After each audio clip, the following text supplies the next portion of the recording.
killing spree for Fallen. They're going to keep this up. I'm in trouble as well. Basic, not unable to get the final hit, but he moves on Black instead. Able to take him down 3 for 0. And Fallen continues the fight, moves on to final, gets the triple kill.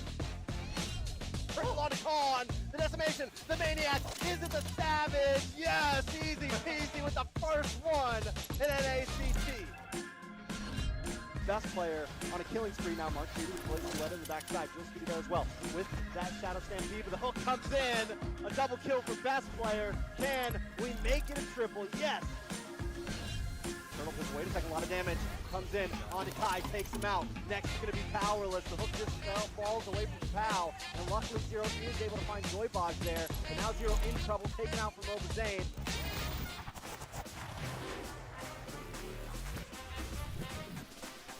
Super Shark very low. Zia is going to find Bokarasa. Blazing duet from Sleeps. Hoon finds Dino. Zio finds CDP. Copla takes down Super Shark for a double kill. And Zia with the triple is going to find Sleep. Dirt Shaker goes down. Fried Chicken finds Demon. Yato finds Fallen. 3 members dropping. Mobazane drops down Tokeneck. Arvel very low. Falling engagement as well. A full wipeout as ISO takes down Arvel. It's reactivated. 2 members falling to 1. Make that another falling. Bloodhounds is just fighting it out. Copla is going to find Fallen. Basic falls, Sleeps falls, Dino, and Bokarasco. Oh, look at the high he plays with the passing. Thorn Rose, not enough. With the full team of BTK stampeding around him. They will press him down. Oh my goodness! Zia steals the Lord from Mobazane.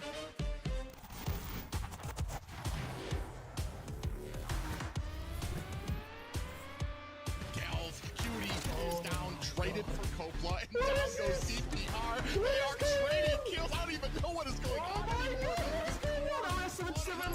Defend with 3 players left. Secures the kill onto Toinks, and you can see right now Fallen in a little bit of trouble. Appraiser's round takes down Powerless. Kai in trouble as well. Avalon cleaning up shop. Zero is not long for this world. Goes Avery. They aren't able to find a kill onto Magic. Oh, there it is. As I say that, here comes the burst. Uneven with the electrifying beats. Out comes the deadly catch. And down goes Zia. ISO finds a kill onto Cone. Maddie for you in trouble. Is he going to be able to get away? Coming in with that Mortal Coil. Myth looking for the red tree. Mobazane finds the Lord and the kill onto Myth from ISO.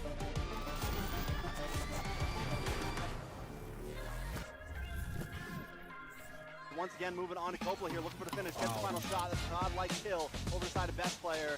Zia's gonna flicker in, double kill.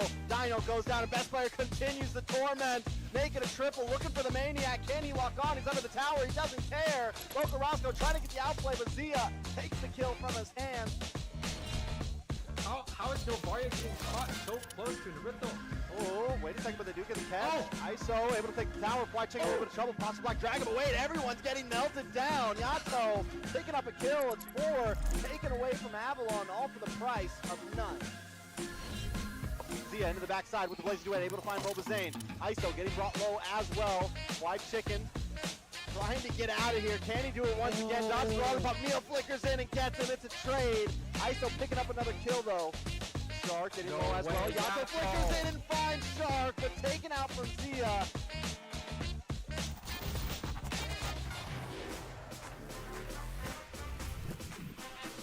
Blazing Duet dropping down. Merciless short in the party there, low. DPR hits the decimation, finds Avery, gets a double. As he gets uneven, gets DPR to a triple. As he finds Magic, a maniac takes down Black.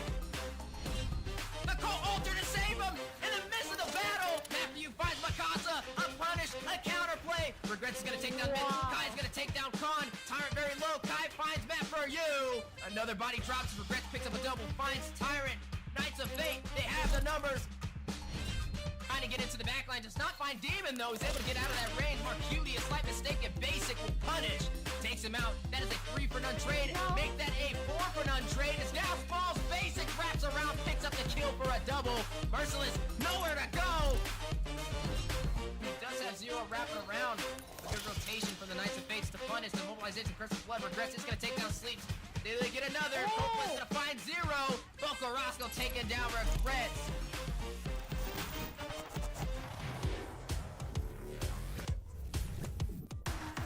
Meanwhile, in the back, trying to go ahead and hold him off. Kai, big penalty zone with the flicker there, activates the Colt Alter. Is that going to be enough? Down goes Zero. And you can see Basic putting out the damage there. Yato with the cleanup there. Regrets in a bad way. T comes in, puts the damage on Regrets. Bomazane out to the back line, takes him out, finds himself almost the double there. No, he does find the double as ISO takes the tower. Does go wide, Joymon gets taken out by best player. Now set his sights onto ISO, and another kill, a double for best player. Ooh, Zane trying to make them pay for it. Look at the taunting by best player. Recalls are out. Immortality for Super Shark has been activated. That's a complete wipe for BTA.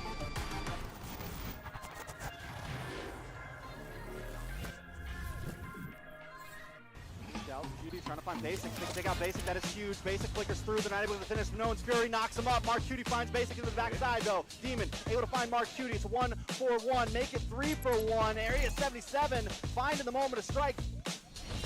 Franco, he's already taken a death. Bloodhounds looking for control over the pit as Kai and Zero waited out. The wall comes out. Mikasa dives in with the bravest fighter. Looking for Dog, looking to target onto Boko Roscoe there. Out comes the falling star moon, but Easy Peasy still takes Turtle. And Dino is cleaning up. Oh! This is what I'm talking about. He flickers in, gets the knock-up. ISO picks up Black. Mobazane shredding through under the tower. Able to find two before he falls down. Magic gets the shutdown, though. A two-man flicker set coming out from Chicken. Here comes Shark with the cutthroat onto the backside. Reckless tries to get the big push, brings everyone under the crystal. Zed comes in with that last insanity, finds best player. It's a little bit of response, 2-for-1 currently, but all their base is cracked open, and Milo doesn't stop. Neither does Mooney.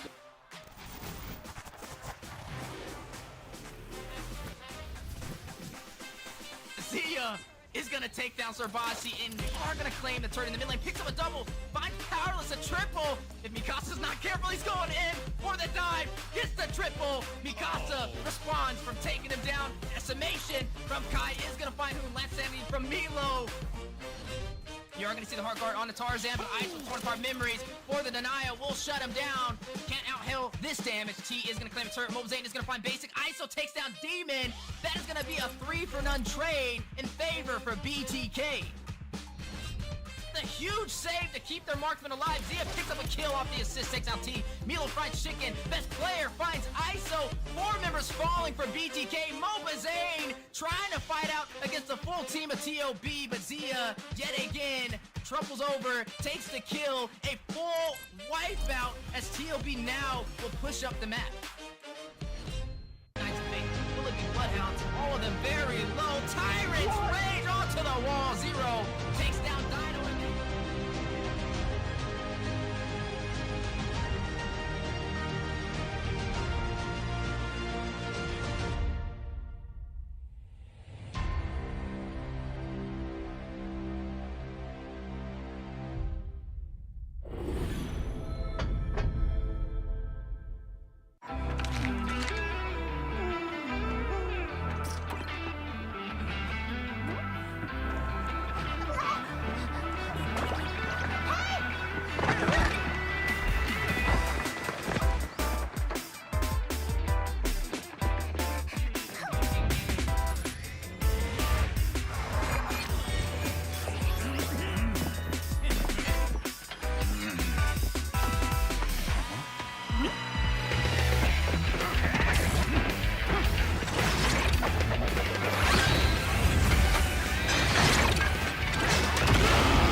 upcoming tournament for NACT Fall. This is Mara Aquino wishing you guys luck, and I hope you guys do so well and you go to Philippines for the upcoming M5 World Championship. And you never know, it might be you that announces the winner.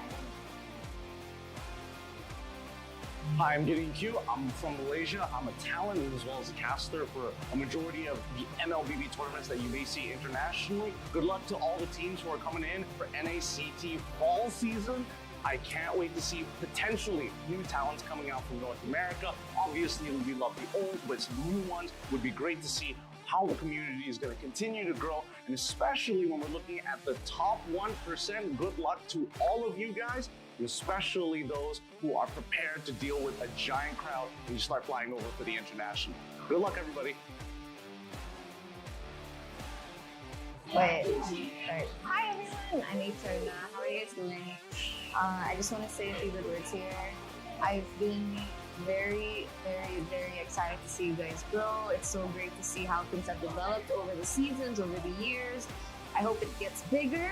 I hope you guys have more to say on the international scene, and I heard you guys are coming to ISF, so that's super great. Can't wait to see you guys there. Can't wait to see you guys rock the, LBB scene. Hey guys, my name's Tefel, and here's the thing: we watch NACT Grand Finals, and if that shows anything about how NACT is as a region, you know what? I can't wait for it. I hope NACT falls. All of you guys will do good, because at M5, we gotta see a surprise, man. I can't wait to see NAs in M5. What's up guys, I'm Mirko, Indonesian caster. Right now, I'm casting for MSC. I'm eating. They told me to do this. It's all good.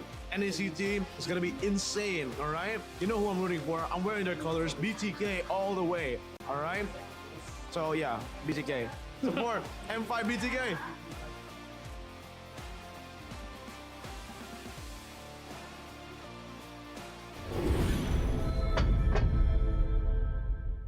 Welcome to a journey through time as we delve into the transformative milestones of North American Challenger Tournament, NACT. Our story begins on April 11th, 2022, when the North America Community Tournament was officially renamed to North America Challenger Tournament. The official NA YouTube channel was also introduced, and Team A77 claimed the title of champion for the season. Fast forward to August 7th, 2022, and NACT evolved into an officially organized North American regional event. The tournament spanned 13 days of thrilling online broadcasts, with Team First Blood triumphantly seizing the championship. As we moved into the fall of 2022, the first ever offline grand final was held, taking the tournament to a whole new level. This landmark event took place in Las Vegas, USA, creating an unforgettable live experience for all the fans and competitors. The NACT trophy was unveiled, and the championship title went to the Valley. They also represented North America in the M4, finishing in an impressive 6th place. It was a remarkable moment, as it marked the start of a new era for NACT. By February 2023, the NACT spring season was underway. The offline finals took place on May 14th at the HyperX Arena in Las Vegas. Our livestream page was a sensation, reaching number 36 on YouTube's trending list. Gerald Solomon, the head of the North American Esports Association, was in attendance. Bloodthirsty Kings, who will represent the United States in the IESF. This has been a brief look at the significant milestones of NACT, charting its growth, evolution, and the challenges conquered along the way. Stay tuned as we continue to make esports history.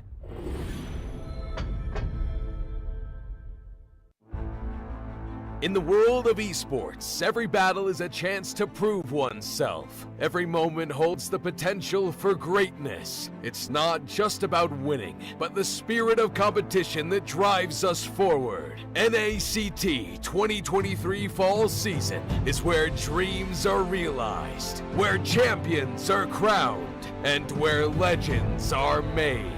In the arena, we face our rivals head-on with unwavering focus and unwavering resolve. We leave no stone unturned, no opportunity wasted.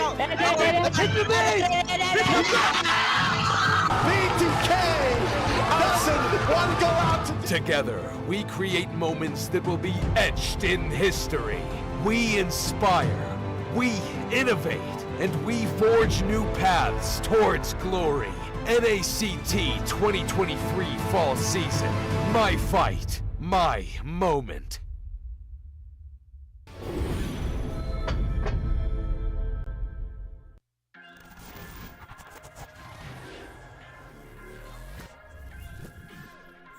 Killing spree for Fallen. They're going to keep this up. I'm going to give him trouble as well. Basic, not unable to get the final hit, but he moves on to Black instead.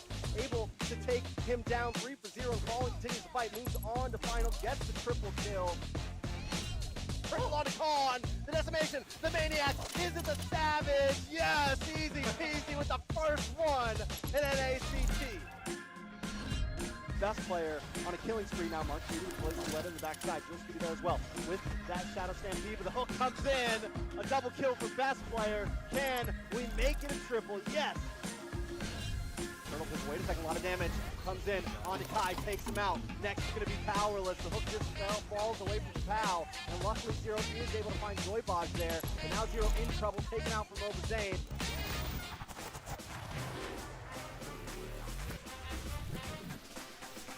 Shark very low. Zia is going to find Boca Rossa. Blazing duet from Sleeps Hoon finds Dino. Zia finds CP. Koopmon takes down Super Shark for a double kill. And Zia with the triple is going to find Sleep. Third Shaker goes down. Fried Chicken finds Team. And Yato finds Fallen. 3 members dropping. Zane drops down Toknek. Arvo very low. Fallen engagement as well. A full wipeout as ISO takes down Arvo. It's reactivated. 2 members falling to 1. Make that another falling, and Bloodhounds is just fighting it out. Koopmon is gonna find Fallen.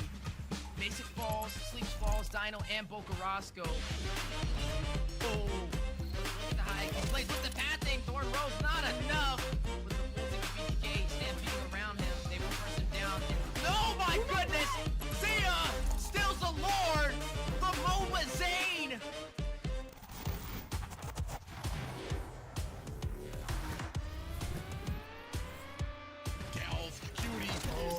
Traded for Kopla, and down goes CPR. They are trading kills. I don't even know what is going on anymore. Defend with 3 players left. Secures the kill onto Toinks, and you can see right now Fallen in a little bit of trouble. Appraiser's takes down Powerless. Kai in trouble as well. Avalon cleaning up shop. Zero is not long for this world. Goes Avery. They aren't able to find a kill onto Magic. Oh, there it is. As I say that, here comes the burst. Uneven with the electrifying beats. Out comes the deadly catch. And down goes Zia. ISO finds a kill onto Cone. Maddie for you in trouble. Is he going to be able to get away? Coming in with that mortal coil. Myth looking for the red tree. Nova Zane finds the Lord and the kill onto Myth from ISO.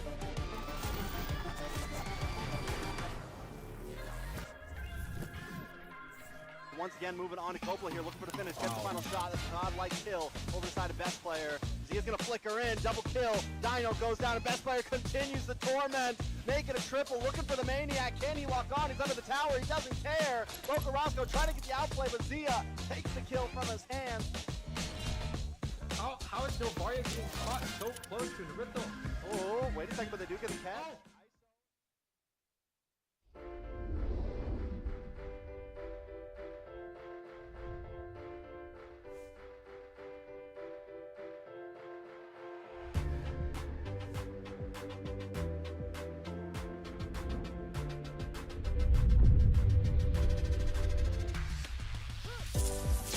When you find something in life that speaks to you, then you win that thing. 8 teams, the dream for each team, take their place on this trophy. Who's gonna win this baby and go on to M5? If you want to hoist this holy grail, then know this. you will never be forgotten. Now it's your moment. Come and get it. It lasts a lifetime.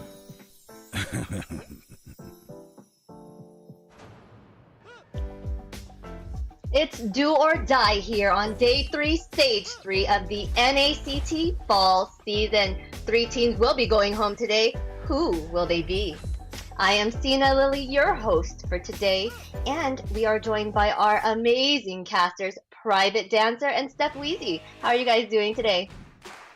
Thank you for that introduction. I am doing great. Like you said, it's last chance for some teams here tonight, and who better to be doing it with? A little bit of a replay from last weekend. I'm joined here by Weezy. That's right, Private. It feels like we were casting together just yesterday, right? But here we are, stage 3, day 3, and like you stated, some teams, this may be their last performance. Yes, it may be their last performance, but let's run through the tournament format for today, guys. We had 96 teams join the qualifiers, but only 8 teams remain. The regular season has 3 stages. Stage 1 was single eliminations, and stage 2 and 3 will be double eliminations. All of these points will be awarded based on how each team performs. Points will tally up to show the top 4 going on to the semifinal and grand final in Los Angeles County, California. There we'll find out who our NACT champion will be. The champs will be representing us in representing North America at M5 in the Philippines. So, what's the bracket looking like for today, Weezy? That's right, as we are now jumping into stage 3, day 3, kicking it into 3rd gear. Starting off in the losers quarterfinals, Avalon, AggravateOne's in Area 77 in a best of 3, and then we are going to see the NightHorde go up against Bloodhounds. Moving forward, the winners of each match will fight it out in the losers quarterfinals in a best of 3 to claim a spot in the losers semifinals. Yeah, and it's amazing too because those brackets are a lot closer. A lot of the teams here today still have hopes of making it into the top 4. It's not all that they're fighting for. There is a prize pool that each of these teams are looking forward to. We can see right now an automatic $500 and 15,000 diamonds for every single person. As you move up to places, tonight we'll be competing to see who can add on to that. $1,000 and 20,000 diamonds for 5th through 6th place. 4th place will be getting $1,500 and 25,000 diamonds. But 1st through 3rd is where the big money is. $2,500 and 50,000 diamonds for 3rd, $5,000 and 75,000 diamonds for 2nd, and $10,000 and 100,000 diamonds for 1st place. Yes, that's lots of money and lots of diamonds, but we also got a giveaway for our amazing fans out there. We've got the 40 giveaway codes on the screen. Be sure to put these codes in the link. We have a link in the description, so it's a redeem code link. You can get one of these permanent skins, the Dark Rose, Professor of Hell, Glass Blade, Space-Time Shadow. Get them in before you miss your chance. Which of these skins do you guys like? Well, I'm going to have to pick up that Fire Chief for the Johnson, just so that every single time I activate his ult, I can make the siren sound while I'm playing. What about you, Weezy? Well, I'll tell you what, my favorite skin is always the one I don't have, and that's currently all of them. So just redeeming my code and having a chance to get one, grateful to Moonton. Yes, and now to the standings we go. Leading the pack, we've got in 1st place the Ohio Brothers with 200 points. Not too far behind him in 2nd are the Bloodthirsty Kings. Racking up in 3rd and 4th, Avalon and KnightsofFate. And knocking at the door, trying to pick the lock for the 4th spot, we've got Bloodhounds, and up close behind is Area 77. Then in 7th, we've got AggravateOne and the NightHordes, which are tied for that spot. And now, the moment you've all been waiting for, our caster predictions. Just kidding. I voted for Area 77 here. Why did you guys vote for yours? Well, for me, there was a reason, and I've talked about this a lot. There's a reason that Area 77 used to be #1 in North America. And it does seem like AggravateOnes have been learning that these last few weeks, how it feels to be at the top with the rest of the top in North America. That's right. I'm right behind Private. Area 77, one of those teams that we've seen competing time and time again. AggravateOne's a little newer on the scenes, and I'm a man of numbers and statistics, and statistically showing Area 77 just did a little bit better this season.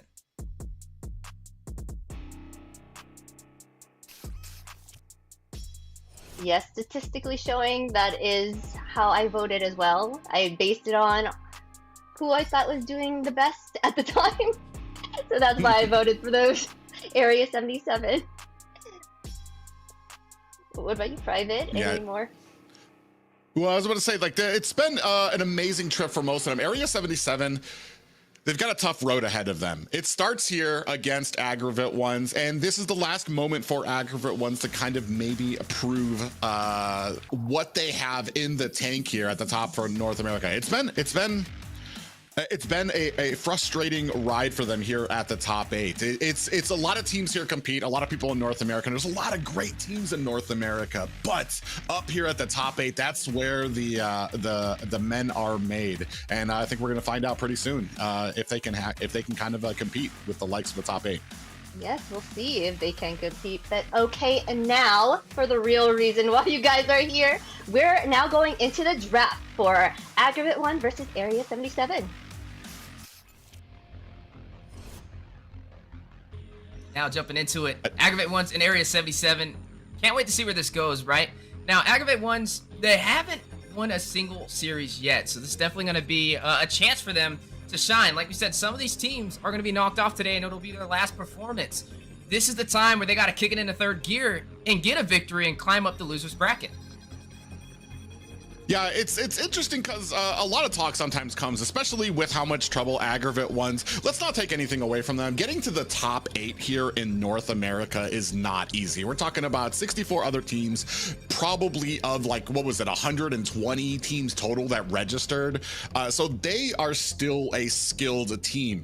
It's just that when you're facing, especially against a team like Area 77, who does compete in other tournaments as well, they've got the experience. Just last year, a year removed, they were considered one of the most feared teams. Even some rumors about them being able to dethrone BTK. However, as the scene has moved forward, there's been a lot of teams, a lot of adjustments, and a lot of flexibility that's happened to the meta. And we're going to see how well these two teams can kind of coexist and clash at each other. Like we said, this is do or die for these teams here tonight.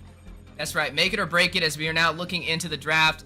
Currently, AggravateOne's going in for the Uranus, going in for that Bruno, and then on the opposite side of the table, Area 77 going for a little bit of comfort picks against AggravateOne. You know, I've been kind of looking at their mage pool from some of the previous matches that we've seen them do in the earlier phases. Typically, they like to stick to the Eve or the Valentina, and you are going to see Area 77 ban out that Valentina to make it slightly harder for them in this draft. Now, I'm going to focus a little bit more on AggravateOne and what they have to do to kind of shut down Area 77. As we've seen, Area 77's been hit or miss, but sometimes dominant. Their last match was against Avalon, and even though they didn't pull it off, it was still a very close game, and a light switch flickered on. DPR over there, one of the first junglers to get a Savage in the NACT fall season with that Martis, so you're definitely going to have to watch out for him. But the one I'm kind of keeping my eyes on is Mark Cutie. In the gold lane has been a problem, so if AggravateOne can find a way to shut him down nice and early, that is one step toward a key to victory in Game 1.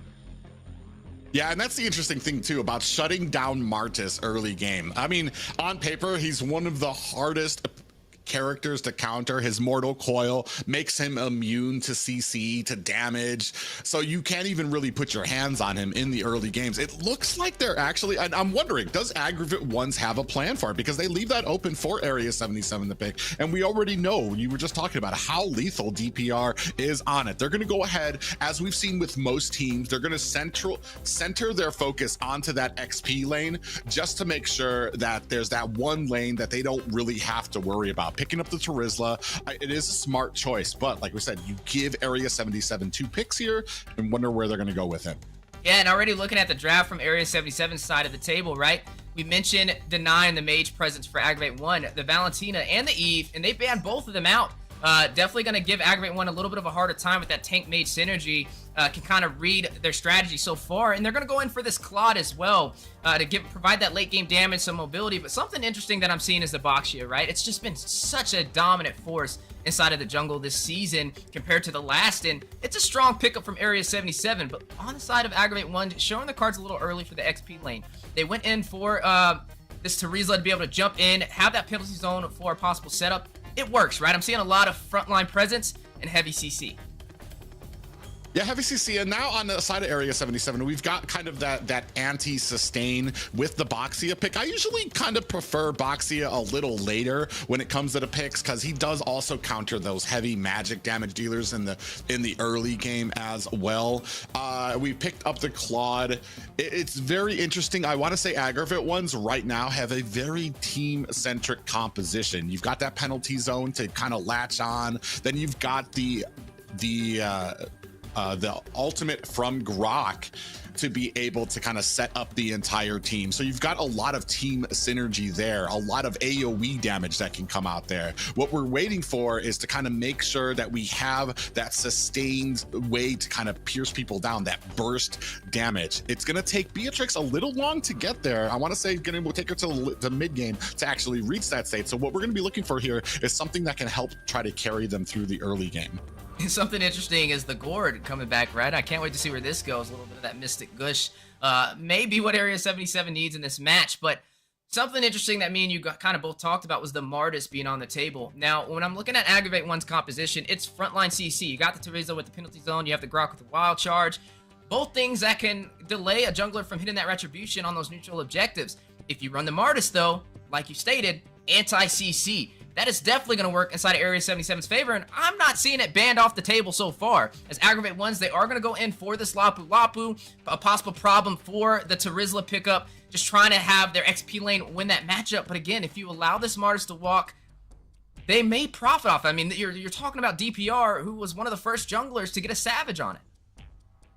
Yeah, but and then on the side of the AggravateOnes, I mean, you've got a lot of like singular picks out there that are prone to possibly getting picked off by an assassin. Claude, Gourd has to stand still while he's ulting with that Mystic Gush as well. So that could be you could be looking at something to kind of get in there very quickly to be able to take those out. However, then you have to kind of play devil's advocate, because on the other side, they can't hang around those objective fights a lot. They have to kind of pick and choose when they come in, try to get that retribution, try to escape again.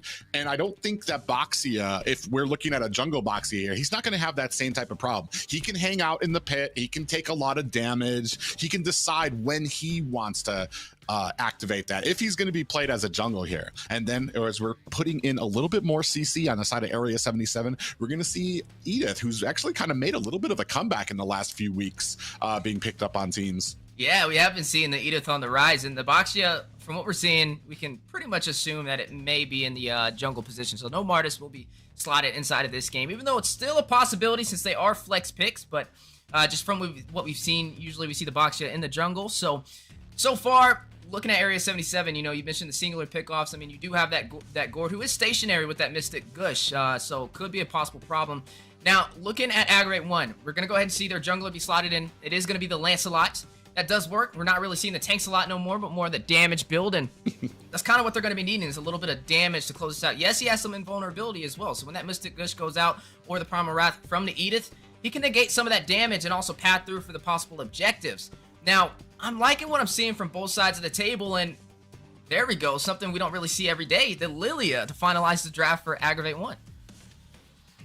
Interesting pickup of the Lilia. Usually I see her countering those kind of, I want to say, slow, sluggish tanks. So for Edith, yes, I want to say this is going to be a good pick for her. However, when it comes to Boxia, his mobility, Paquito, his mobility, you're going to have a little bit of a problem trying to land some of those doom and gloom bombs onto people there. We're going to see how well that kind of pays off. I want to say there might be a little bit of a problem from Gourd when he puts out that Mystic Gush. That's an opportunity for Lilia to come in there. As we're done with all 5 picks here, Wheezy, which composition are you looking at as a favor here?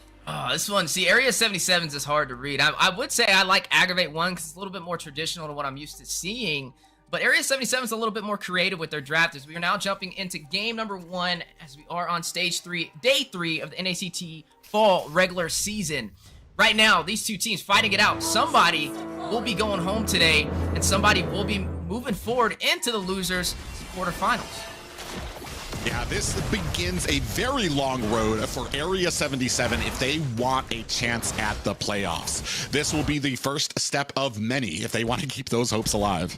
Yeah, and now looking at some of the things that both teams are going to have to bring to the table in their matchups. We are looking at the mid lane pressure. Avery running the Lilia up against Jules Cutie on this Gord. The Gord who will be playing from afar and trying to get those Mystic Gush. The Lilia who will be up close and personal with those bombs and also with the black shoes for survivability. You're looking at both teams getting ready, prepping for that level 4 for the first neutral objective. Yeah, nothing really surprising when it comes to the emblems either. I mean, a big mix there. Not a lot of speed, not a lot of tenacities out there either. So, I mean, just a good makeup for both teams. And it's going to come down to those rotations and execution. If anything has been shown in the past, it's that Area 77 has a great amount of that cohesion and synergy on AggravateOne. We're going to see if that pays off here as we have just a little tiny skirmish in the jungle.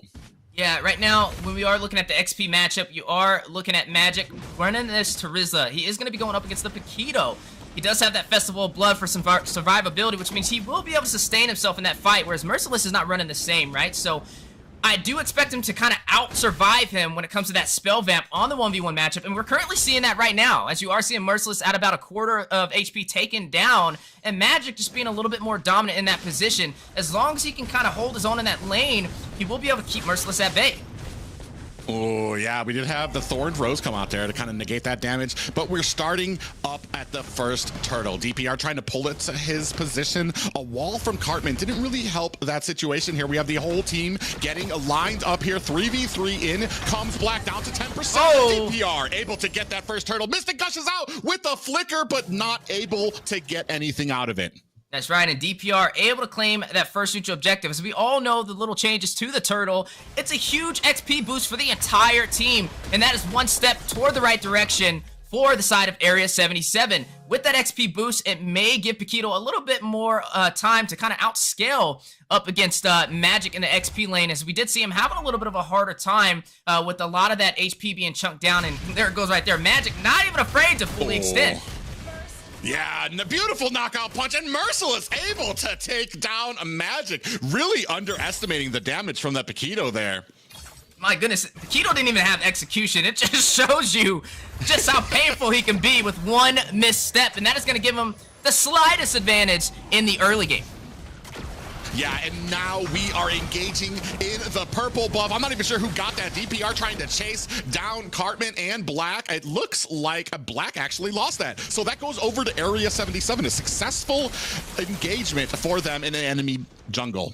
Yeah, you are going to see DPR pick that up. And speaking of DPR, he's already level 7 paired up against Black, who is level 5 right now. So he is scaling a little bit better, as we are seeing some of the items populate on the board as well. Looking at Beatrix, trying to get that Blade of Despair. Didn't even go in for the full boots. Just goes in for 2 Legion Swords, trying to get that first item, whereas Claude already one step closer to his core items, as he did pick up the Demon Hunter Sword. Will be able to chunk down those tankier opponents, such as Cartman on the Grok or Magic on the Terizla. One step forward, but still going to need additional attack speed to pull it off. And that's usually the problem, though, when you... Oh, actually, as we're talking about that, Mark Cutie using that BMI to get himself out, and gets taken out by Uneven. And I was just going to say, I mean, sometimes it's a problem when you're going for that Blade of Despair because it costs so much, while the other jungler is, or while the other marksman has already purchased the Demon Hunter Sword. Yeah, and right with that first death, but wait a minute, on the top side... Yeah, Uneven a little bit of trouble. Taurus Pusins is going to go ahead and finish the job. Uneven gets taken out. A little pop-up from Gals Cutie. Cartman zigzagging his way back to safety. Yeah, we'll go back to safety, but the skirmish in the mid lane. Magic not finished. Ooh, Merciless putting on those dancing shoes, able to shake off AggravateOne's Magic and Avery. And now we're going to go ahead and start on this next turtle. Big pop-up comes on to Cartman. He's trying to get vision for his team. Mark Cutie comes in here. That is 3 members. Are they going to pull this out, or are they trying to get in the... Nope, they went ahead and reset the turtle. Yeah, right now, cool, calm, and calculated from Area 77. Yes, they're up by 1 kill, but I'm just paying attention to DPR. He's still outscaling in the jungle, 2 levels ahead of Black as the battle in the turtle pit on the way. Yeah, big pop-up. In comes DPR, capturing the turtle. We have the Mystic Gush from Jules Cutie, takes 1. DPR isn't finished. He's still trying to make Black pay. Oh! The back line, is he going to be able to get away? He is not. An uneven. Looks like he's next on the chopping block.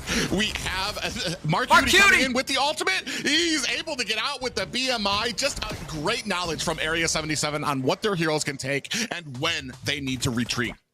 Right now, the lead is increasing in Area 77's favor. They're up by 3 kills, up by 3,000 gold, and 2 turtles for the additional XP boost for the entire team. And you're already seeing them make quick work of the turret on the top side and on the bottom side. Let's look at Merciless just proxying these minions, bullying inside of the XP lane. All he needed was that slight advantage from that early pickoff. And with the Bloodlust Axe that he just picked up, we'll have some additional spell vamp for survivability.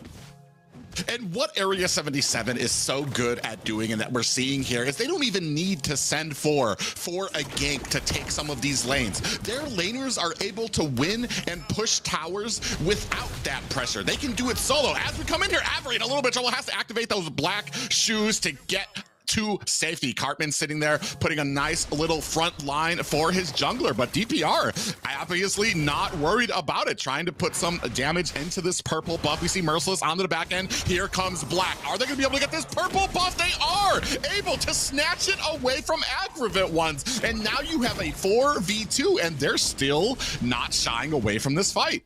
Yeah, right now, just taking advantage of the objectives. We'll be able to claim the bottom turret, open up the map even more in their favor. Right now, AggravateOne is taking a beating. They need to find a way to turn this around. You're looking at, even though Mark Cutie lost a life, he was able to make up for it from his team, having discipline and taking advantage of the objectives.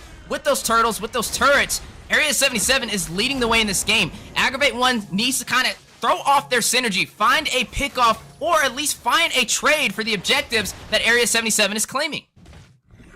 Yeah, very interesting there. We did see those black shoes get activated. DPR gets his 3rd turtle. Mystic Gush is out as well to help them with it. Actually gets the kill onto Black. Hartman gonna use that wild charge. Trying to get himself to safety. Is gonna have to use that. Oh. He's not done yet. DPR trying to put some damage on. Uneven in the back, trying to provide support. He is going to be able to escape. DPR dancing a little bit. Blazing duet in the mid lane. Avery might be in trouble. Doesn't have the black shoes. Mark Cutie gets himself to safety with that battle mirror image. And that is a mid tower for Area 77. A mid tower and a turtle and a kill to top that off. Area 77 5-1, only 8 minutes in. Looking at the marksmen so far, Mark Cutie almost at 6,000 gold, 1,300 gold above Uneven right now. Was able to pick up the golden staff, does have the additional attack speed. While you're looking at Uneven only sitting with that Blade of Despair. Right now, just having an easier time scaling. Mark Cutie will be a problem if left unchecked. All he really needs is to build up some more core items and we'll be able to burst down the team of AggravateOne by the mid game if they are not careful. Yeah, it is 1-5, a 5K gold lead for Area 77, and they are enforcing that will. There's really, there was a point where it was 4 members versus DPR, and they're still not able to burst him down, and that's a bad look right here at almost the 9 minutes, because as this game keeps on getting further, you're getting a tankier front line. You've got Mark Cutie, who is starting to farm up. He hasn't really gotten too many kills here yet. Claude can sometimes be on that little path where he can burst the team down, but is not able to get those kills. He kind of gets them low enough for the rest of your team to kind of come in there. And that's going to be more than enough for Jules Cutie on the gourd to come in.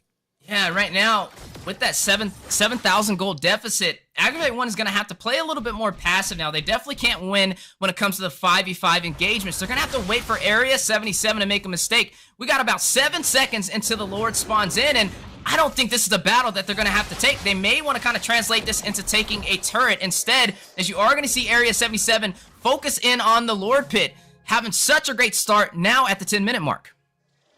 Yeah, at this point, it's almost like you want to push the lane, start macroing up, because team fights are just not where it's at when you have this type of deficit. 7K is a big ask this early in the game. You can see Area 77 bursting down that Lord. So smartly, AggravateOne do not engage. They're just going to go ahead, try to clean up their jungle, and prepare for this defense. Yeah, Lord has been bursted down, which will give him even more of the advantage than they already had, and now putting some pressure on the tier 2 turret for the bottom side. Down goes Gals. A cutie uneven. Gonna have to use that flicker to get out of there. Cartman goes down to DPR as well. That is a 1-for-1 change on the top. Merciless putting some damage onto Black. Black is gonna have to get out of dodge. Merciless has been doing such a great job of pushing and becoming a menace in here. Magic in trouble. Gonna have to use that flicker to get out of that damage. Avery putting on the bombs to DPR. He's now backing up a bit. Still have Lord pushing down at bottom, but the focus turns toward the mid lane as Area 77 is going to make short work of that mid tower.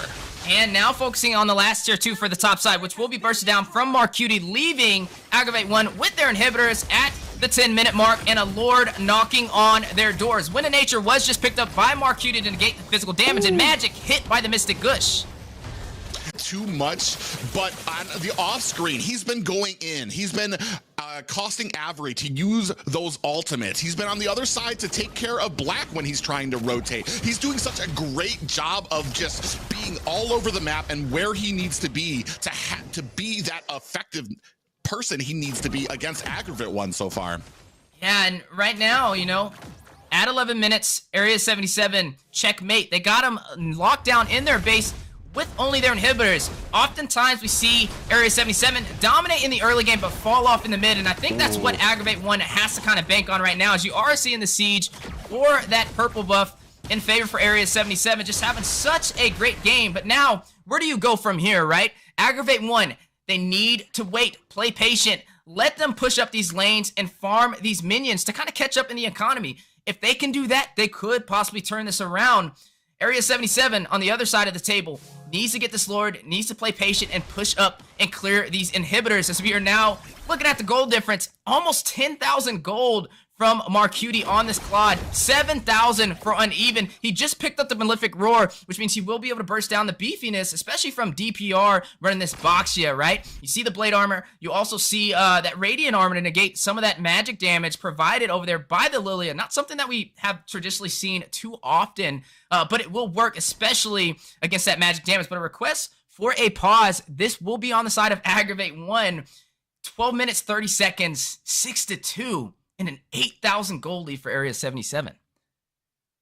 What I've been seeing here, and like to kind of carry and caveat onto what you were saying about what AggravateOne needs to do. Oh, we can see there too, just for you guys, so that we can calm the masses. A little bit of a giveaway code for you guys down at the bottom while we are in this pause. But what AggravateOne need to do is they need to be patient and they need to get those sets. They also need to not get caught. 90% of these engagements, Avery doesn't even have his ult because Merciless is coming in there with the Paquito, bursting her down to where she has to use the Black Shoes right away. So a lot of these tools aren't even available during these team fights for the side of AggravateOne. And Area 77 is capitalizing on this.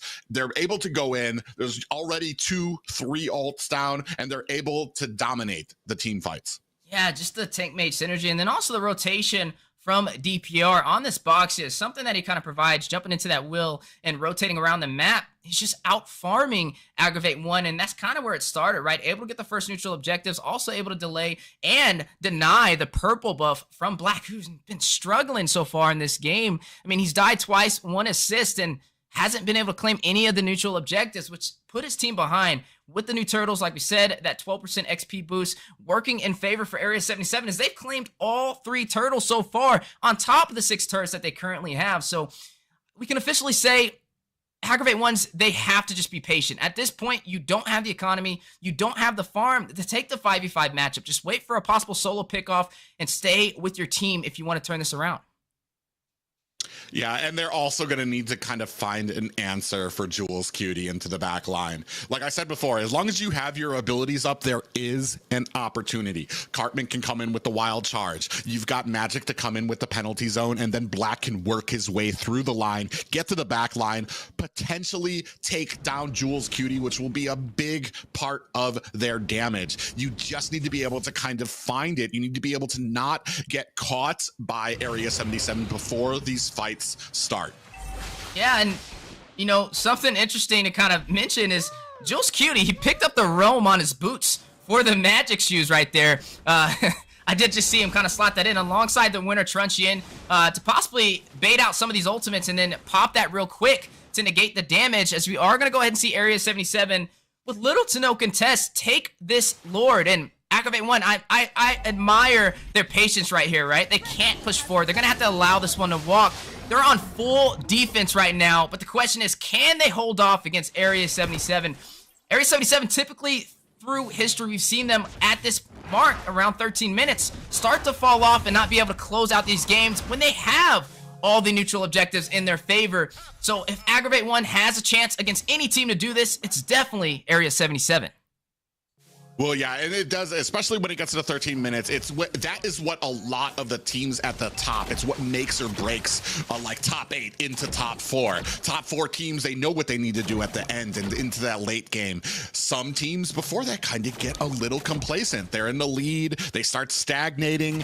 At this point, you're allowing the enemy to get full items, and that turns it into like a 50-50 fight. Whoever wins the next fight could actually get away with a victory. We have to see if AggravateOne's, like we said, can be patient enough to allow that to happen without taking too much damage here. It's going to be rough though, because you're already tightening the choke here as Area 77 coming in. Lord up at top. You can see AggravateOne's doing their best to try to defend it. Mark Cutie getting those stacks.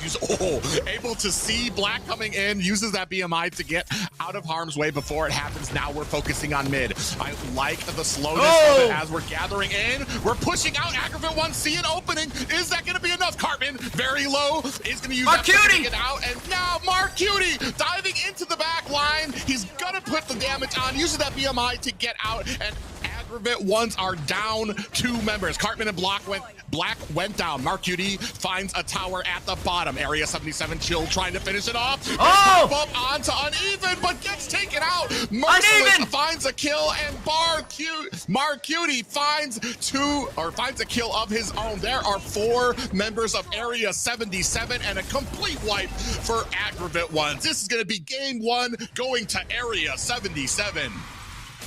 Man, what a beautiful game so far for Area 77. Textbook, cool, calm, and calculated, focusing on all the neutral objectives. Able to claim game 1 step closer to the losers quarterfinals. And I gotta say, it's looking good for them so far. For AggravateOne, we gotta mention, this team has not been able to claim a victory in any series so far, and this is gonna be their biggest challenge yet, and possibly their last performance if they do not win here. So, kind of breaking down what we've seen right there, right? Area 77 able to win in the jungle. The rotations were just unmatchable for AggravateOne. The Boxia rotating around, getting the neutral objectives, getting the turtle to boost up those side lanes, definitely started the way toward that victory. Yeah, not just that, but when you create that pressure in the jungle, you force the side laners to come in and try to help. What that does is that means that the other laners, the enemy laners, are getting fed. And then as you started moving on to the 4th or 5th minute, they didn't even need rotations into those side lanes. The XP and the gold laners were winning their lanes alone and able to push towers without ganks. And that spells doom for a team sometimes. Yeah, I mean, you already seen Mark Cutie. He picked up all those core items, right? The Windtalker, the Demon Hunter Sword, the Malefic Roar, and the Golden Staff alongside the Corrosion Scythe, just dealing massive damage and was left unchecked that entire game. Even though Uneven had a pretty solid KDA, overall, he was just out-farmed in that gold lane. I mean, I want to say around like 7 minutes in, we've seen a 2K almost, or 1K gold difference with Mark Cutie leading the way, and that just led from the economy and the neutral objectives being taken from Area 77. 15 minutes, 11 seconds in, and a victory. What are they going to do to turn this around? You know, as we are looking at the replay of what we just currently seen, the battle pushing through the mid lane and trying to close it out.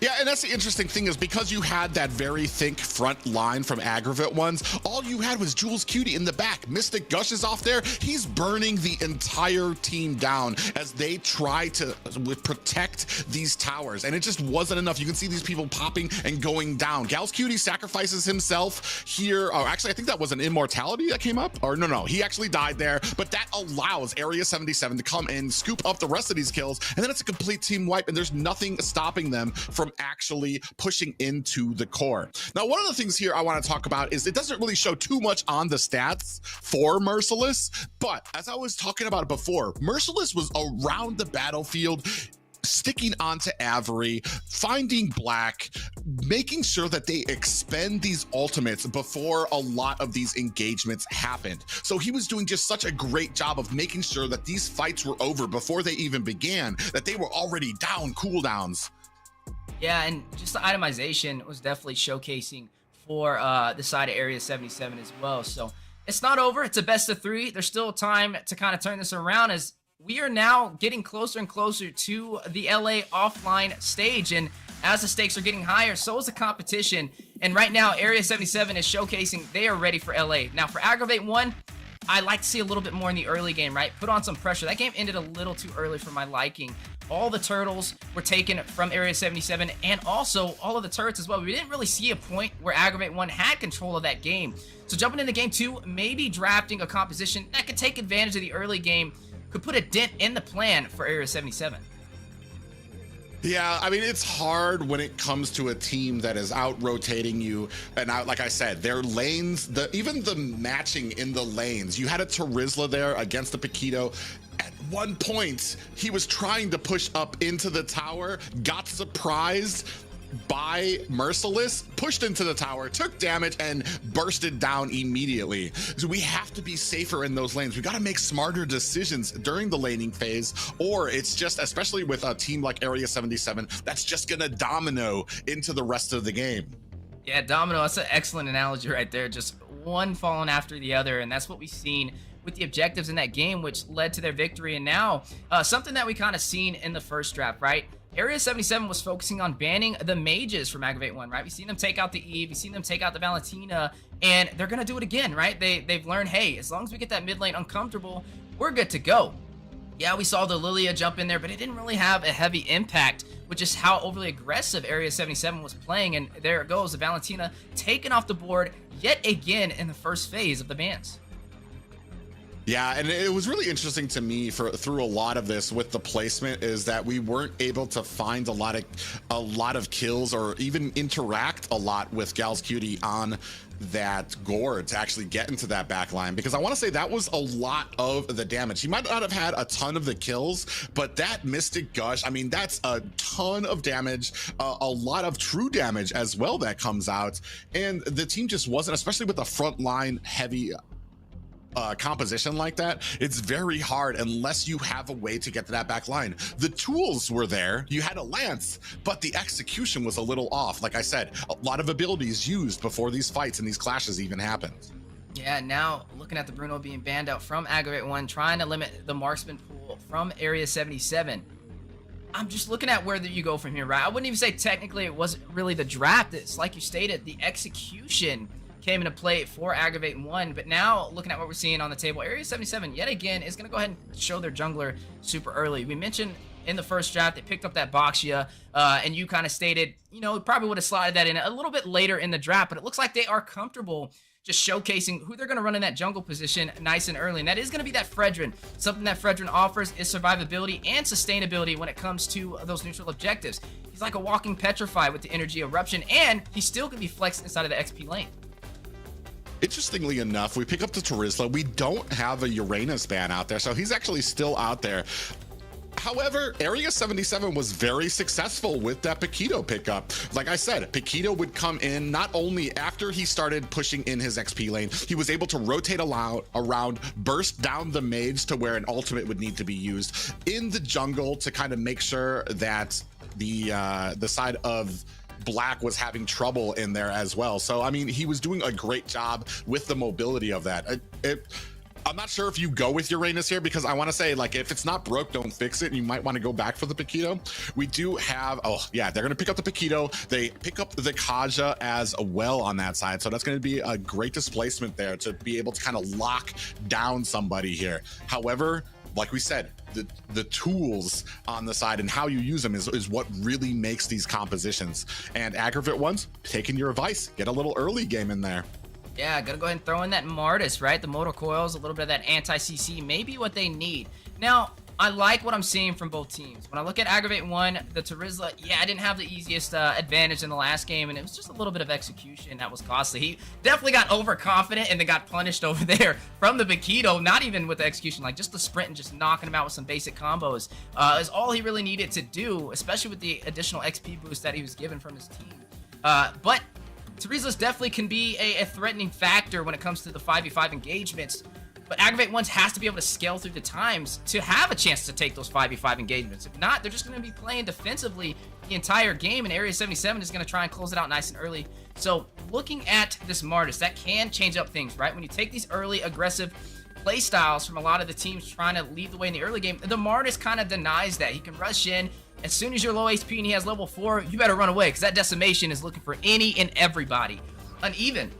Picking up this Claude provides some survivability inside of the gold lane, and we don't really know who he's going to be going up against. The last matchup we seen was the Beatrix up against the Claude. I wonder if we'll see something similar this game, but something else I'm keeping my eye on is the Kaja. Suppression is now on the table, which means they can pretty much grab up anybody on AggravateOne who does not have the Purify, which could easily help them win some of these neutral objectives or rotate around and get a pick off in the gold lane.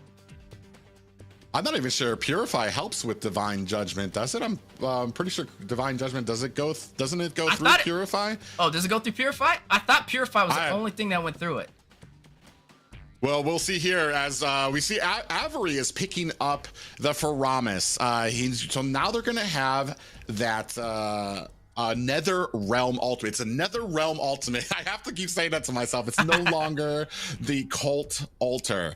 Nether Realm does help with the team when it comes to a lot of that sustainability, being able to kind of keep yourselves up in the fight. But it's when you use that Nether Realm, you want to use it towards the end of a fight. You can't just use it right at the beginning. And if that starts happening, you're basically wasting it. Not only that, but you're actually becoming a nuisance to your team because you basically inadvertently put a root or a stun on your team when they start to go ahead and come back, and the Area 77 is going to know where they're at, be able to kind of put down that damage onto them. They're going to go ahead and pick up this Irithel as well. Great kiting ability from her, and they have the distance with that Farja pickup. So I like the composition from Area 77 right here. Yeah, you know, and then AggravateOne, they have some answers, right? I mean, you have Uneven, you do have the Marksman, the Claude, to be able to get to the back line, especially with that Feathered Airstrike, makes you a little bit more stagnant in place, and possibly having a member that can go down there and cancel it out like a Blazing Duet could be an answer, or a penalty zone provided by that Taviza, as we are now jumping into game number 2 between these powerhouse teams, top 8 in North America. Possible last performance for one of them, Area 77 up against AggravateOne. Yeah, AggravateOne, it is do or die time. This could possibly be their last match for the season. They're looking for at least a victory here to improve their chances, maybe even get that little bit of $100 for each little bit of a victory that they can get here. We're going to see a little bit of a skirmish here already, pulling a Gal's Cutie and bursting him pretty low. Yeah, you are going to look at both sides revving up, trying to get to that first neutral objective. Double lethal ignition from the side of AggravateOne, trying to do a little bit more early magic damage. Spell Vamp picked up from that Terizla to be able to keep himself alive in his lane. Now, the Paquito, right? Yes, he didn't have the Spell Vamp nice and early, but then he did pick up that Bloodless Axe to make up for it, but he was still able to burst down magic without it, and you're definitely going to have to play a little bit more patient this time around in the XP lane. You saw an entire stack of quantum charges on Area 77, so they're going to be looking to close the distance and snatch up somebody from AggravateOne's quickly here. Cartman comes in, puts some damage onto Gal's Cutie, gets some vision on that bush as well. Jules Cutie now fighting it out with Avery at mid. 2 more members of the teams coming in here to provide support. Yeah, and you know, I'm going to be watching Avery on his pickup as well. That Co-Alter definitely can keep the team alive when it comes to these engagements. The early game is where Area 77 kind of punished AggravateOne, and now having some sustainability on their side could keep them alive in these engagements. I really want to see how this first neutral objective goes, and if Area 77 will still have the same benefit from the last match. As you are going to see Cartman running on Skadita, did pick up the Arcane Boots. We'll have some magic pin nice and early to soak in and deal some damage. Yeah, we're starting up on this first turtle. It's a 2v3, and we're at the top lane. You see Magic starting his early rotation to come down and help his team. That's 4 members of AggravateOnes. I mean, it's very hard, especially when you're going against a Martis. You're looking for some CC. We are engaging. Here comes the feathered airstrike trying to rain damage down onto the enemy team. Gal's Cutie gets picked off by Magic. Turtle is still up. Netherrealm has been activated for AggravateOnes. Merciless picks off Cartman, and the turtle goes to DPR again. A great secure for Area 77, picking up a turtle and a kill. Yeah, able to pick up a turtle and a kill. Area 77 still finding the slightest advantage, but Magic will be bursted down by DPR to increase the lead even more in their favor. Yeah, and right now, Area 77, it's just once you start getting rolling with them, they get the turtle, they realize they have the advantage, so they're going to press that onto AggravateOnes, especially because now one of the bigger tools that the NetherRealm is out of use. But we have another engagement here. Big Divine Judgment finds its target, and down goes Cartman. Cartman already taken 2 deaths super early in this game. Needs to be careful as he's given Area 77 what they're looking for. I mean, looking at the difference so far, Hawes Claws being picked up over there by Mark Cutie. When we're looking at the other marksman, Claude still hasn't really picked up a core item yet. Went a little bit more defensive and slowly getting there. There it goes, the Demon Hunter sword that we were looking for. Right now, they're still pretty much even in the gold lane, so I wouldn't really say it was one-sided, but time will tell. Right now, this is still anybody's match. Just going to boil down to execution and the rotation from AggravateOne to make the difference. Last game, Area 77 was just on point a little bit faster. Down goes uneven. There's just a big problem right now when it comes to vision for AggravateOnes. The only person you have for that is Cartman, who's going to be on the roam position, but that's a very squishy person to be checking a lot of these bushes. Big pop-up comes down. Goes Gal's Cutie 5-2 as DPR finds a kill onto Magic. And that's going to go ahead and put the lead to about a 1K gold lead for Area 77. Yeah, 1K already, 4 minutes in. That is a very big lead so far. Area 77 trying to repeat what we've seen in last game. AggravateOne, though, they're putting on a little bit more of a fight, but is it enough? We did see the spell vamp picked up, so that may be the difference. Magic over there trying to still fight it out up against Paquito. Merciless, who's just been punishing in that lane. He's already stripped off all the gold on that turret, but look at the turtle play. Yeah, and this is the thing, too. I mean, you get vision on the turtle, but you already had your jungler at bottom. They're trying to find something. Mark Cutie gets taken out with a huge decimation. Juice Cutie's next on the chopping block. They're putting on the damage, going with the mortal coil. The ultimate is not enough to save her. And Black still chasing. He's not done yet. Gal Cutie finds an end to himself. DPR unable to find the damage on that ultimate. And that's all you need, right? Martis could be the difference. We've seen it time and time again, bridging the gap in the early game from over-aggressive teams. Just like that, now tied 5-5. Oh, DPR's in a bad way between 3 members. Big pop-up lands on him, rough waves, and he does not find an exit. Black cleans that up and is going to be putting the pressure into the enemy jungle, focusing on this orange buff. Yeah, and now giving them the advantage, not only in kills, but also around the map, and just topped off in the gold lead as well. AggravateOne's a different story from game 1, finding an answer, finding their resolve. Black on fire, 4-0-0, and this all came within the last minute and a half.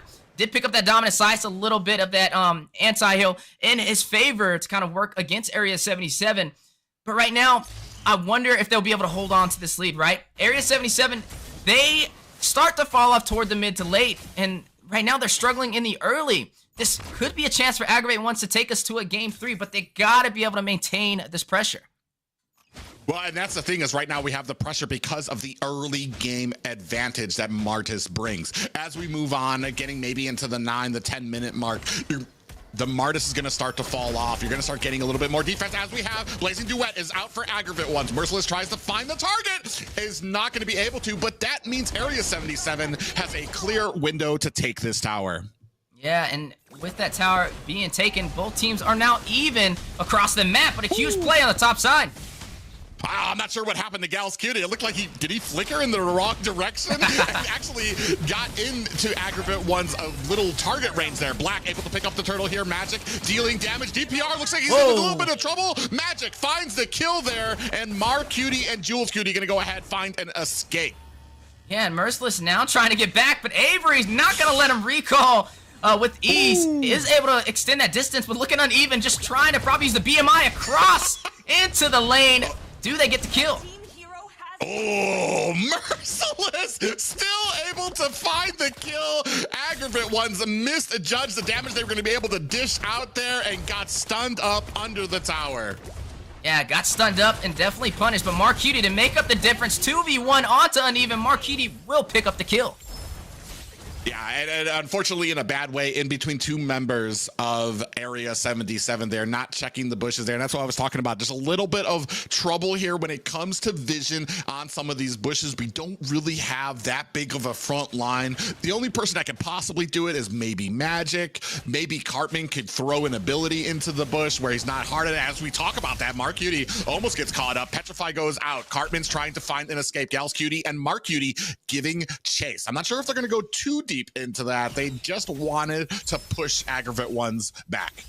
Yeah, and definitely pushing them back, not trying to give them any more advantage than they've had already. 7-7 so far, 8 minutes in, slowly transitioning into the mid game, and so far it's pretty even. Area 77 was able to claim one more turret at their disposal. The Lightning Truncheon being picked up. Marcutie picking up a kill on Cartman, and right now you are seeing the battle possibly on the way in the mid lane, just showing some signs of aggression, and this is definitely going to be costly when we jump into the mid game. But I wonder, right? Area 77, they are known to be a little bit more of an aggressive team. As AggravateOne, they're kind of known to kind of play back and be more defensive. Well, I mean, right now it is a little bit in the favor of AggravateOne. While it is a tie game, 8-7, about 26k gold for both teams, Black still has an advantage, still 4-0, while the kills on the side of Area 77 are split up just a little bit more evenly. So they don't really have that one highlight reel player on their team right now just yet. We're moving into this first Lord. You can see AggravateOne doing a great job picking up the position here, but here comes the entire team of Area 77. Conceal play comes out. Gal's Cutie comes in with a divine judgment on the Avery. And here comes the damage. Jules Cutie and Merciless find a kill for each other. A big penalty zone from Magic comes in. Marcutie finds a Black and down goes DPR. Right now it is 3 deaths on the side of AggravateOne's. Magic in a bad way trying to fight off 3 members. He finds a kill but dies himself. There are 3 up for Area 7. As I say that, Merciless finds a kill onto uneven. Wow, a lot to kind of break down right there, but Marcutie still alive, 5-1-2. Gonna be a problem. He was able to kind of pick up a couple of those kills in that skirmish, and the Lord is still intact for anybody to grab. Right now, you are looking at a little bit of a difference when it comes to the marksmans, right? Uneven, not able to find a kill, but able to deal a little bit of damage for the engagements, but it's just not enough so far. As right now, Area 77 staging and pulling the aggro for a possible Lord play, but don't count AggravateOne out yet, right? They have Black, the Martis 4-1-2, who could be the difference if not careful. Yeah, Lord is down to about a third health. Big pop-up. Cartman goes down to Merciless. They actually might be in a good way. We have the Netherrealm that has been out uneven. Finds a kill onto the Lord. So AggravateOne find themselves a little bit of an advantage, but now they need to make an escape. You see Area 77, they have not given up yet. They're still trying to put the damage on. They want the kills here. They want to make AggravateOne's pay. Magic gets taken down by Jules Cutie, and AggravateOne find a kill onto Merciless. And, you know, it's funny. Usually you see a tank kind of protect the backlines, but Marcutie and Jules Cutie just rotating together. Both backlines getting it done, dealing a lot of damage. We're able to pick off Magic as well. I mean, you're looking at a goal difference only by 1,000, but, you know, strength comes in numbers, and it's definitely showing right now. Target prioritization. Jules Cutie does have the Lightning Truncheon combination to be able to deal a little bit of that echo damage. When you are looking at the mage, Cartman on the other side, speaking of Cartman, Rough Waves on his way out of there, but a contest on the Lord for the bottom side. It doesn't even look like it's going to be able to push into any of the turrets for Area 77. Yeah, and that's the unfortunate thing about the position that Area 77 is in. They tried to find a gank on the Gals Cutie. Gals Cutie able to use that dash to get out of it, and that Lord basically just a free gold for Area 77. Doesn't even make it to a tower. We do have the enhanced minions out, though, so they might be able to find something at mid. Still trying to put on the damage. You see DPR coming around to the side. They're trying to protect it, but that's going to be a down tower at mid. Yeah, Cartman picking up that Divine Glaive will be able to do that additional magic damage in the late game, but is it too late, right? Looking at Marcutie, looking at his KDA, 6-1-4. Merciless right behind him at the 5-1-5. Immortalities are being built up right now. Black picking up his first. Oh, and now we use the Nether Realm. That's going to be one that we don't have later on in the fight. And as we see, that magic gets caught up in a Divine Judgment. Black tries to come in. Avery goes down with that ultimate from DPR. Uneven on the side. Is going to try to make his way out. And he gets caught between Gals Cutie, Jules, and Merciless. And down goes Black. There's only one member, actually two, because of that passive on the Faramis. Avery is back up. So there's essentially only two members for AggravateOne to try to defend these pushes. Yeah, and right now, Area 77 making the most out of their time. Will push up the mid lane, take the tier 2 turret, may be able to get the inhibitor as well. Avery and Cartman left for the denial. Will be able to clear out those minions just in time. We are now 13 minutes in. Area 77, though, able to kind of find their resolve toward the mid game and turn this back around in their favor.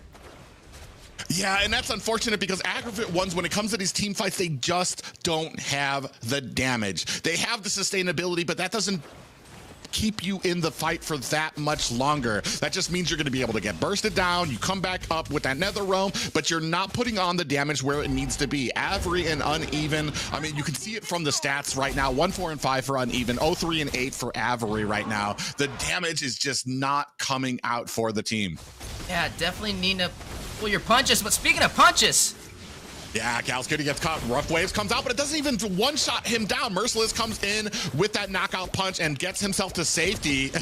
They're now trying to look for a good position here, but you have a Luminous Lord coming up. Look at the positioning here for Area 77. Black takes a little bit of damage, a little bit of a hello there from Marcutie to go ahead and ward him off. And DPR going to go ahead, start baiting out this first Lord, or the second Lord. AggravateOne in position for a possible contest. They have the vision, but the stun on the Black. Yeah, Black goes down, and that's going to set the pace here. That means they do not have a retribution. The entire team, they need to, yeah, exactly. They need to leave back up, maybe clear out their jungle a bit so that they can go ahead and get ready to defend. Yeah, a little bit of a miscalculation. Black was a little too far without his team behind him to kind of have a chance in that engagement, and especially as a jungler at around the 15-minute mark, you can't be picked off that easily, right? You need to have a game plan when you're rushing in for these skirmishes. Oh, Merciless. I mean, and this is just the confidence that he has right now with how far ahead he is. Against 4 members, goes in there, gets a little bit of shielding as well, but fends them off. Now you have all lanes pushing for the side of Area 77. Lord crashing down at mid. Cartman gonna try to get himself out as Jules Cutie rains down the damage. DPR looking for the front line. He's on the back. Oh, comes Magic with the penalty zone. Is it gonna be enough? I don't see that Nether Realm coming out just yet. Magic gets taken down. Marcutie doing a great job of bursting him down. Merciless finds a kill. On the backside, you see Avery go down to Marcutie. Cartman, this is gonna be a wrap, a clean and easy sweep for Area 77. Yeah, nice and easy, right? Textbook yet again from the aliens. Area 77 landing on Earth's surface and making their way into the losers quarterfinals, taking down AggravateOne in a very smart fashion, right? I don't think they're a little bit of a harder time in game 2, but overall we're still able to take majority of the objectives. Yes, they had a little bit of mistakes, but they made up for it in the mid game. And AggravateOne, it just looked like their synergy was off toward that mid to late game, and they weren't able to take advantage of what they claimed in the early. Well, and this usually kind of comes down to me, especially when you pick a support roam like Kadita out there. Yeah, you're going to have the damage, but they were well behind because what was really punishing them was the vision, especially there at the end where you talked about it. Black rotating, got caught, and picked off. And that's, I mean, that has to come out with the vision that you're giving your team here as we take a look at some of the stats. Yeah, looking at the stats so far, a 15-minute game, 25-12, but I'm looking at the kills. Merciless 7-1-6, having a great game, but Cutie yet again, almost doubling that, 11-1-8. The marksman for Area 77, showcasing his skills and getting ready, possibly for the LA scene. Yeah, they are trying to keep hope alive. We take a look here at the replay. You saw the feathered airstrike coming out and puts out that nether realm early, which means that as this fight continues, they're not going to have that in there. And Magic getting bursted down. And here, we're already 2K behind, and down comes the Appraiser's Wrath to basically burst down a lot of AggravateOnes. And it was basically a wrap after that. They were just caught picking them off. And this kind of comes with that communication for the side of AggravateOnes. There needs to be a call out there when you're so far behind and you're getting taken out like that for everybody to retreat. Yeah, now looking at the post-game stats, right? Rich Guy going in Cutie, 904 gold per minute, and also the carry with the most damage dealt, sitting at 71,000 DPR, eating a lot of that damage over there with about almost 138,000. Jules Cutie, though, the forgotten one, with the most assists, sitting at 17. Overall, a great performance. AggravateOne showing potential. Maybe next season we'll be able to see them shine a little bit more if they stick around or maybe rotate around other teams. But Area 77 looking very promising as they make their way forward in the loser bracket. Yeah, they're trying to keep hope alive for their hopes to get into the playoffs. This is a very long road that they have ahead of them. Step one is beating AggravateOnes, and they did it very, I want to say, stylishly. They checked all the boxes they needed to, had a very dominating performance. Merciless and Cutie had some great games with them to be able to kind of take down and pick off the targets that they needed to go for. You can see here from that first game to the close of that first game, a complete team wipe on AggravateOne side. And then here's what we're talking about. We take out that nether realm very early, Jules Cutie on the background, and then you're gonna see that big Appraiser's Wrath come down. Now, DPR dies for it, but he bursts them down enough to go ahead so that the rest of the team can basically take down 4 of them before AggravateOnes can even realize and try to get out of the way. A great performance from Area 77. Speaking of great things, let's go ahead and move on to our host, Xena Lily. Yes, amazing plays by Area 77 as they dominoed their way to victory. Our MVP is the damage-dealing Cutie. Tell me what you guys think of our MVP, guys. I mean, we were talking about it here. 11-1-8 in the last game, 3-1-5 in the game before that. I mean, we've talked a little bit about how the meta shifts and how marksmen are so important moving into the mid and late game. Cutie showing how important that role can be. Don't want to say that he shifted the tide for Area 77 because they were already winning, but definitely putting in that last nail. Yeah, putting in that last nail in the coffin for AggravateOne, and Cutie, I think it was well-deserved. He's been a marksman that we've been kind of keeping an eye on in plenty professional tournaments and also prior NACTs, and he's been a problem, especially when his team thrives in the economy. That's where he really shines, but he's also one of the few marksmen that can shine in the economy. Is not in his team's favor, so definitely going to have to watch out for him as we progress through the loser's bracket. Yes, Cutie had been an amazing marksman out there. I loved watching his gameplay and the way he just dealt so much damage, just jumping right in, and killing them all. But what do you guys think of who would be second place for MVP in your book? That definitely has to go to Merciless in my book. While the kills weren't there in the first game, like I said, he was executing his plan to perfection, going against the mage, making sure that she used those ultimates before the team fights were even happening, was even able to find Black rotating late in his jungle. And then the last game, Merciless had a huge impact, a ton of kills, only behind the marksman, of course.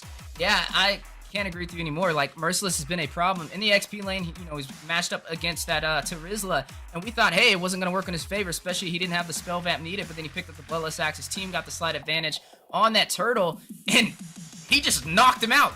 A clean sweep for that first early kill to get the slightest advantage for Area 77, and he was literally right behind Marcuti when it came to the scoreboard.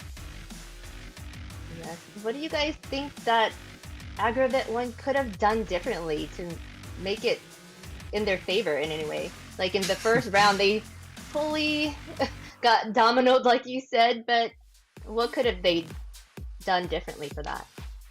Well, that's an issue when it comes to the top 8, especially for AggravateOnes, especially for new teams in the top 8. It can be difficult when there's a lot of those mistakes that you make that usually you might not get punished elsewhere, but here at the top 8, things like vision, things like rotating without checking a bush, we saw a lot of that. There's little fundamental problems that end up as, like I talked about, dominoes, that they add up and they add up, especially if you don't fix them by the mid or the late game.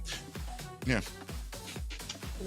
Well, we've got a NightHorde versus Bloodhounds up next, guys. These two are trying to make a comeback to see who will prevail.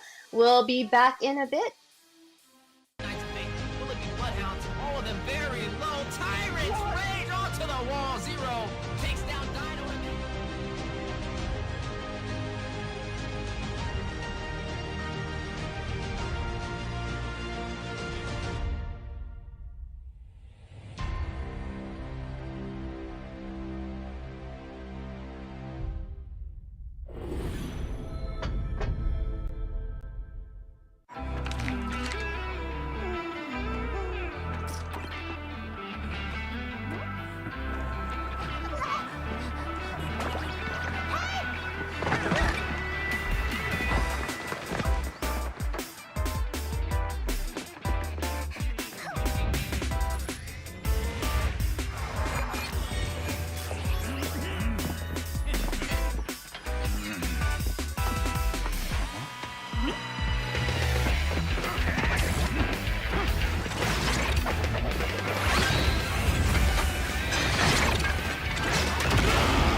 Upcoming tournament for NACT Fall. This is Mara Aquino wishing you guys luck, and I hope you guys do so well and you go to Philippines for the upcoming M5 World Championship.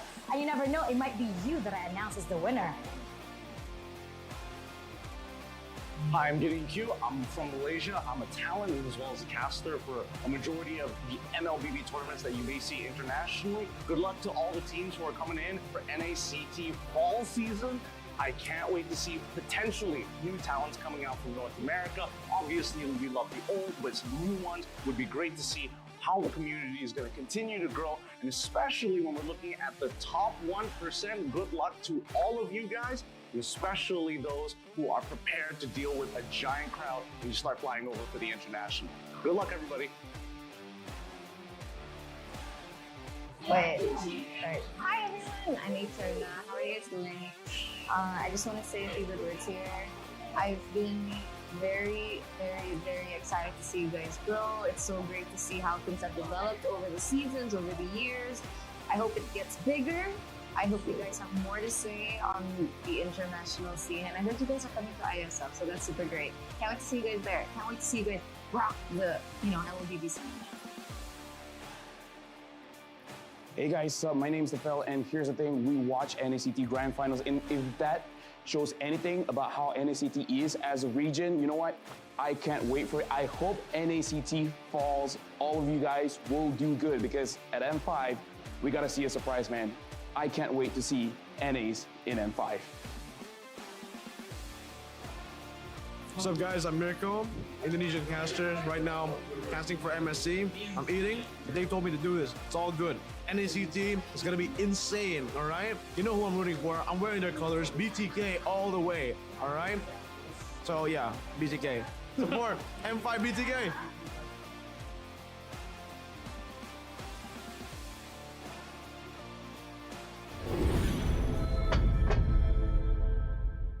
Welcome to a journey through time as we delve into the transformative milestones of North American Challenger Tournament, NACT. Our story begins on April 11th, 2022, when the North America Community Tournament was officially renamed to North America Challenger Tournament. The official NA YouTube channel was also introduced, and Team A77 claimed the title of champion for the season. Fast forward to August 7th, 2022, and NACT evolved into an officially organized North American regional event. The tournament spanned 13 days of thrilling online broadcasts, with Team First Blood triumphantly seizing the championship. As we moved into the fall of 2022, the first ever offline grand final was held, taking the tournament to a whole new level. This landmark event took place in Las Vegas, USA, creating an unforgettable live experience for all the fans and competitors. The NACT trophy was unveiled, and the championship title went to the Valley.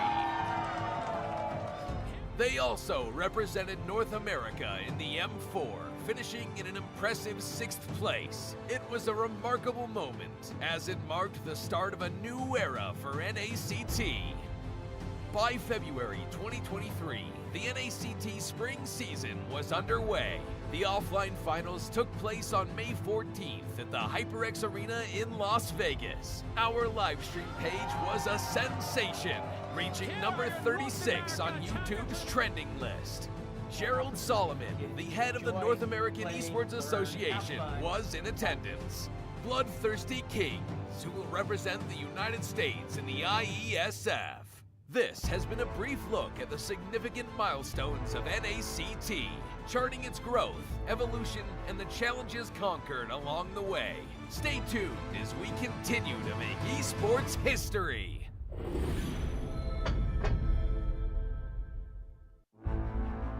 In the world of esports, every battle is a chance to prove oneself. Every moment holds the potential for greatness. It's not just about winning, but the spirit of competition that drives us forward. NACT 2023 Fall Season is where dreams are realized, where champions are crowned, and where legends are made.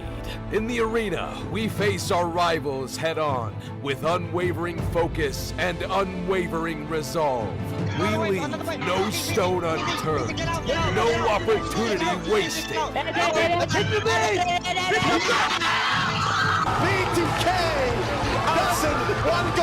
Together, we create moments that will be etched in history.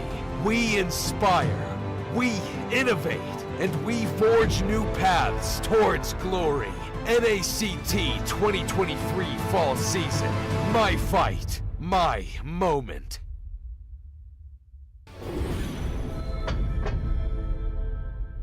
KnightsofFate, Philippine Bloodhounds, all of them very low. Tyrants rage onto the wall. Zero takes down Dino.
upcoming tournament for NACT Fall. This is Mara Aquino wishing you guys luck, and I hope you guys do so well and you go to Philippines for the upcoming M5 World Championship. And you never know, it might be you that I announce as the winner. Hi, I'm Gideon Q. I'm from Malaysia. I'm a talent as well as a caster for a majority of the MLBB tournaments that you may see internationally. Good luck to all the teams who are coming in for NACT fall season. I can't wait to see potentially new talents coming out from North America. Obviously, we love the old, but some new ones would be great to see how the community is going to continue to grow, and especially when we're looking at the top 1%. Good luck to all of you guys, especially those who are prepared to deal with a giant crowd when you start flying over for the international. Good luck, everybody. Wait. Right. Hi everyone, I'm Eterna. How are you guys doing? I just want to say a few good words here.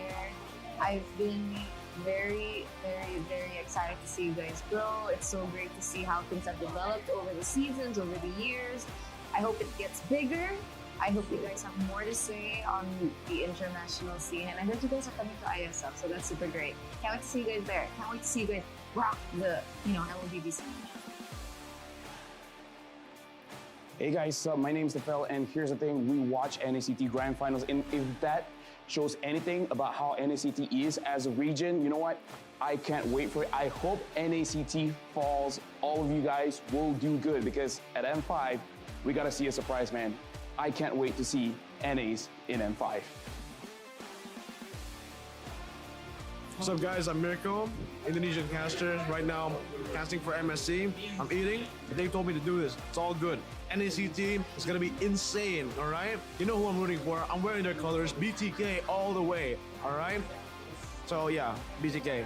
Support M5 BTK.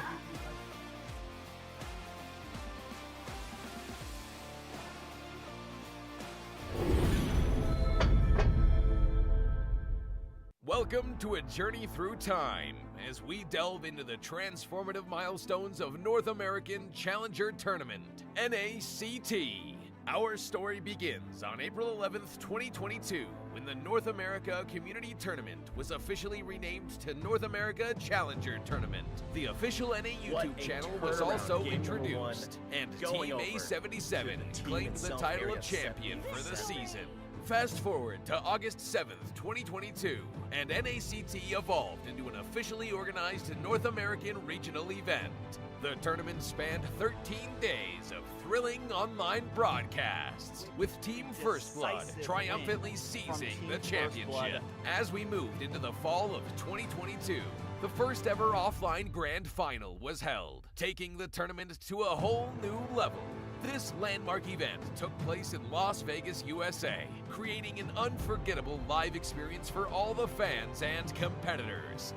The NACT trophy was unveiled, and the championship title went to the Valley. They also represented North America in the M4, finishing in an impressive 6th place. It was a remarkable moment, as it marked the start of a new era for NACT. By February 2023, the NACT spring season was underway. The offline finals took place on May 14th at the HyperX Arena in Las Vegas. Our livestream page was a sensation, reaching number 36 on YouTube's trending list. Gerald Solomon, the head of the North American Esports Association, was in attendance. Bloodthirsty Kings, who will represent the United States in the IESF. This has been a brief look at the significant milestones of NACT, charting its growth, evolution, and the challenges conquered along the way. Stay tuned as we continue to make esports history.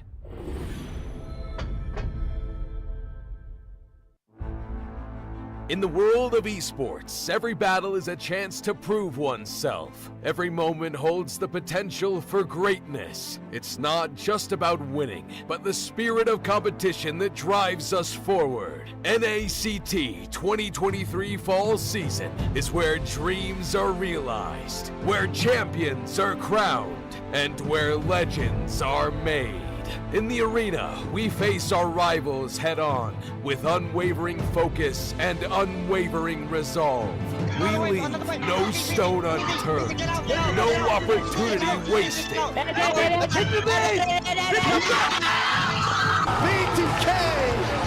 doesn't want to go out to... Together, we create moments that will be etched in history. We inspire, we innovate, and we forge new paths towards glory. NACT 2023 Fall Season. My fight, my moment.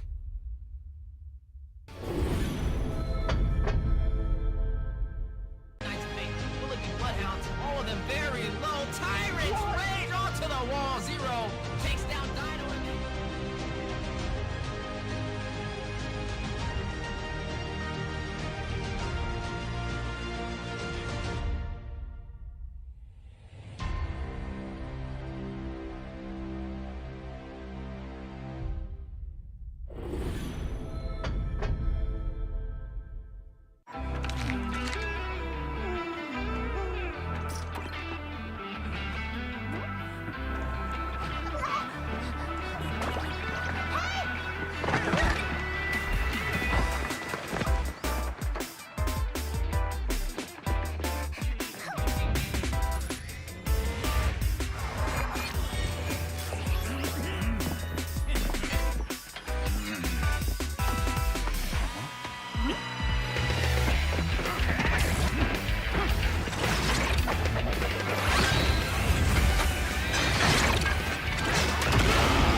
Upcoming tournament for NACT Fall. This is Mara Aquino wishing you guys luck, and I hope you guys do so well and you go to Philippines for the upcoming M5 World Championship.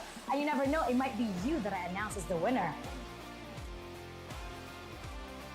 Hi, I'm Gideon Q. I'm from Malaysia. I'm a talent as well as a caster for a majority of the MLBB tournaments that you may see internationally. Good luck to all the teams who are coming in for NACT Fall Season.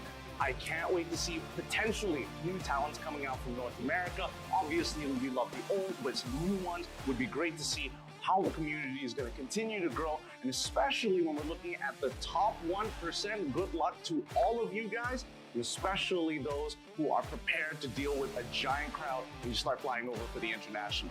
Good luck, everybody. Wait. Alright. Hi everyone, I'm Eterna. How are you guys doing? I just want to say a few good words here. I've been very excited to see you guys grow. It's so great to see how things have developed over the seasons, over the years. I hope it gets bigger. I hope you guys have more to say on the international scene. And I heard you guys are coming to ISF, so that's super great. Can't wait to see you guys there. Can't wait to see you guys rock the, LBB scene. Hey guys, my name's Fel, and here's the thing, we watch NACT Grand Finals, and if that shows anything about how NACT is as a region, you know what? I can't wait for it. I hope NACT falls. All of you guys will do good, because at M5, we gotta see a surprise, man. I can't wait to see NAs in M5. What's up, guys? I'm Mirko, Indonesian caster. Right now, casting for MSC. I'm eating. They told me to do this. It's all good. NACT is gonna be insane, all right? You know who I'm rooting for. I'm wearing their colors. BTK all the way, all right? So yeah, BTK. Support M5 BTK.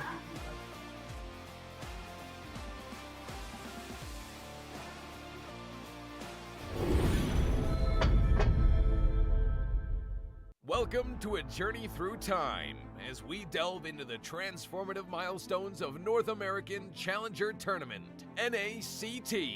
Our story begins on April 11th, 2022, when the North America Community Tournament was officially renamed to North America Challenger Tournament. The official NA YouTube channel was also introduced, and Team A77 claimed the title of champion for the season. Fast forward to August 7th, 2022, and NACT evolved into an officially organized North American regional event.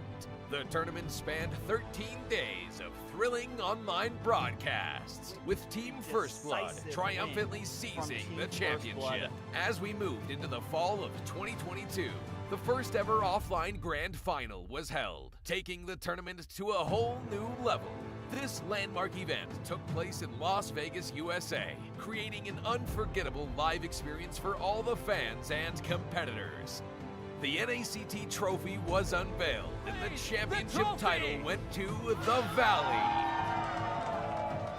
They also represented North America in the M4, finishing in an impressive 6th place. It was a remarkable moment, as it marked the start of a new era for NACT. By February 2023, the NACT spring season was underway. The offline finals took place on May 14th at the HyperX Arena in Las Vegas. Our livestream page was a sensation, reaching number 36 on YouTube's trending list. Gerald Solomon, the head of the North American Esports Association, was in attendance. Bloodthirsty Kings, who will represent the United States in the IESF. This has been a brief look at the significant milestones of NACT, charting its growth, evolution, and the challenges conquered along the way. Stay tuned as we continue to make esports history.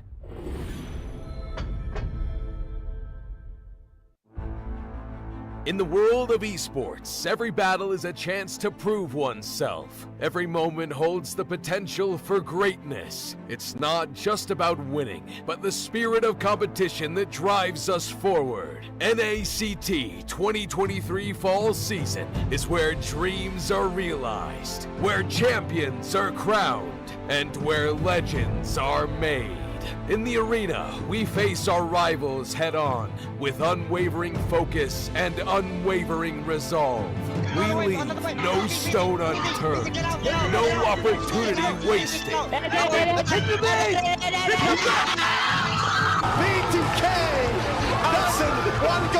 Together, we create moments that will be etched in history. We inspire, we innovate, and we forge new paths towards glory. NACT 2023 Fall Season.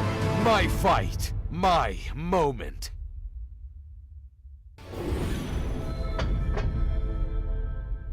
KnightsofFate, Philippine Bloodhounds, all of them very low. Tyrants rage onto the wall. Zero takes down Dino.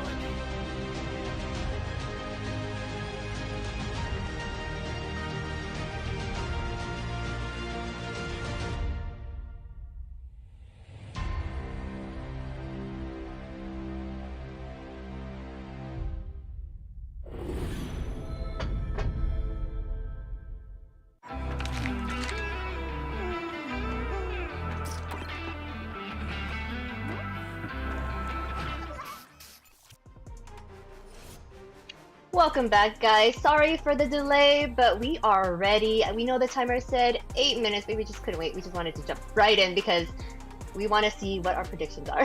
Just kidding. Let's look at our caster predictions to see where we stand in our guesses. My choice was in Bloodhounds. They did take a match from the Ohio brothers. That's why they are the choice for me. But what about you guys? Well, I mean, it's no surprise there. Yui going for the NightHorde, but the story tonight is about a lot of these teams that have a very close chance of still making it to the playoffs in Los Angeles.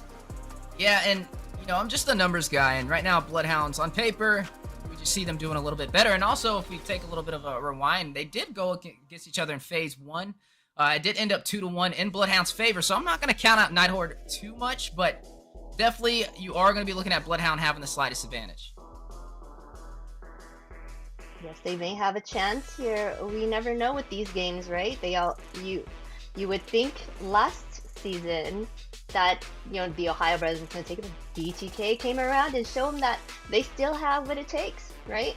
So in this one, same thing might go. Bloodhounds and NightHordes. NightHordes may come back. Yeah, it's gonna be really interesting. Both of these teams have something here to prove tonight. A little bit more so, like I said, for the Bloodhounds. They did get beat in the last weekend. They got beat by was it the Knights of Fates? No, it wasn't the Knights of Fates. Or I'm pretty sure. Well, they got dropped down here to the lower bracket. They're looking for a way to get back here. And if they do well enough here, there is the possibility of there being a 3-way tie for 3rd and 4th place, which is really interesting. It just depends on how well they do here and in the rest of the night. Yes, we shall see now, guys. And now the battle is going to begin between NightHordes versus Bloodhounds. Let's get it started. That's right, as we are now jumping into the second series of the day, Bloodhounds and the NightHorde, best of 3 in the losers bracket. Now, looking at the NightHorde, they haven't had the easiest ride, similar kind of to AggravateOne. They were like a little bit above them by able to take a victory in a match, but they're still struggling to win a series so far. Bloodhounds, they've been on a rocky ride, some ways working in their favor, but others being their demise. Like you mentioned, Bloodhounds is a team that has a chance to have a seat in Los Angeles, but in order to do that, they have to take down NightHorde and climb pretty high on the losers bracket. So this is definitely going to be one of the hurdles they have to jump. For the NightHorde, though, even though they've had a little bit of a harder record so far, they can be a gatekeeper to hold Bloodhounds back from going to LA. Yeah, and when we talk about some of these players here, the big news, especially last week, was a lot of these roster changes. A lot of new faces for the NightHorde. When you change up the rosters there, you kind of lose a little bit of synergy. You have sometimes a little bit of issues when it comes to your rotations. Bloodhounds, they are kind of going with the same roster that they had before. Last week, they had Sir Bossy in for the roam position. Now we have Coppola back in. So we're kind of, I want to say, back where we were before we took the break for IESF, where these guys, they know each other, they know how they play, and they know how to execute their game plans during it. A little bit of a focus for the NightHorde onto that Valier that Boca Roscoe has been using to a great result here in the NACT. And then on the other side, Bloodhounds have taken out the Fanny and taken out the Kaja. Yeah, and we usually see Bloodhounds take out the Ling against the NightHorde as well, so I'm wondering if they're going to kind of repeat what we've seen in Phase 1 when they went against each other. And honestly, the bans are pretty much the same. The only difference here, though, is that Bloodhounds decided to ban out Kaja instead of the NightHorde. If not, that would have been all 3 bans from the last series when these two teams fought out. But they're going to go ahead and go in for that Franco. That is 2 roams with the ability for suppression, which will lead a little bit of an advantage if you do want to run with an assassin playstyle. Yeah, interesting here. We take out both suppressions on the side of Bloodhounds, which tells me that maybe we are looking for a little bit more mobility on our team, somebody fast, maybe even possibly a Joy jungle, something that's going to be able to kind of dance around that you don't want to get nailed down with that suppression from Franco or from Kajun. Yeah, and I'm going to kind of be keeping my eyes on that, right? I mean, when we're looking at Bloodhounds, we've seen them run the Fredrin, we've seen them run the Martis in the jungle. NightHorde taking out that Martis. It was picked up 2 times against them when they were going against the Bloodhounds last time. So it's a little bit of respect bans and homework and kind of patching up those wounds from the first series when they fought each other. Now Bloodhounds going to go ahead and pull out this Valentina, right? That's going to provide some draft pressure, meaning NightHorde's going to be a little bit more cautious on the heroes they slot in, considering Valentina can use any ultimate and profit against you that you slot on your team. I think it's a good pickup from the Bloodhounds, but there's still some answers. We like to say when there's a Valentina you're going against, you can either pick all heroes that she profits on to overwhelm her, or pick no heroes at all that she can profit with. Yeah, it's not surprising that we start off with a comfort pick for Boca Rosco. Get him on something that he's going to be good with. Prioritize that, because in some ways Boca Rosco is one of the top and highlight players for the side of Bloodhounds. You still got Easy Peasy, who's also gotten a Savage on when he plays a jungler. Coppola's taken home an MVP as well. But Boca Rosco has been, I want to say, one of those just standard throughout all of the games. He's always one of those mage players that even when his team loses, he doesn't take a lot of deaths. He's usually an outstanding and a class act for his team. Yeah, he's definitely been a problem, right? He's not a new face in the NAC. We've seen him compete in a lot of professional tournaments. He's been a supreme mage as well, a wizard in the making. So when left unchecked, he can be the difference in closing out the game in the Bloodhounds' favor. But speaking about closing out the game, they're wasting no time. They're just jumping through this draft. Looks like they already have a game plan. Dino, or at least the Bloodhounds, are going to slot in the Uranus for some survivability, right? We've seen the Uranus be a problem, pretty much the unkillable, able to kind of rotate around the map. I mean, we've casted even just last week together. We've seen the Uranus go inside of the base, eat up all of the minions, and not allow anybody from the opposite side to farm, and it made the difference. And then looks like they're going to showcase their marksman up against the Bruno by slotting in the Melissa. I was actually going to question, does the Melissas go away outrange Bruno's auto attacks? I'm not sure how that works, but I mean, you're still going to have an answer for that go away when the going gets tough here. We're looking for that last pick for the NightHorde here. They've got the tankiness, they've got the real burst damage in that Bruno, and now we have a good setting potential on their side with that Eve pickup. Yeah, and you know, the Eve is usually slotted in not for the damage, but for the utility, like you mentioned. Able to provide that slow to the team, control an entire zone, especially for the neutral objectives, or rotating around and getting that pick off that they're looking for. Now, they are going against the Valentina, not just any Valentina. This is Boca Rosco, one of the more known mages in the North American scene, so they will have that manipulation on their side also. And just looking at the ultimate stat Boca Rosco could choose from, I'm definitely going to be going in with that Eve. So far, with the first picks being slotted in from both teams, they have answers. Now, I do want to see, you know, I'm asking the same question as you with the Bruno going up against the Melissa, who has a little bit more of that range in the gold lane. But for Sleeps, and the same thing for the marksman for Bloodhounds, and the same thing for the marksman for the NightHorde, the Bruno and the Melissa, they both got to worry about the same things. Where is the mid laner going to be? Where is that manipulation going to drop down? Positioning is key for the gold laners. Well, not just that, but you're going to be able to have to watch out for that yourself as well. Boca Rosco going to be able to use that IMU to take that away from them. And honestly, from the composition we're looking at right now, it looks like that's pretty much the optimal path to go, to take that ultimate. You don't really want the Appraiser's Wrath. You're not going to be taking enough damage to really kind of set that off more. And then the Worldy from a Bruno. I mean, you're still going to have the physical damage. Your magic damage gets turned into physical damage when you use that IMU. But I mean, when you're talking about what you'd want to use here, the priority definitely goes to that real world manipulation. Looking for one more ban on their side. Looks like we took out Bane and Boxia on the side of the NightHorde, and Bloodhounds going to focus down on those assassins. Yeah, I mean, taking out the Hayabusa, they went against Hayabusa up against NightHorde in phase 1, so just kind of looking back to the past and saying, hey, this worked last time, let's try it again. The Hayabusa was a little bit of what gave them a cutting edge, but let's not even give them the opportunity. And I like what I'm seeing from both teams. Honestly, it's research, it's homework, and it's looking very promising. Now, something that we did see when these two teams fought against each other was the Bloodhounds twice out of the 3 games they played picked out the Grok in the roam position. So I'm wondering if that's going to happen again. And the NightHorde actually picked up the Minotaur in the last series that they played against each other, but they didn't pull it off. The Bloodhounds was still able to close it out with the Grok, and also, but this was the difference was they had the Valeer on their side, but the Valeer did get did get banned out on this one, so that's not going to give them that advantage. But nonetheless, it's very similar to what we've seen last time. It did go to a game 3 though. This was the only team that the NightHorde actually pulled off a win against, and I'm not talking about series, just a win in terms of a match. So it's still anybody's game. It's just going to boil down to execution.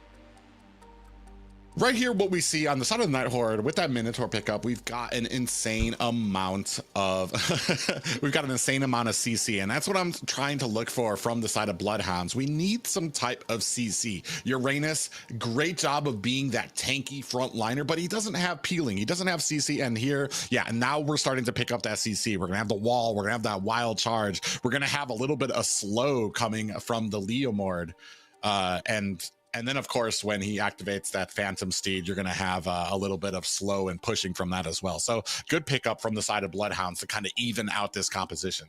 Yeah, you know, the Grok was something I could have expected. I mean, we've seen the Grok, like I said, 2 out of the 3 games they went against the NightHorde. They pulled out the Grok, and they only lost 1 against them. So I want to see where this goes. The Leomord, I like to see it, right? The Phantom Steed could be the deciding factor to possibly pull this out. Not too many teams have been running the Leomord, so I'm always excited to see things that we don't watch every single series, especially everybody out there in North America. We love seeing new heroes just jump in and mix things up. So speaking of mixing things up, 2-2-1-3 combo, we are going to go ahead and see the last pick for the NightHorde being the Bakito. Yeah, and really interesting too is that NightHorde just has an insane amount of CC here, which is very interesting. You've got that big burst damage from Matt4U on the Bakito and Jolie on the Bruno. So, I mean, I do like the composition here. However, what we've talked about and what you talked about a little bit before is that when it comes to the execution, sometimes some of these teams can be lacking. We need to see if NightHorde has closed some of those gaps, if they are able to kind of take advantage of a very impressive lineup that they have here. Yeah, and you know, with this being possibly their last game, they have a lot on the table that they need to showcase today, right? NightHorde hasn't had the easiest ride, but may be able to change it near the end, as we are now jumping into game number 1 of the losers bracket. Currently watching Bloodhounds going up against the NightHorde in a best of 3. Yeah, best of 3, and if whoever loses this match will be finding themselves an early exit from this NACT, and we're going to go ahead and start things off here. Going to have a typical start for both of these teams. You can see both roams kind of hanging around the mid, trying to get that vision, trying to put that support, but let's take a look at some of these emblems. Yeah, you are seeing a lot of the emblems being slotted up, a little bit of variety all across the board. Some Impure Rage, some Quantum Charge. You know, you see that triple tenacity, though, for the side of Bloodhounds to be a little bit more sustainable during these fights. But what I'm going to be keeping my eyes on is the rotations, right? I mean, you've seen both junglers start on the same side of the map, which means they are going to be clashing over here toward the XP lane here eventually prior to this turtle spawning in. Yeah, and you can see already Dino doing a great job cutting the lane, and now he's going to go ahead, create that pressure for Myth right now. Is he going to be able to pick that up? And it does look like he's able to get that orange buff, but now we're starting to clash out. Easy peasy comes in there, throw some damage on Matt4U, a little low. Dino's chasing him down. Are they going to be able to get the kill? Easy peasy finds and delivers the damage. In comes the Phantom Steed, trying to put the damage on the Reckless, who's trying to escape. They're not going to be able to find the kill. But man, what a start for Bloodhounds. Yeah, and able to draw that first kill to give them the slightest advantage in the XP lane. But on the bottom, the 1v1 matchup, you are looking at Sleeps, you're looking at Jolie showcasing their pressure in the gold lane. Yeah, and that's what you want to do too, is kind of keep that pressure on the Bruno in the early game, because once you get to the mid game, once he starts landing and getting all that crit, he's going to be basically throwing planets at you with the damage that he causes there. A little bit of a skirmish here. NightHorde do find themselves an escape, but it's going to open up and set the tone for this first turtle fight. Dino going to go ahead, zone out the rest of NightHorde. Reckless in a bad way is going to have to expend that flicker. Dino's not taking screwing around. He's going to try to chase down, but is not going to be able to find the kill. Meanwhile, on the other side, easy peasy finds the Bloodhounds a first turtle. You know, and I like what I seen right there, right? Even though Dino wasn't able to get the kill, I admire the pressure by forcing them back into the mid lane to create the opportunity for easy peasy to take a Lord with little to no contest, and already showing promising things for the objectives for the Bloodhounds. The NightHorde, though, they gave that up. We got to see how they will respond. They need a trade, or they're going to find themselves in a deficit. Yeah, and that's going to be the problem for them. And that's what we've seen so much with a lot of these teams is once they get that ball rolling, it's very hard to kind of counter it out if you keep on making the same mistakes. Right now, things not too far out of their hand, but a little over a 1K gold lead so far for the Bloodhounds. Myth and Dino fighting it out here, trying to punish him. Dino in here, and Myth is going to go ahead and find his escape. I'm not sure if Dino was actually able to get that minion. Yeah, and you are going to look at easy peasy, picking up an item. Both teams currently just waiting for a mistake to happen, but Bloodhounds being a little overly aggressive, right? Gonna go ahead and proxy those lanes. I mean, look at the team synergy. A 3-man rotation trying to help out Sleeps any way they can, but they're now shifting over focus into the jungle, right? They're trying to delay the farm from the NightHorde. They already had the advantage of taking the first turtle, but it looks like they are trying to climb on more objectives super early to take advantage of this game.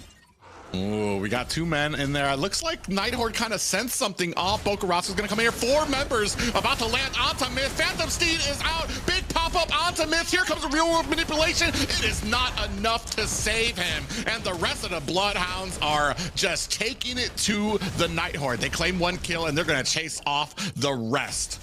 Yeah, able to get a kill. Didn't even get phased by the Minoan Fury and a manipulation used against them. Just showing you that Bloodhounds is comfortable. I mean, look at Sleeps already chipping a lot of that gold off that turret, and nobody there to stop him. Kopla in a great position, stopping Reckless, stopping Jolie from getting to Sleeps. He was able to get all the gold off that, which is going to lead in the economy. They're already up by over 2,000 gold.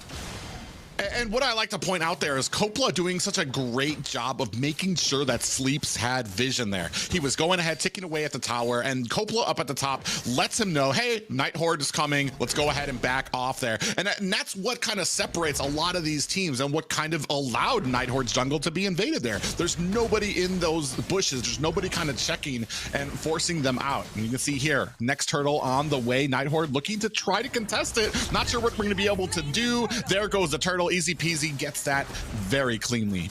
And that was just a difference of retribution, right? Myth was in position to take that away from Bloodhounds, but just showing easy peasy is a little bit quicker for those objectives and on his battle spell. But look at Dino all the way on the opposite side of the map, providing the pressure with this Uranus. Yeah, he's doing that, and while we have a cutting lane for Matt for you, so he's trying to match it up. We're gonna see as we start getting into these fights how much pressure that we can get from either of these. The tankiness from the Uranus or that damage that comes from Matt for you. And we do see this Myth actually still able, despite having his jungle invaded, still able to pick up that buff. Dino in a little bit of trouble, does get a pop up there, but that's a tanky boy. And we're only at the 5-minute mark, and he's already able to tank the damage from 3 members of the NightHorde. I'm kind of keeping my eyes on Matt for you. He's just sitting there in the tier 2 turret right now. I'm wondering what's going on. Maybe talking to his team, but they're definitely going to be losing in the rotations. On the top side, though, Sleeps is going to go ahead and clear out these minions. You're looking at Myth rotating to the top side for the denial. You are going to see that Guardian's Barrier drop down from Kopla, though, trying to help proxy the lane. 2-0, Bloodhounds up by about almost 6,000 gold. We are only 6 minutes in. Oh, big wild charge. Big wild charge comes out there. Phantom Steed follows up. Bokarasu's finds a kill on to Reckless as well. And Myth, this is not something he's going to want to be a part of. He does find a little bit of damage there, but this looks like, oh, was he actually able to get that? No, he wasn't. That's going to be an orange buff stolen from him as the marksman for the Bloodhounds finds another tower. I'm just looking at Matt for you. I'm just going to move from the tier 2 to the mid lane and just, kind of wait around. But right now, Bloodhounds is not waiting at all, applying that pressure and taking this match in their favor. So you are seeing the clash in the mid lane. Yeah, Matt for you comes alive with a little bit of damage, but not before the Bloodhounds come in and clean his clock. Now we're seeing the damage from that Melissa. Sleep's doing a great job. Bokarasu's finds a kill onto Myth. Real world manipulation from Bokarasu's is set down to off the escape of the NightHorde, and we're trading some kills there, but easy peasy finds, is that a triple kill for him? Sheesh. Not just a triple kill, but a 1 HP escape and a wipeout against the NightHorde. 9-1 for the Bloodhounds, took the mid lane, and now I'm going to take the tier 2. Overall, a dominant performance so far.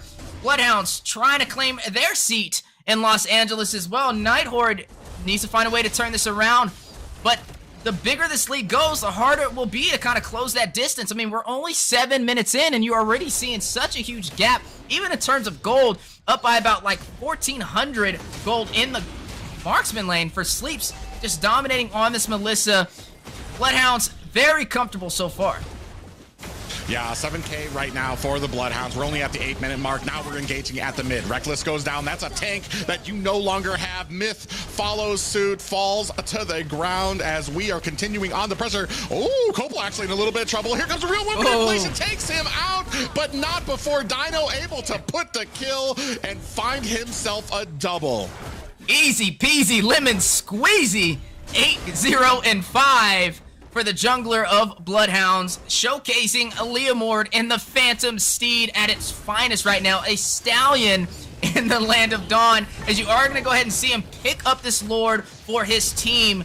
With that Lord being in their favor, they will be able to push through and possibly take some of these tier 2 turrets. The NightHorde trying to find their synergy, trying to find their composure, but is it too late? Yeah, right now, especially now, you can see how they're going against a Dino. Phantom Steed comes out, easy peasy on the back line, takes out Matt for you. Down comes the Appraiser's Wrath from Myth, does not find a target. Dino actually taken really low on the side, Sleeps, finds the flank, putting on the damage. Kola finds a kill. Sleep next onto Myth, finds a kill as well, and down goes Reckless and Saku. That is a complete team wipe for the NightHorde. A complete team wipe in domination from the Bloodhounds. Another wipeout within the past 3 minutes. That's 2 wipeouts for the Bloodhounds, and now with the Lord crashing through the mid lane and the inhibitor taking some serious damage, Bo Carrasco eating those hits. They're risking it all. They are going to be able to open up the base for the NightHorde. Yeah, like that, Bokarasca tanked a few hits just to ensure that they can get that down. They're not looking to mince words here. They're looking to close this up at the 10-minute mark. Phantom Steed is out. Dino comes in to tank the damage. Big pop up onto 2 members of the NightHorde. Saku finds a kill onto Dino, but 2 members of the NightHorde are down. 10% left onto the core. That's going to be an early game for the Bloodhounds. 10% onto the core in 10 minutes. At that, a great finish for the Bloodhounds for game number 1 in the losers bracket up against the NightHorde. A one-sided story to be able to close that out, and a fast finish at that. Now, Bloodhounds definitely getting comfortable, trying to get ready to book their ticket for Los Angeles, but they still got another match to go. Looking at the NightHorde, right? Gonna take a little bit of a second and break down what I kind of seen. First of all, Matt, for you, I'm not sure what was going on right there, but he looked like he was trying to book his flight to LA in the mid lane for a second in the middle of playing, but you can't do that, right? So for game number 2, when we talk about keys of victory, definitely stay in your lane and protect your lane at all costs to give your team that advantage. That made the difference, but overall still, the synergy, even when Matt for you was there to fight it out, was just huge for the Bloodhounds to take advantage of. They took all the neutral objectives, they claimed all the turrets, and were able to close that out in a 10-minute mark. What I like, especially about the early game, is Easy Peasy and his knowledge on the Leomord. It was basically a race for him to get to that level 4. And as soon as it happened, he was absolutely dominating here. We can take a look at the stats here. 9-0-9 for Easy Peasy. I mean, I'd love to say I'm surprised, but I'm not. Easy Peasy has been a dominating force here for the Bloodhounds, even able to get a Savage on Martis in days past. And a great job. Even Bokarasco there sitting at 4-0-9.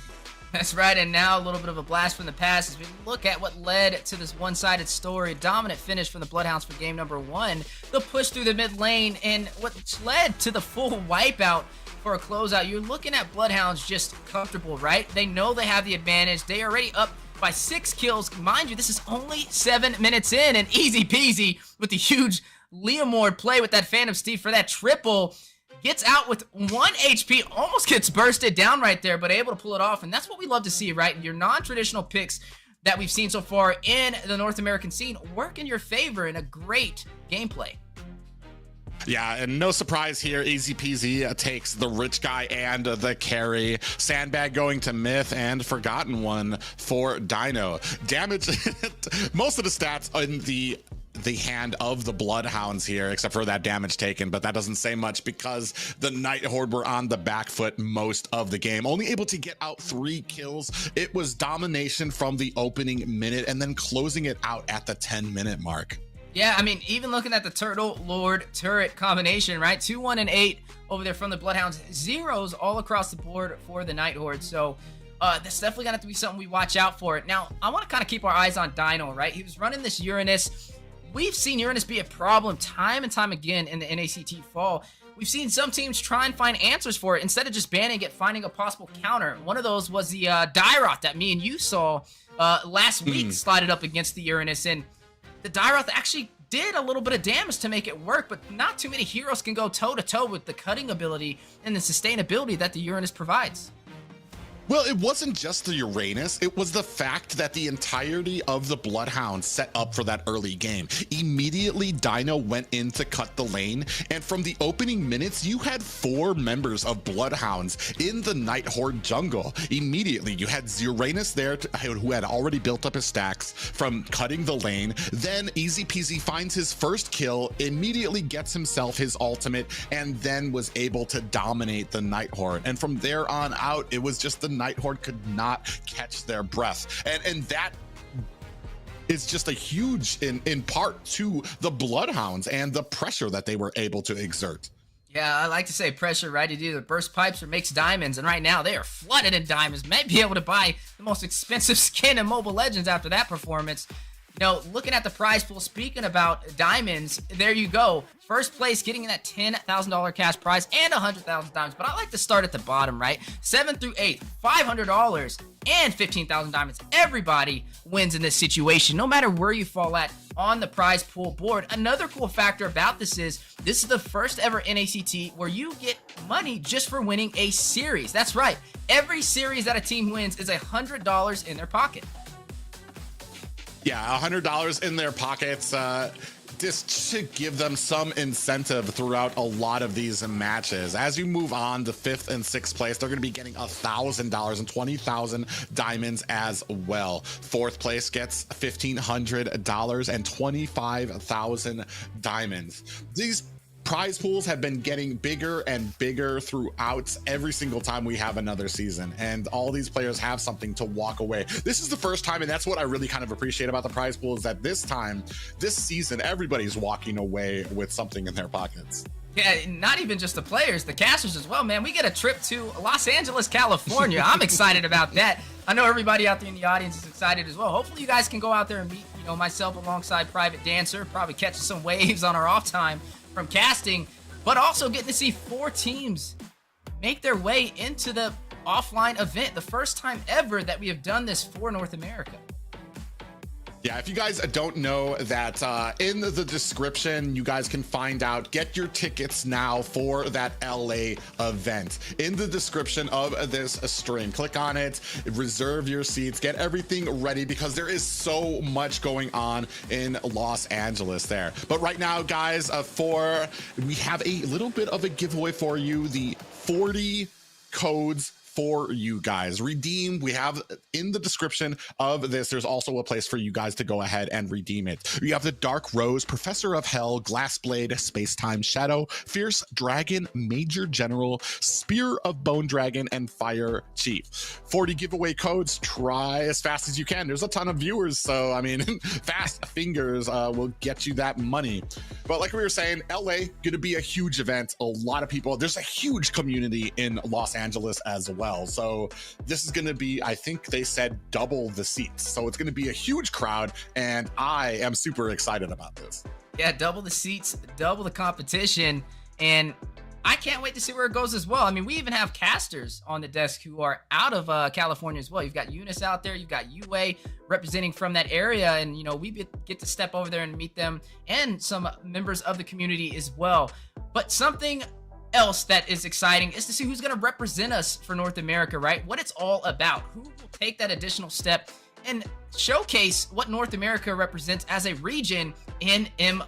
I can't wait to see where that goes. Nonetheless, speaking of the offline event, it is in Los Angeles. The path to M5 2023 NACT fall season. Definitely mark this on your calendars and book your tickets. I'm booking mine as I'm currently reading this right now, but nonetheless, 4 teams to go out there, and that's what we're going to be figuring out today. Who can climb up that ladder and hold their spot in the top 4? We know pretty much from what we've been seeing so far, BTK and TOB, the powerhouses, always making a way into the offline event, whether that's going with Outplay, TOB, the Valley, BTK, usually the same familiar faces, but this time around with 2 more additional teams can change the entire dynamic.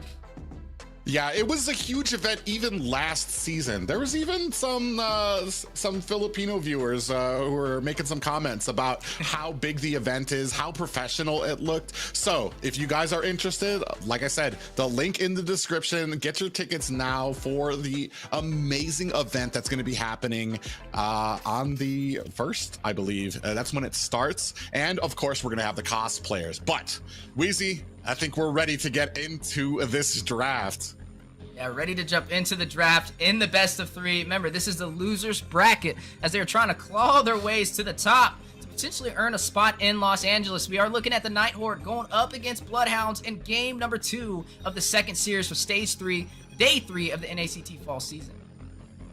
Yeah, it looks like we're going to go ahead and stick to that Valir. It's amazing for me is that when a player has such an effect on a character that the enemy team is forced to ban that out. And something you don't always see, which is that Valir ban. The second one comes to mind would be Zero. They ban out like some off-the-wall bans just to take care of Zero. But for here, the Bloodhounds, Boca Roscoe has been a menace. Like I said, he want to say like number 2 for the last game because Easy Peasy went off on that Leomord.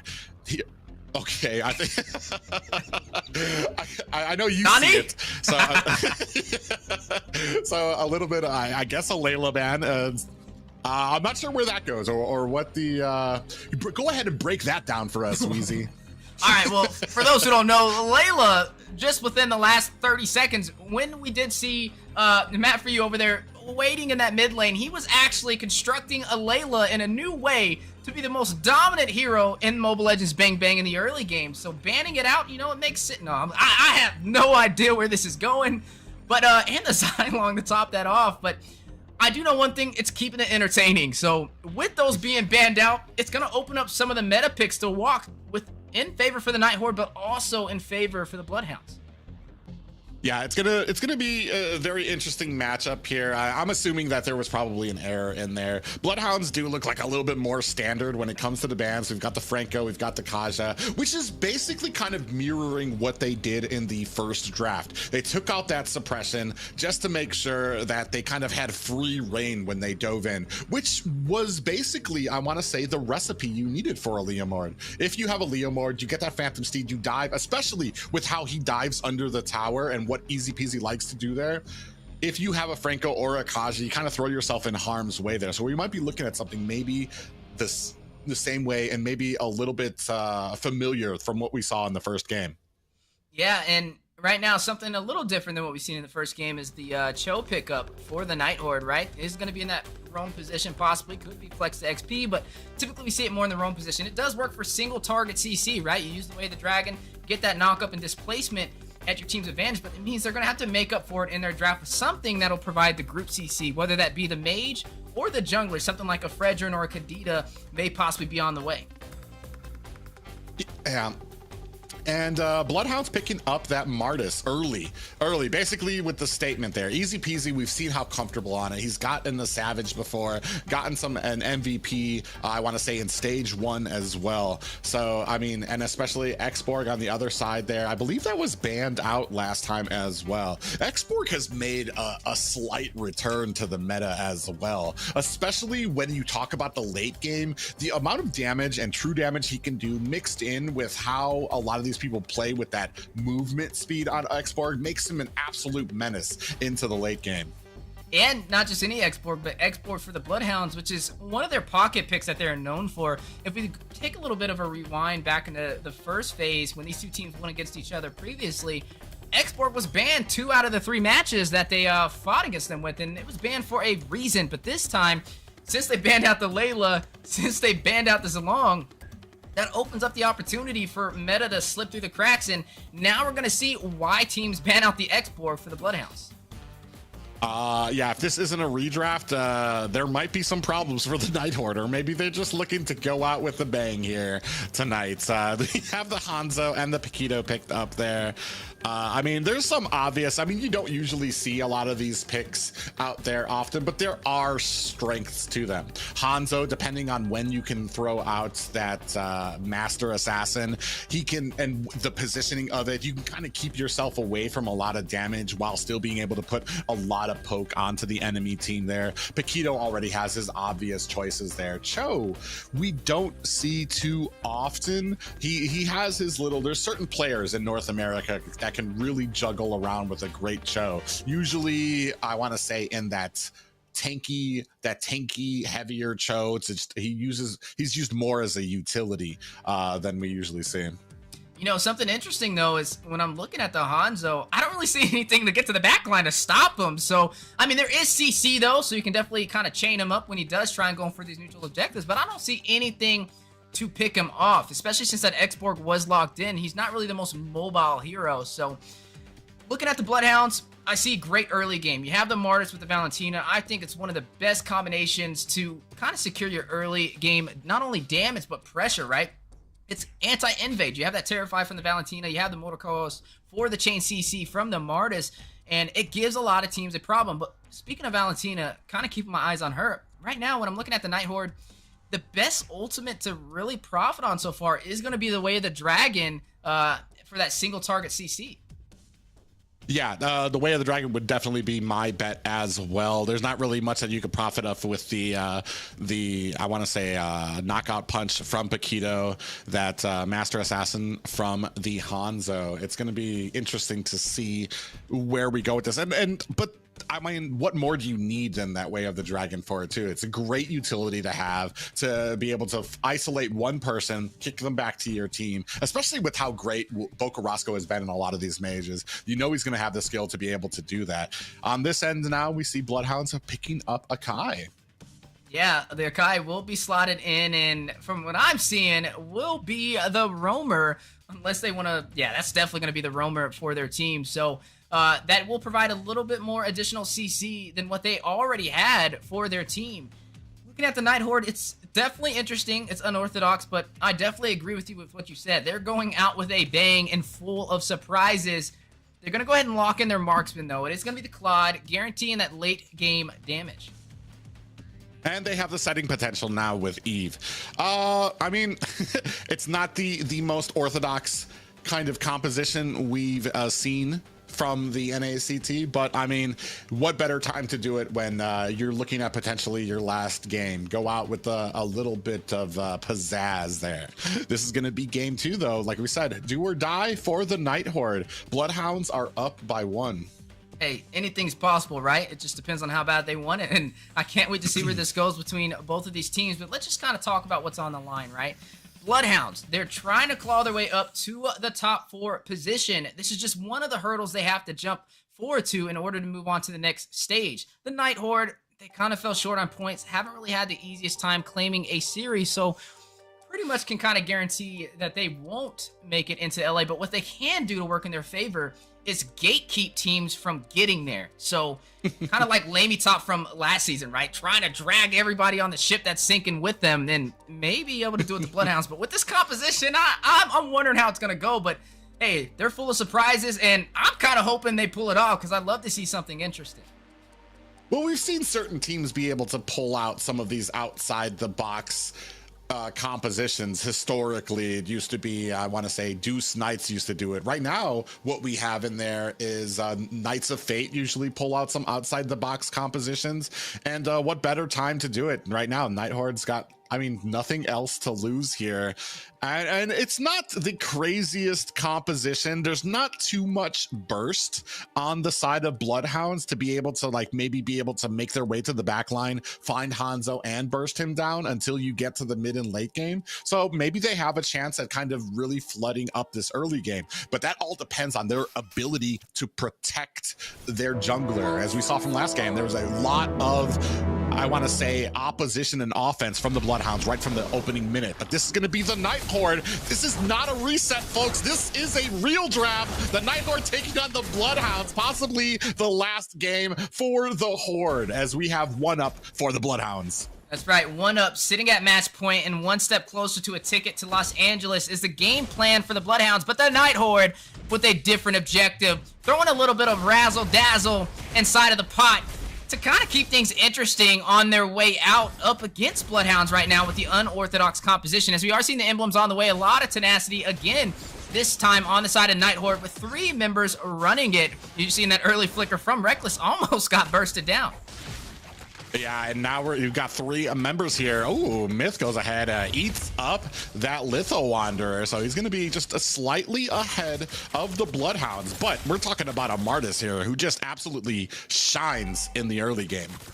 Now, I will want to see how Myth kind of plays into this, right? I don't see anything getting back to the Hanzo to stop him. There's not really much dive, so I do think he can have a little bit of an easier time, but it is a very strange composition, but interesting nonetheless. But look at Easy Peasy dealing some serious damage. Oh, yeah, Reckless doesn't have the flicker to get himself away and is caught by 4 members. Speaking of which, 4 members diving under the tower. Jolie, oh, what a bait out of an ability there. Myth comes in and Easy Peasy misses the decimation on him, but what a great play by Bloodhounds to bait out that BMI. Yeah, wasn't able to pick up a kill, but may be able to see another on the way. It's Easy Peasy and Reckless finding it out inside of the jungle. Now, Jolie, even though he did fall, he was able to pick up a kill, right? Took down Coppola, so he found the trade he was looking for. May not have been the best one, but at least he got something before falling. Oh, yeah, big damage onto Dino there. Maddie, for you caught in the pixel bush, and looks like Bloodhound setting up for this first turtle. 1-2 now in favor of the Bloodhounds. We're going to see if the NightHorde has anything in store. Myth looking for a good position before he releases that ult. The rest of the team, oh, Reckless gets some vision down to 10%. Matt, for you finds it. That's going to be an easy lord for Easy Peasy. Coppola caught in the middle, heavy spin out. Oh, Myth actually a little caught out there for a moment. Is going to go ahead and get to the safety of his clone. Yeah, a little bit of timing was the issue for Myth right there. He was just so focused on that creep. But speaking of focus, Easy Peasy burst down. Matt, for you. Yeah, and great kill there. It's 1-3 right now for the Bloodhounds, and unfortunately, we're not really taking off with this Hanzo pick just yet. We can take a look at some of these early items, though. I mean, you're looking at Beatrix already up by almost 1,000 gold, working up onto that Legion sword, trying to get that Blade of Despair, and taking some serious damage to Jolie. Yeah, and now Coppola and Sleeps here. Sleeps actually gets taken out by Myth. We're up to a 2-3 game right now, but here comes Easy Peasy. Reckless gonna get the heck out of Dodge. Doesn't want to go ahead and take that on. Doing a decent job right now of the roam, getting the vision, making sure that his team knows when it's coming around. But Easy Peasy turns his sight to the orange buff. Myth is there, is gonna be able to get it, and the kill onto Myth, and that's gonna be another kill over for the Bloodhounds. Now, look, I've heard about Grand Theft Purple, Grand Theft Orange, but not Grand Theft Jungle. They just went in there and just decimated the jungler for the NightHorde. But speaking of decimation... Yeah, a little bit of a misplay by Coppola there. Looks like he was trying to use that heavy spin. Oh, we do have a Way of the Dragon that lands on the Boko Roscoe. Here comes the Sleeps to provide some support. Are they going to be able to get it? Big fear and right now to Reckless, who's going to be able to Jeet Kundo his way home. But I wanted to say Coppola looked like he was trying to get that heavy spin onto Jolie to push him back towards his team. He wasn't able to get it and then took too much damage from the tower, and the NightHorde able to capitalize on that. Yeah, and now looking at Easy Peasy again, invading the jungle for the NightHorde, taking advantage and bullying on these buffs. Is going to go and pick up that purple buff and now rotate over to this turtle. Bloodhounds starting to kind of pave their mark for this match, leading the way in the early game. We haven't really got to see Myth profit yet with the Hanzo. Yeah, and another good and easy pickup for Easy Peasy there. Bloodhounds are sitting at 3-4, about a 2K gold lead for them here at the 5-minute mark. Not only are they getting their jungle, but they're also able to invade without getting punished. Reckless in a bad way here, trying to use that G-Kundo, is not able to get out, and Boko Roscoe picks up the kill. A little bit of dancing moves there from Boko Roscoe. Down at the bottom, Easy Peasy comes in, has the timing down for this orange buff. In comes Myth. Is he able to get it? It doesn't look like he was able to get it, or actually he was able to get it, so he gets his jungle there. So he's not doing awful just yet. Yeah, And the funny thing about this is why I kind of mentioned the Hanzo, right? There's nothing to really get to him when he does go to his other form, which could work in their advantage, but it's going to boil down to execution. Now, the later this game goes, the bigger the gold gap is going to be for the Bloodhounds to get an early finish, and I don't know if the NightHorde will be able to close that distance, especially at the rate of the objectives being taken in the Bloodhounds' favors. I mean, they're up by about 3,000 gold right now. Yes, Myth did pick up the Demon Hunter's sword, but still needs some more additional items to even really do any damage. But speaking of damage, heavy spin on the way. Yeah, I want to say a little bit, Kopla not as smooth and fluid on with Akai in that heavy spin, because you could see him there trying to go ahead and push them back. Oh, big actual, oh, we do have a Way of the Dragon that locks on the Kopla, and down come the real world manipulations. Easy peasy finds a kill. Saku finds one onto Kopla, and easy peasy finds a double. Myth actually able to take down Sleeps. It's not pretty, but the NightHorde a little bit ahead. Myth in trouble here, gets frightened and taken out by Easy Peasy. 3 kills for Easy Peasy at the 6-minute and 30-second mark. He's just racking up his KDA right now. 7-0-1 for Easy Peasy, who once showcased the Martis with the Savage in Phase 1 of the NACT fall season, and may be able to pull that off today. Yet again, if the NightHorde is not careful, you are looking at a huge deficit right now, as Easy Peasy does take the turret on the top side with little to no contest, but on the bottom side, Jolie having a little bit of a hard time defending, up against Dino on the 1v3. Yeah, we're at about a 2K or a 4K gold lead for the side of the Bloodhound. Sleeps is going to find a kill onto Matt for you, as they're going to go ahead and try to take this next turtle. Dino in trouble. Blazing Duet comes out, but a real world manipulation to secure the escape for the NightHorde. And look at Kopla. This is the thing. It's like NightHorde don't even realize how close they were if they make the wrong rotation. I'm just looking at Dino right now. 1v3, fully comfortable on the export. Flickers out like an instant transmission with barely any HP, but now the siege for the mid lane turret possibly on the way for the Bloodhounds as they invade the jungle. Oh, Reckless comes in. This is the second time Kopla was in position with that heavy spin before Reckless could get that Way of the Dragon out. Kopla just some expert positioning and knows where he needs to be to kind of counteract Reckless. Yeah, Reckless already taken his 4th death within the last 8 minutes. Not a very good look, but speaking of looks, the stun out, taking out the shadow form. Matt for you does find Sleeps in the 1v1 matchup off screen. Yeah, Pinnacle Ninja just got destroyed, and Myth is trying to get his escape. Easy peasy, putting on the damage, gonna find the decimation onto Saku, and now moves on to the rest of the jungle. Big pop-up onto 3 members of the Bloodhounds. Where the Dragon is out, finds Dino. Down comes the real-world manipulation from Boca Roscoe, finds the kill, and puts some support for the kill onto Reckless. And that is 3 down for the NightHorde, and Dino down for the Bloodhounds. Sandwich play from the Bloodhounds to pick up those 2 kills and now possibly siege the turret in the mid lane, but the Blazing Duet from Jolie for the denial. Some great defense, but is it enough? Look at Kopla, heavy spin for Matt for you. I mean, it's like that SpongeBob scene. It's like, how many times do we have to keep teaching you this lesson, old man? He checks that bush, gets caught again by Kopla, who is getting pretty comfortable in there. Pitching a tent, got a little fire going, and ready to knock out the NightHorde's roam. Mid tower goes down for the Bloodhounds. 15-7, 9 minutes in, a snipe on the Saku. Takes him down to about half HP, but Bloodhounds inching their way toward the base for the NightHorde, and in a great fashion too, right? They haven't really lost much. Sleep's able to claim the tier 2 turret on the top side, and Boca Roscoe, he's gonna go ahead and take the Pinnacle Ninja away from Myth with the IMU.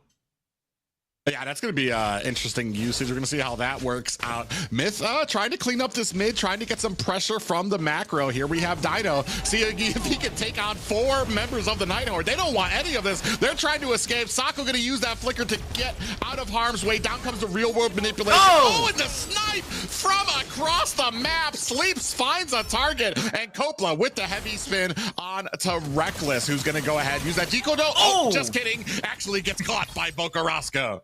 Oh, just kidding, you know. Just another kill for us as Bloodhounds inches their way up the map. 10 kills now in the siege for the tier 2 turret in the mid lane. Yeah, and unfortunately, that Pinnacle Ninja not really helping. We have Jolie with that Blazing Duet. Another Blazing Duet, I Am You from the Bloodhounds. And we do have a kill onto Kopla. So, Matt, for you doing, trying to go ahead and put some defense on here as we have a minion wave crashing down at mid. Lord up at top that the NightHorde has to answer.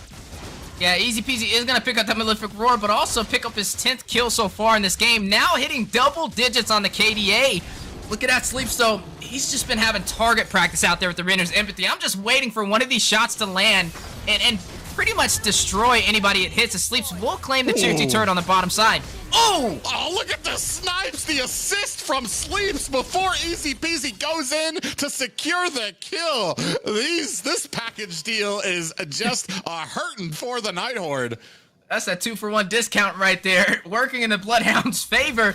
That's kind of that caster curse as we were talking about the Renner's Empathy from Sleeps and showing how much damage it's already dealing at the 11-minute mark as they are now stripped to their inhibitors for the NightHorde. Yeah, real manipulation for Boca Rosca to zone out the rest of the NightHorde. Still trying to put some pressure onto these lanes. Ooh, actually sitting in the middle, taking a lot of damage from that tower is Dino. The rest of the Bloodhounds going to go ahead and disengage. 9,000 gold lead in the making for the Bloodhounds. 6 turrets down in their favor and 3 turtles to none against the NightHorde. This is match point and they are ready to move forward in the loser's bracket. But the NightHorde, they still may be able to turn this around as the fight does go on the way. Oh, heavy spin onto Reckless. That's going to be a burst down. Sleeps, finds the kill there. The rest of NightHorde actually looking to make something happen here. Members of Bloodhounds are a little low. Myth not able to close the distance.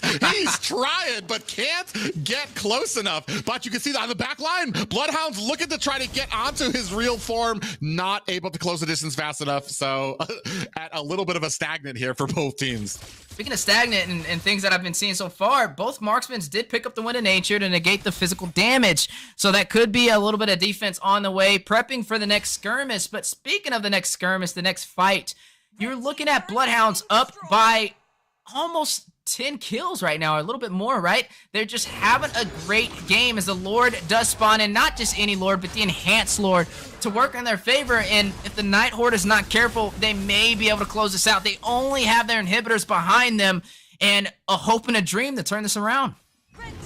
Yeah, there's not really much to contest here if you're actually looking to make something happen. The NightHorde, if they have any hope of trying to win this game, it's going to be on the back foot and during a defense here. Unfortunately, well, fortunately for them, I want to say Myth and that Hanzo kind of excel when they're on the back foot, especially when they have that high ground tower to protect Hanzo's real body when he enters that Pinnacle Ninja form. Yeah, and I mean, it's interesting because Myth is 3-3-1, not the worst KDA. I'm looking at Reckless, though. 8 deaths so far, not having the easiest game for his team. Half of his deaths led to half of the kills for the Bloodhound so far in these 13 minutes of engagements. But now, with the Lord making his way on the top side and the inhibitors for the NightHorde, is it enough to hold back the Bloodhounds from closing out this series? Yeah, a nice little synergy here with all the lanes for the Bloodhounds, putting up that pressure and the whole lanes of the NightHorde. Dino comes in with that last insanity, puts a little damage on the Myth. He's going to use that flicker to get away. Reckless in the midst of the battle gets caught with the heavy spin again. Easy peasy! Taken down. Easy Peasy is ready to show the world, and Jolie actually finds a kill onto Boca Rosco. Easy Peasy with a decimation to take on the NightHorde's marksman. Easy Peasy going to get himself out of dodge. Kopla actually very low. Sleeps! And we are still putting pressure onto the core here. Sleeps trying to put on the damage. In comes Dino. Another last insanity as they decide against pushing any further. They got all the high ground towers. It's just the core left for the NightHorde. You gotta admire Sleeps right there, right? Use that win of nature at the last second to deny the damage from the Pinnacle Ninja from Myth. He tried to get that early pickoff onto the back lane, but wasn't able to pull it off, and just shows you how much itemization matters, and Bloodhounds being one step ahead, if not several steps ahead, for this game so far. With the base crack completely open for the NightHorde, they only really have one option. Play safe, group up as a team, and wait for a mistake. And also hope for this to work in their favor. With this unorthodox composition, it's going to make it even harder for them to turn this around. But I never like to say something's impossible, right? I mean, there is a chance that Bloodhounds could mess something up or, you know, potentially want to take this to a game 3. But nonetheless, I got to give credit to the NightHorde for making this match entertaining. I don't like to use the word impossible a lot, but 12K gold lead is a lot to be at a deficit at the 15-minute mark. The NightHorde, I mean, you could play the defense game, but you're basically allowing them to constrict tighter and tighter. No more inhibitors left. I feel like this isn't even a defense game for the NightHorde. You need to make something happen at this next Lord, or the game is pretty much over for your team. Look at Bloodhounds already stacking up, protecting what matters most, the Lord, as they are going to go ahead and take this. I wonder if the NightHorde will even push in for the contest. Look, they are going for the solo pickoff, though. 4v1 on a Dino. Oh, yeah, they're going to put the damage onto him. Blazing Duet onto the background as well. Dino's going to use that flicker, still gets taken down, but it allows the Bloodhounds to go ahead and get that next Lord. Oh, look at the conceal play. Myth gets taken out quickly. And now here comes the rest of the pack. Saku gets taken out by Easy Peasy. They look for another Savage. Not going to happen this time. Sleeps finds a kill. Blazing Duet on the back line. Reckless is the next to go down. Only one more member for the NightHorde. Jolie alone against 5 members. 6 members now if we include the Lord. And that's going to be all she wrote. A clean sweep for the Bloodhounds. A clean sweep indeed, and one step closer to their seat on the plane in Los Angeles as they move forward in the losers bracket onto the losers quarterfinals. That was going to be the last time we seen the NightHorde appear in the NACT fall season. Definitely was a journey and an interesting one at that, as they went out with a fashionable finish.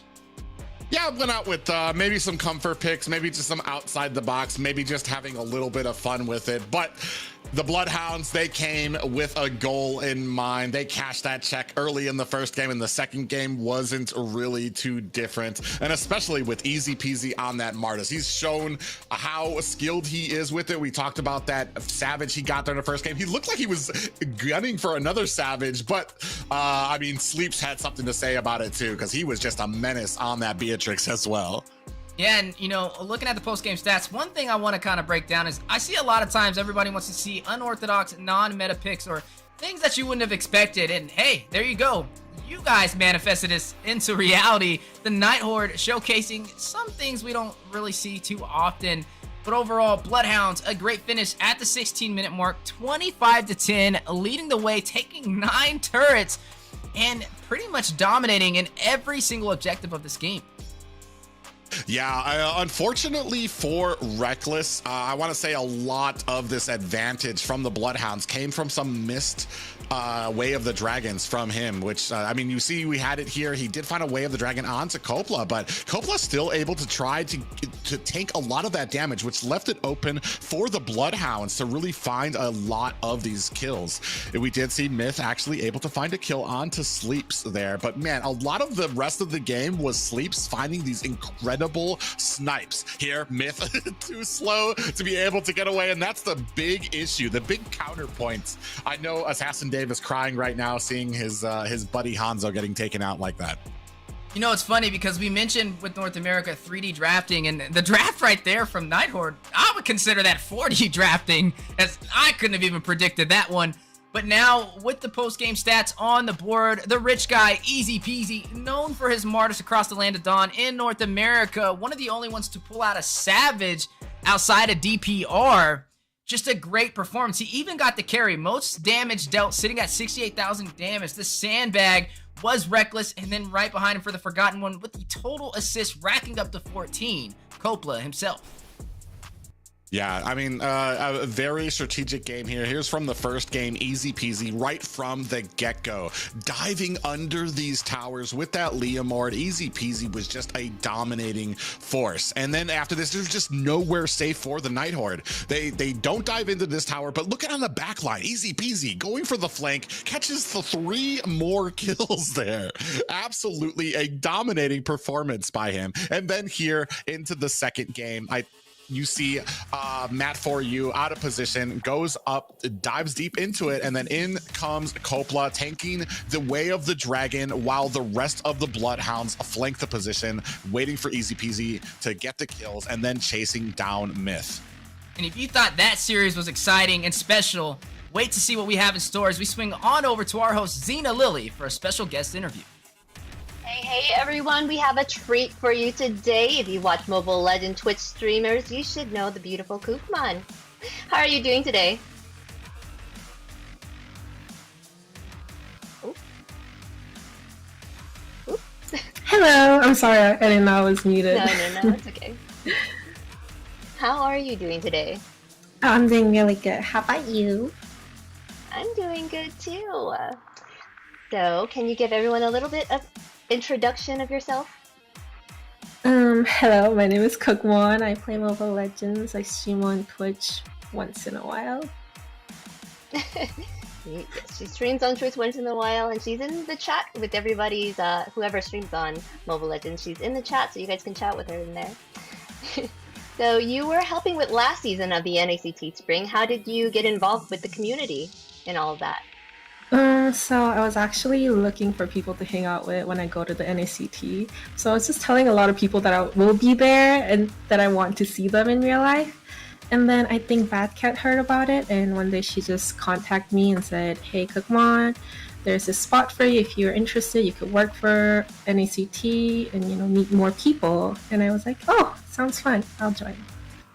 Yes, it was super fun meeting you there. We hung out in the backstage in the top. Yeah. Yeah. Had so much fun. Pretty Carmilla. Yes. Oh, thank you. So what did you like most about the offline event? Well, I really got to see people in real life and talk to them in real life and got to know them better. Like online, I don't know, maybe I have some stereotypes for some people, but I got to meet them in real life, and you know, Sina is like sweeter than she is online, which was surprising, and you know, more things. You're so sweet. Oh gosh. Are you able to see are we able to see you at the upcoming event? Are you going to be there this time? Yes, I will be there again for the NACT in LA, and I will be working again. Yes, I'll be working alongside you. Super excited then. So, same. Who do you think is gonna win this NACT? Who do you think are gonna be the champions? I don't really know, to be honest. I was watching till phase 2, stage 2, and then my school and everything started, so I kind of lost track. But I still think the top 2 is TOB and BTK, right? So yes, I think, but out of the 2, I was rooting for BTK last time, so maybe TOB this time, you know? Oh, okay, fair enough. All right, and lastly, do you have any shout-outs you'd like to give to anyone?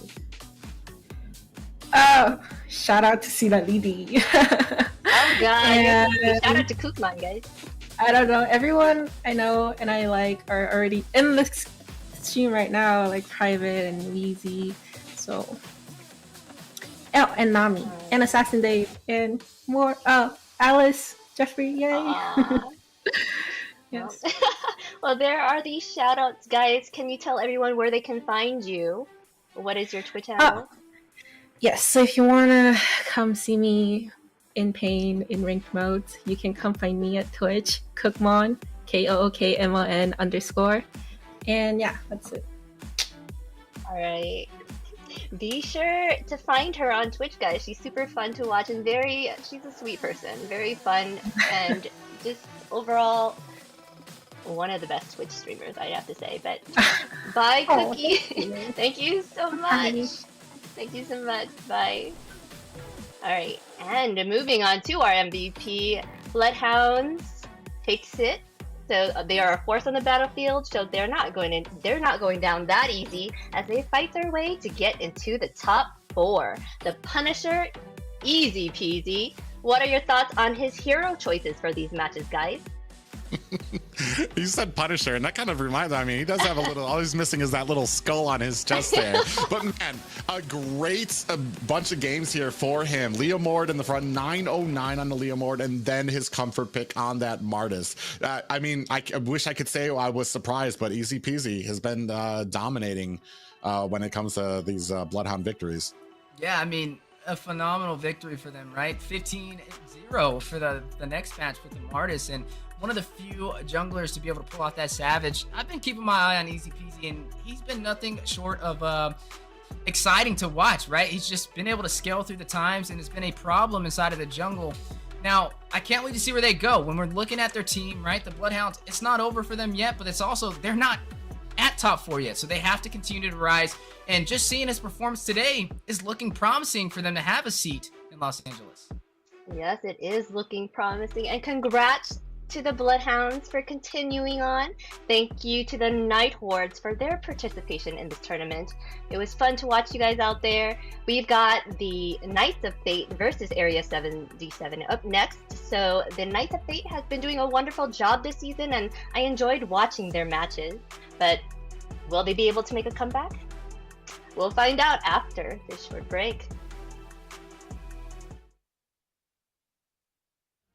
Low Tyrants rage onto the wall. Zero takes down Dino.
Tournament for NACT Fall. This is Mara Aquino wishing you guys luck, and I hope you guys do so well and you go to Philippines for the upcoming M5 World Championship, and you never know, it might be you that I announce as the winner.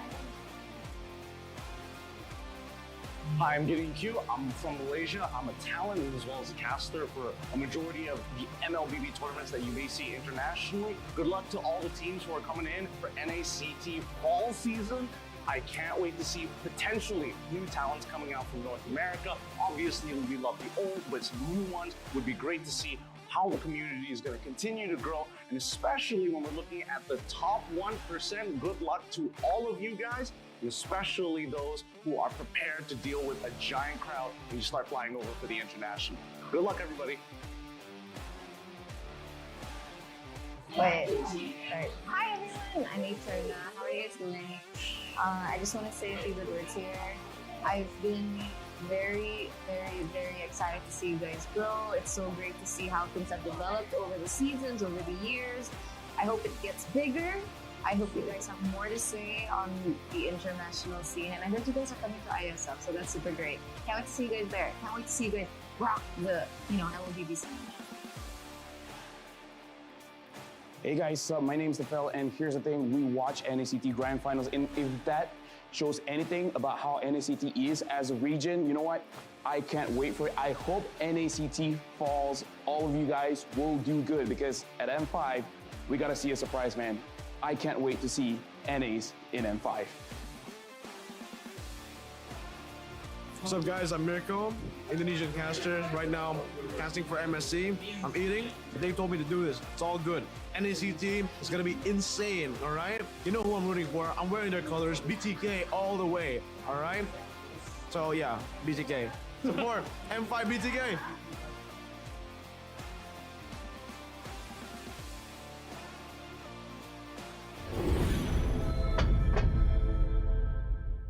Welcome to a journey through time as we delve into the transformative milestones of North American Challenger Tournament, NACT. Our story begins on April 11th,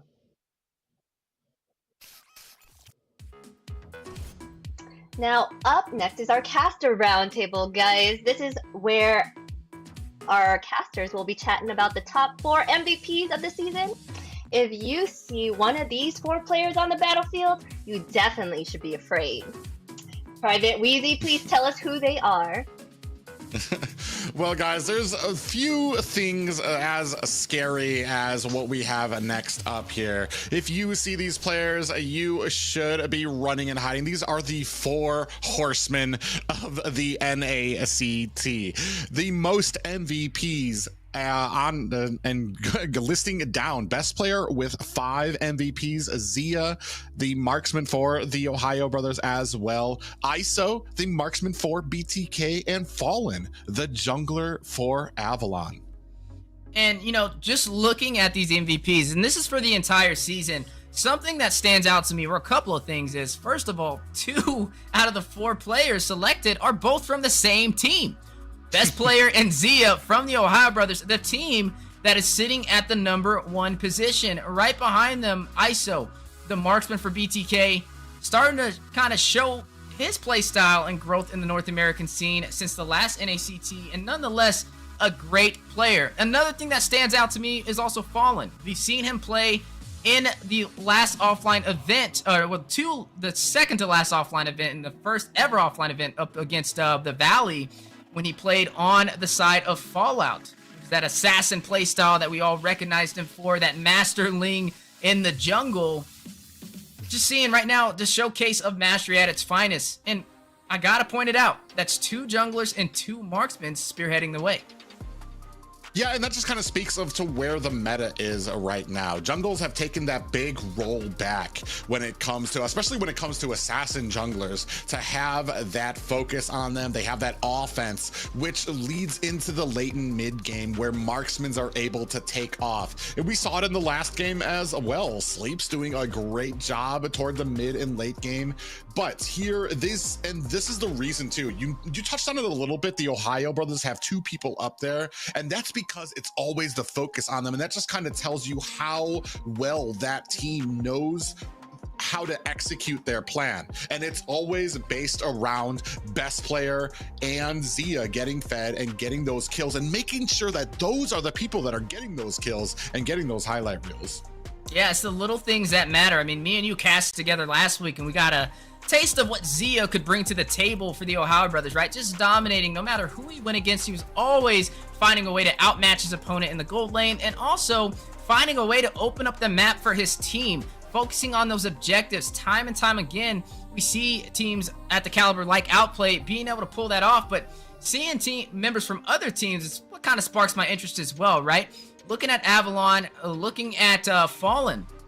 He's been a great jungler, but he's kind of similar in play style to best player, right? They're known for their assassin type of methods, and honestly, it's been showing to work. Now, keep in mind, guys, this is just MVPs. This is what Mobile Legends itself deemed the MVP based off their gameplay and all the statistics pulled into there. We're all aware there's great players. Everybody in the top 8 is a great player, and not the easiest thing to do, but these are players that have stood out based on their statistical standpoints. Almost choked on that word, but like I said, just a great overall performance from each and every one of them, and 2 marksmen, 2 junglers. Yeah, and it tells the story there. You mentioned a little bit about the statistics, and ISO, and we can touch on that one a bit too, is that ISO, while we've talked about it before, while he doesn't stand out sometimes, if BTK isn't doing well, ISO sometimes doesn't always do well as well, but that kind of speaks for the whole of BTK and how they've been able to kind of capture and move ISO forward when they're in these victories that they've had. ISO has come up and gotten a lot of those kills for his team. So I mean, it does tell little difference of stories there when it comes to some of these teams at the top 4, and especially when it comes to those MVPs. Yeah, and MVPs in the making, but there's still some future MVPs as we push forward through today. But speaking about pushing forward, let's go ahead and swing on over to our host, Xena Lily. Thank you, Easy. Remember, guys, the semifinals and grand finals will be held at Thunder Studios in Long Beach, California. While you're at these events, be sure to take pictures and submit it to our Mobile Legends group on Facebook. Also, at the event, you can also be given free tickets to the playoffs and free diamonds, so you really do not want to miss these freebies. Use the link in the description to sign up for this event, and don't miss your chance of being part of this offline event. I hope to see you guys there. So what do you guys think about this news, guys? Will you guys be submitting your photos to the Mobile Legends Facebook group? I'll have to go ahead and submit something for it. I'm just really excited about a lot of these offline events that are happening. Mobile Legends kind of expanding out here in North America. States all around the US have been having meetups here. And then, of course, when we're talking about next month, early next month, when the playoffs start, going to be huge in Los Angeles. Yeah, it's just showing you the growth for North America. Been on an uprising ever since our first ever offline event, right? And just to be able to see where we're at now versus where we were then is nothing short than amazing. And Los Angeles, California, we're on the way. And, you know, the big question of the day is what 4 teams are going to make it there? Yes, what 4 teams will make it there. But we also have a giveaway for you guys on the screen right there. 30 codes. Be sure to redeem it. We have the link for the redeem in the description. So be sure to click on that link and put in this code for your chance at that permanent Liquid Fire Famous skin. Only 30 can get it, so be quick about it. So what do you guys think of Famous? Or Thomas. I can't even say the word. The name Famous Thomas. Well, he hasn't had a big role in the meta so far, but my big experience with him was when Yin was announced. I think the first thing that came to my mind is let's go ahead and try to see how he does against Thamus. But mostly my games with Thamus aren't too great. Well, I'll tell you what, I'm an XP lane myself, main, and I like Thomas. He definitely shines from time to time, but we haven't really seen him too much in the NACT Pro scene like Private stated. But I will say Thomas has one of the coolest skins out there with that Kung Fu Panda skin that recently dropped not too long ago. Yes, that skin is super cute. I love watching it, but I love seeing him in action on the battlefield. You see him running around. But anyways, let us get into the standings real quick, guys. In first, we still got the Ohio Brothers. Second, Bloodthirsty Kings. Avalon, KnightsofFate, still taking up the top 4 spots. We've got AggravateOne and TheNightHorde eliminated. They do not have a chance. Thank you for participating. We appreciate you guys being here. But Bloodhounds in 5th right now, and then Area 77 up in 6th. What are your guys' thoughts on this? Well, right now, this kind of speaks and tells you it is a very close race depending on how these next matches go. Bloodhounds still have a chance. So does Area 77. I want to say Area 77 has a steeper hill to climb than the Bloodhounds do, but both of these guys are still looking to get over on 2 very impressive teams that we've had the pleasure of casting against. Yeah, I couldn't agree with you more. I mean, right now, first and second pretty much confirmed for the Ohio Brothers and BTK, but that third and fourth place is where we're really keeping our eyes on, right? Avalon and Knights of Fate, they have to gatekeep their seats, and Bloodhounds and Area 77 definitely eager to take it. I mean, even with the last match that we seen, Bloodhounds had a great performance. It was 2-0, and y'all saw Mr. MVP himself, easy peasy, dominating, unkillable in both matches. Looks like they're ready to kind of fight it out as we're moving forward into the losers quarterfinals. Yes, and we are going into predictions now, guys. We had everyone vote for who they thought would win Area 77 or Knights of Fate. My prediction was for the Knights of Fate this time because they were the ones that made me lose. That was the number one right there for me. What for you guys? Why did you guys choose what you chose? It's been hard to kind of guess against the Knights of Fate because for me, they've shown the most growth here through the NACT. A couple of shaky games, but it's something that I noticed right from the qualifiers. Watching them play, I knew that there was something special about them when it came to their draft, when it came to their picks, and how they played a game. So that's basically where my vote went. Yeah, I was kind of caught in between both of these teams. It was a really hard one for me to vote, but overall, Knights of Fate, I feel like they've just been a little bit better. I'm a fan of Area 77. I was diehard Area 77 in the last NACT, and I was a little bit disappointed. But, you know, from what I've been seeing so far, at least recently today, it's looking a little bit more promising, but Knights of Fate is a little bit more consistent for my liking, and that's why they earned my vote. But I don't believe it's one-sided. I think it's just going to be a battle of execution. Yes, it is a battle, and speaking of battles, we are about to get started in getting into ours right now. Let's get into the draft, guys. Knights of Fate versus Area 77. I'm actually very excited about this match because both of these teams have something to prove. Not only is one of them going to be going home here, if Knights of Fate lose here or Area 77 lose here, both of them would be knocked out, I believe. So it's going to be very interesting to see what we go here. Area 77, my big question is, how do we handle Zero? Yeah, me and you kind of spoke about Zero last week and also a little bit today, and he's been on fire with his picks inside of the mid lane, right? Running that Gushin and just keeping you on your toes on what he can bring to the table, and he can be a problem if not left unchecked over there. So focus in on Zero and watch out for his hero pool is definitely where you start at. But for Area 77, I'm going to kind of throw in a player myself, and that's going to be Mark Cutie, right? We've seen him pretty much dominate in the gold lane. Whether his team was at a deficit or if they had the advantage, he was always profiting. So if Knights of Fate wants to have a chance and have a seat in the top 4, they got to jump this hurdle and pretty much dominate the gold lane. Yeah, one thing I noticed right off the bat is we are still rocking Sir Bossy, who's I'm assumedly going to be going into the roam lane.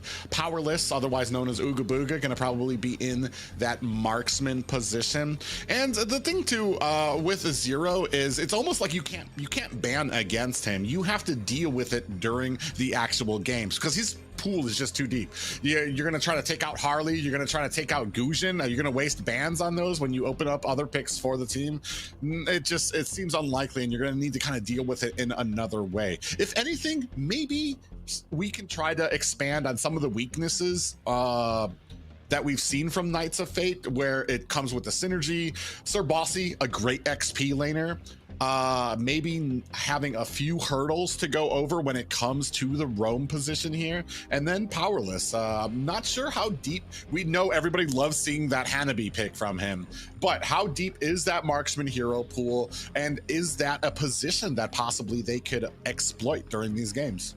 And speaking of exploiting, right, I'm keeping my eyes on DPR as well. He was the first player in the NACT fall to get that Savage, and it was with that Marta's pickup that kind of showcased nice and early in the fall season. So eyes on the prize right there. We've seen how much a Martis can dominate just from the last series that me and you had the joy of casting together. And now looking at this series, both teams have equal footing. They have equal loss and equal gain from this series. They have to be able to push through this if they want a chance to move on to Los Angeles. And This is one of those games, if not the game, which will change the entire dynamic of the NACT playoffs. Are we going to see Area 77 there? Or are we going to see Knights of Fate? It is up to both of these teams to paint that picture.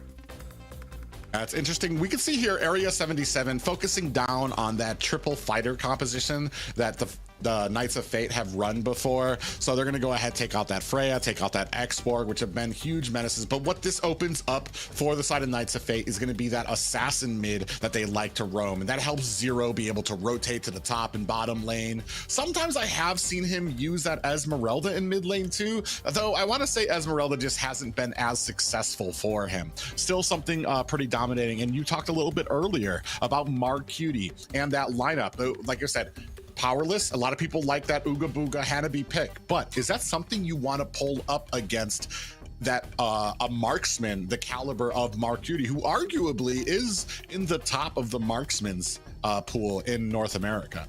You know, it's funny because I was scrubbing through phase 1, 2, and currently phase 3, and these two teams have not fought against each other yet. So this is going to be the first time that they do go head to head. They are always missing each other slightly in the bracket on how it was kind of scheduled up, and now to see them fight head to head, I really want to see where this goes. This is why I had a hard time voting on who I thought would be able to take this one. I think they both have potential, and obviously that's why they're sitting at a possible 3rd and 4th position if they play their cards right. But right now, speaking of cards, we're seeing some showcased. Boxia picked up, will be the jungler most likely for Area 77, and then they have the Valentina. And there goes the roamer, the Kufra, and not any Kufra. That is going to be the Gal's Cutie Kufra. A really good roamer. I think he's good when it comes to the micro, but it's just going to boil down to Area 77's execution. If they play like they did so far from the series we've seen today, they may be unstoppable in the early game, but we'll see how Knights of Fate responds. I like this pickup from Zero when it comes to Valier, because that Vengeance Flame, if Kufra's able to come in with a Tyrant's Revenge, that Vengeance Flame is going to be that Purify for Zero, be able to push the entire enemy team away, which will start off a cascading effect when it comes to these team fights. Very interesting pickup there. DPR, I don't know if this is the first time I've seen him pick up a Boxia. It's just an interesting pick to me, mostly because I think it's almost kind of like looking at Zero because of how lethal he's been on a lot of these mages. And it's something that can kind of offset that. Not just that, but kind of offset a lot of the sustain that we usually get from Knights of Fate's drafts. You know, and it's interesting, you kind of jumped in on this on some of the previous series, is picking up the Boxia super early. Like, could he have waited and still been able to pick up that option? I mean, I'm sure it wouldn't have been banned out, and he could have still profited and maybe slotted in something else, but it looks like they're very comfortable with it. Like you stated, it could have been a plan for Zero, but I'm right beside you with the Valier pickup. It's a great matchup when it comes to that frontline composition, to be able to push them back with the Searing Turret, hit them with the Burst Fireball for the additional CC. It's an answer. Area 77, though, speaking of answers, we got to see where the Mage is going to really profit on, the Valentina. How are you going to kind of jump into this engagement? I would really go in for Valier or the Bruno. So right now I'm kind of seeing maybe the Terizla could work in their favor with the penalty zone, but we still haven't really seen the true roamer slotted for the Knights of Fate. Yeah, interesting thing is like, yes, you have the penalty zone. It depends on how this early game goes for Area 77. Are we getting caught on the Valentina a lot? Do we take like maybe 3 deaths in the opening 4 minutes? Then you might actually think about getting that Vengeance Flame from the Valier so that you have a Purify in the pocket to get yourself out from some of these team fights. Right now, we are focusing down that marksman lane from the Knights of Fate. Definitely doing their homework. Knights of Fate have their eyes on Mark Cutie and his hero selections. He's unbannable. I mean, he plays too many heroes at the top of their craft. I don't really think that's gonna affect him at all. He's just known to kind of dominate no matter what marksman you kind of throw in his hands. But hey, I get it, right? Limit some of them where you can, but you're still gonna probably see him profit. Mark Cutie, though, speak of the devil, not wasting any time, is gonna go ahead and pick up this Beatrix, a marksman who's been showcased not even just in this NACT, but the last NACT and the one before that. Just been known to be one of the safer options with the versatility from all the different weapon types. I think we're about to see a Hanabi. Are we about to see a Hanabi? Is that why we were trying to counter out the Clinton? Because I'm trying to think. You're right. It doesn't make any sense to just counter out Marksman, especially when you leave Beatrix open. Brody's still open. So it's really interesting to see them go that route. Still waiting to see that Marksman. the patience right now. On the other side of Area 77, a very typical draft. We have, especially as Lapu, a very standard XP laner, very strong and able to dive into that backline as well. And also his ultimates, once you get into that bravest fighter mode and then you try to activate your ultimate again, you're not going to be getgetting pushed back by Valier. So it's going to be you're going to have to be very careful if you're a Valier. Oh, it looks like we're not. We already have the Marksman. I'm dumb. We're going to be going. We have the Franco Roam. Sir Bossy, not your typical Roam, but had a very good showing with Franco when we saw him last week. Yeah, and I like to say with Franco, it's hit or miss, right? Especially with those hooks and that hook rate. And the scaling Franco is a thing. If he can lead the way and get some early pickoffs from those iron hooks, it can definitely decide this game. And you mentioned his Franco performance last time wasn't unimpressive. It definitely caught our eye, and it shows the possibility for some answers with both of these drafts being finalized, though, and we make our way into the Land of Dawn. Let's just kind of paint the picture of what's at stake right now. Area 77 and Knights of Fate, their first time ever fighting it out all the way inside of Stage 3, Day 3 of the NACT Fall season in the losers bracket. One team will be moving forward today, and one will be sent home who will be able to push through to the losers semifinals.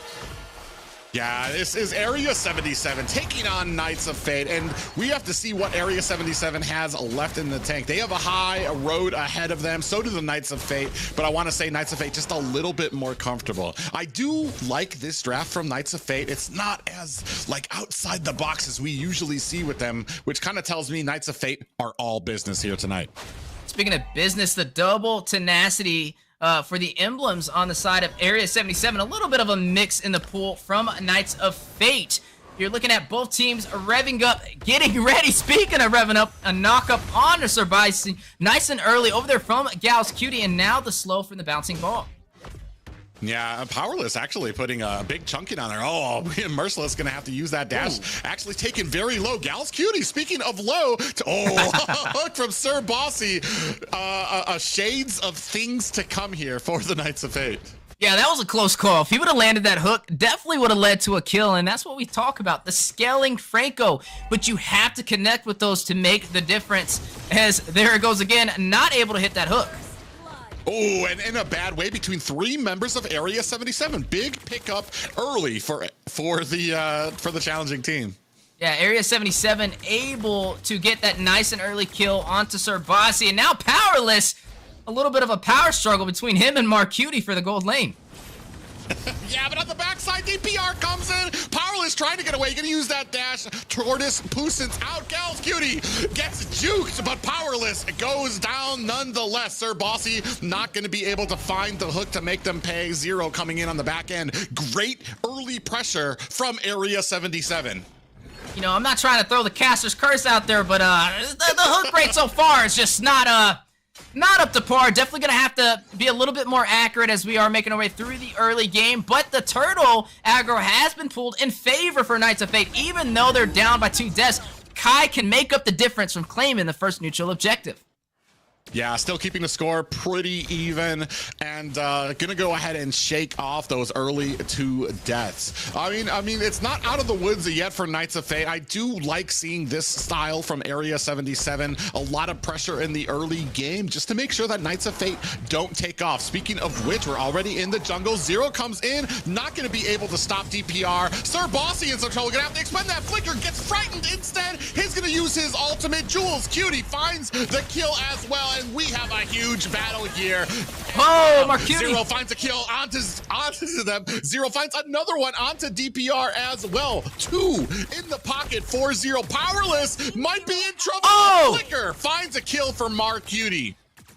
The hunger is there. The big bear, Marcutie, able to pull off that kill on the Powerless, who's now sitting 0-2-2, working his way up to those Legion swords. Did pick up the Swift Boots for some additional attack speed. You are looking at a difference in already 600 gold in the bottom side for Area 77's gold laners. Now, 4-2 on the scoreboard. I wouldn't say it's really one-sided, but something that's standing out to me right now is Sir Bossy's accuracy, not only on the iron hooks, but also how fast he's fallen so far in the past 4 minutes.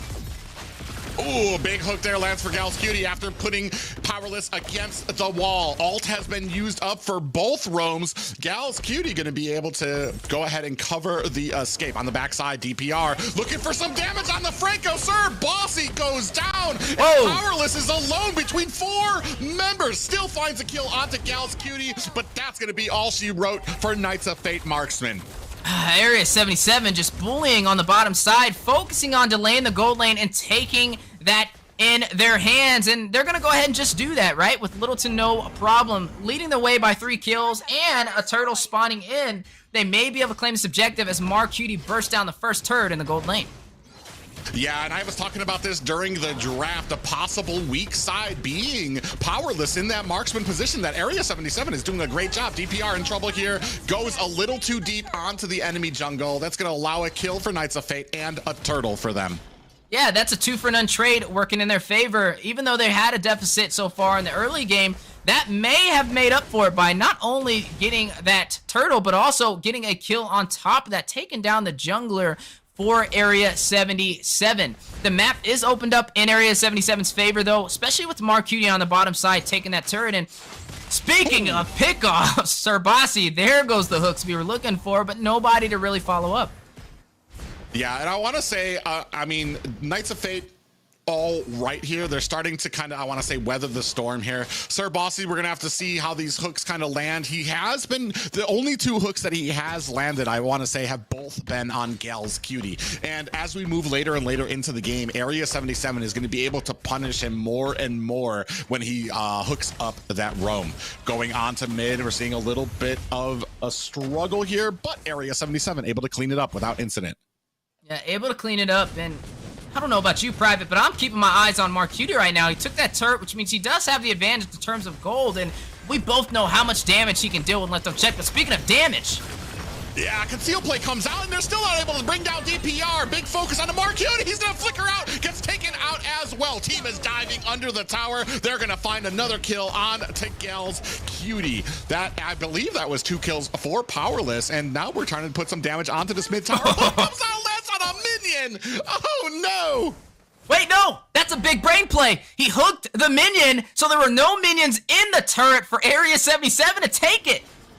That did work in their favor, not what I would have expected. I'm not even sure if that was on purpose, but it did work out. They were able to not only claim a turret, but deny the pressure from Area 77. Yeah, Powerless in a little bit of trouble here. You see how how he's chunking down DPR. Knights of Fate in a good position here. Big pop-up lands onto the Franco. Sir Bossy. That's a lot of energy. That's a lot of energy wasted on Sir Bossy, who is the roam. That means that they don't have those ultimates and are not going to be able to contest this turtle, easily picked up by the Knights of Fate. Oh, and also able to claim yet another turret in their hands, and now they are leading the pace and fighting it out with an advantage up against Area 77, who is now on the back end, as you are seeing the siege onto that mid lane. I mean, just look at the damage from Powerless on those soccer balls right now. Not only is Cutie a threat, but now Powerless as well. Knights of Fate leading the way up by 2,000 gold. Powerless getting a few little marks in there. Oh, big suppression lands on the Gal's Cutie. That's the roam, though. Sir Bossy's going to have to get out of dodge here. Is going to narrowly avoid that ultimate. Oh, lands a hook on the DPR, and down he goes. Knights of Fate going to use this advantage. You see Gal's Cutie warming up. Do they know? Kai at the bottom here trying to put some damage on a Merciless. Merciless taken very low, and a hook lands onto Jules Cutie. What a fight for the Knights of Fate. Yeah, the power of the Impure Rage to deal that additional burn damage, but they're not done yet. Yeah, Gal's Cutie in a bad way gets taken out as well. And just like that, the Knights of Fate have swung this match in their favor with a 3K gold lead. You give them an inch, they take a mile as they go in for the tier 2. No minions there, but still taking the damage, and now the battle on the way. Yeah, and a great job. Oh man, the rest of Area 77 bit down on the bait, and they're too close. They can't escape. Marquitti's still trying to put on the damage, but there are 4 members here. He flickers out, finds a kill. Ultimate comes out, and he finds Powerless. Great job by Marquetti, the little razzle-dazzle before he meets his end. Yeah, able to open up the map even more for the Knights of Fate so far. They now have 4 turrets to 1 on Area 77 and are up by a lot of kills and also gold, leading by 4,000 and also 7 kills. This is where they need to be, but this wasn't a one-sided story. It's been pretty much back and forth, but speaking of back and forth, oh yeah, conceal play up at the top. Merciless dives into the back line. He went into the bush. I think he was hoping that there was a Knights of Fate member, one of the squishies kind of hiding in there, but he finds nothing. I want to go ahead and applaud Area 77. They went for a play. They checked the bush. They found out that they didn't actually have the advantage that they thought, and they all disengaged immediately. Smart play by Area 77. yeah, Marquetti is going to pick up that Malefic Roar to be able to soak into the tankier composition, especially with Mikasa on the Starizla and the Fredrin. Mind you, Serbasi on the Franco. Definitely some itemization maybe working into their favor. Divine Glaive picked up from Zero for some additional magic pin as we are now getting to that 10-minute mark. Lord spawned in and aggro pulled from the Knights of Fate. Yeah, Sir Bossy might get caught here on the backside. Looks like he catches DPR on the backside. Ooh, a big stun lands out onto Mikasa. Gals Cutie in trouble, activating that immortality. Knights of Fate still find the Lord, and down goes Gals Cutie. Yeah, just having a hard time staying in there. I mean, between Gauss Cutie and DPR, that's 10 deaths that have been racked up as we are now looking at some of the differences, not only in itemization, but also in terms of gold. 7,000 gold for Marcuti, but Powerless up by 800 as we are now seeing the Lord march his way down the mid lane. Hossclaw has been picked up. You also have some anti-heal from Powerless as well to kind of negate some of the healing effects that Area 77 provides, but DPR now in a hard situation. Yeah, big suppression lands on the DPR. You can see the CC coming in. In comes Gals Cutie, but he gets pushed away by Zero, and down he goes. Appraiser's Wrath is out. Down goes DPR. And a great job by Knights of Fate there, because they're not done. They're diving in for this. A flicker comes in. Zero finds the kill. Lord at the mid-high ground tower. There's only 2 left for the side of Area 77. Ultimate comes out. Mark Cutie's gonna have to create some distance. Now down goes Gals Cutie, and that's gonna be it for the core. Knights of Fate at the 11-minute mark find a victory. My goodness, Knights of Fate showing the world, hey, we're ready for that top 4 position, taking the advantage in this series up against Area 77. It is now 1-0 in this best of 3. Now, I wouldn't say it was a one-sided story, but there was definitely some mistakes from both sides, but overall, Knights of Fates with 1 mistake took that extra mile and closed it out with a fast finish.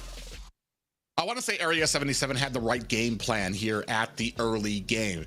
Go ahead, put that chokehold onto the marksman lane and keep on pushing. Unfortunately, as it started getting a little bit further into the game, it wasn't just on Mark Cutie. Once we got out of the laning phase, you really saw where the Knights of Fate composition came into play. Yeah, and speaking of plays, post-game stats right there for you guys across the land of Dawn. And Powerless, 9, 4, and 8. I was keeping my eyes on those soccer balls. Yes, you mentioned they had the right game plan for Area 77, but you saw them rotating around, trying to shut down Powerless nice and early, but they were not able to stop him toward that mid to late game as he got on fire with those soccer balls, and his team behind him rotating around. I mean, look at the 4-0-7 KDA from not only Mikasa, but a 5-0-12 from Zero. Overall, just a little bit better synergy toward that mid-game for the Knights of Fate to be able to close it out. Yeah, and that's unfortunate for Area 77. The game plan kind of fell apart as these team fights started coming out. Great job by Zero again, deathless in this entire game. 5-0-12. A little bit of a shaky start for Sir Bossy, and I want to say sometimes there's a lot of missed hooks that happen across the land of Dawn when it comes to Franco players. But I do want to say he was there for a lot of those good hooks as well to kind of aid in the team. Yeah, 13 assists, and those racked up pretty fast. I mean, it looked a little bit shaky, like you mentioned in the beginning. He took like 3 early deaths and also had some questionable hooks in the beginning, but then he had that big brain play on that hook to delay Area 77 from pushing in the mid lane, and his team made the most out of the situation, got some kills, and overall were able to close it out as we are now panning over to the replay for game number 1. Yeah, and here you see the immense amount of damage, even for DPR, who's playing that tank jungler. Gal's Cutie comes in, but it's not enough. You see Zero able to push him away, and then they take him out, and here, they're just diving under the tower. They are not giving up, and no matter how deep in the base, they have to go. You see, they're putting the damage onto the tower, and then just decide, screw it, let's go all in, and this is going to go ahead and wrap up the game for them. 6 members of the Knights of Fate, including the Lord, and knocking on the door of the core for Area 77. You know, it's funny. You're watching Zero. He flickers in for the kill, and he's playing the Valier like it's a Gushin with how well he executes it for that final hit. Now looking at the post-game stats, that was an 11-minute game, barely scratching the surface for the mid-game, and you're looking at double digits in terms of kills for the Knights of Fate. The rich guy, powerless, gold per minute, 849, and also the carry with 63,000 damage dealt. The Sandbag, DPR, taking over 100,000 damage. And then the Forgotten One with the total assists racking up to 15, Kai01.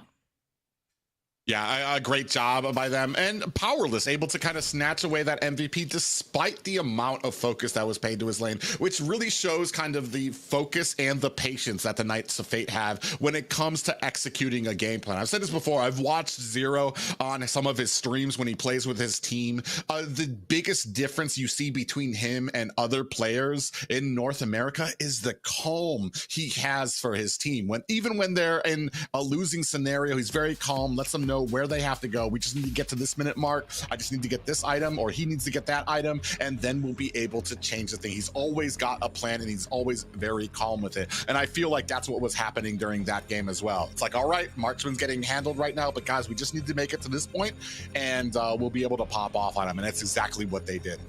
Yeah, I would say Zero is one of those mages that just stands out with his gameplay, not only from picks, but execution. And that Impure Rage on the Valier, dealing that additional burn on top of the flicker for the overkill is a lot to deal with. And that just shows you that he's ready to play these heroes at a higher level of mastery. But speaking of mastery, looking at these two teams, right? Yes, they both have hit top 8, but where do you go from here? They're battling for the top 4. This is the first time that we've ever seen them go against each other in the NACT fall season in Stage 3, Day 3. And this is where everything's on the line. This is their possible gateway to being able to step on the plane to Los Angeles between who wins the series. And now, Knights of Fate, match point. They only need one more to get a clean sweep against Area 77. Can they turn this around? Yeah, I mean, you said it was their first time meeting. That's a heck of a hello from the Knights of Fate for that first match. Weathered that early storm, came back with a vengeance here. Knights of Fate gonna go ahead and just sticking kind of towards the same bands that they were. I'm wondering if we're gonna focus down. I'm still curious about those marksman bands there too as well. Maybe it's something that we hadn't seen before. That's a really big counter for the Bruno. Powerless, like I said, still kind of a I want to say an issue, something that needs to be addressed on the Knights of Fate when it comes to Area 77. We've talked about it before. Mark Cutie is a great marksman, and when it comes to the lane, if you leave them by themselves, I want to say Mark Cutie comes out on top. Not just that, but Area 77 looks like they were focusing on it too. It might not be as lucky this time for the Knights of Fate during this match if they don't have an answer or at least some type of defensive plan for Powerless in that marksman lane this next match. Yeah, and you know, you've seen a little bit of pressure over there from Area 77, even though Mark Cutie, traditionally we see him kind of win in his goal lane matchup. I would say Powerless was doing okay. He was holding his own, but he had to deal with a lot more than Mark Cutie had to deal with, especially with those early rotations. I mean, we've seen him get sandwiched like 2 or 3 times in that bottom side, and Knights of Fate didn't have an answer on the opposing side of that map to help him out, but they were able to make up for it with the neutral objectives. We've seen them time and time again getting turtles. They got the first 3 turtles of the game, and Area 77 didn't get a single one. Could that have been the deciding factor to give them that additional boost to close it out at the 11-minute mark? Possibly, especially with how me and you've seen the new turtle kind of been implemented with the additional XP boost for the entire team. Maybe that made the difference, but I would say something I would like to see for the Knights of Fate is a little bit more pressure to help out Powerless. If everybody's going to be on that bottom side, you need to either match it by having your roamer down there or get a trade on the opposing side. But I will say, in terms of the neutral objectives, that's where Knights of Fate shine. So maybe Area 77 putting too much focus in the gold lane could have been a possible issue. That's exactly what I was going to bring up, is that might have been the problem, is that Area 77 said that they were probably not going to win these early turtle fights. Let's just put the power, let's just put all of our offense down, because I mean, they were coming at all angles from the gold lane. There was nowhere, literally nowhere for Powerless to go. It was just like, well, I guess this is a gank. But then on the other side, Knights of Fate were still able to get those turtles. So maybe that was the problem for Area 77, is that, yeah, you get those early marksman kills, but you didn't push the lane. You weren't actually able to make anything happen when it came to objectives through those. And as we know, especially at this high level of game, kills don't really mean much unless you're able to transition those into objectives. Yeah, and speaking of objectives, looking at the pick so far, wasting no time, gonna go ahead and slot in the marksman for Area 77. They're gonna go ahead and pick up this Bruno. We've seen the flaming soccer balls deal a lot of damage, but last time we saw it in the hands of Powerless. This time we're going to see Area 77 Mark Cutie pick it up. Is this a statement from him as he's confident in winning that lane?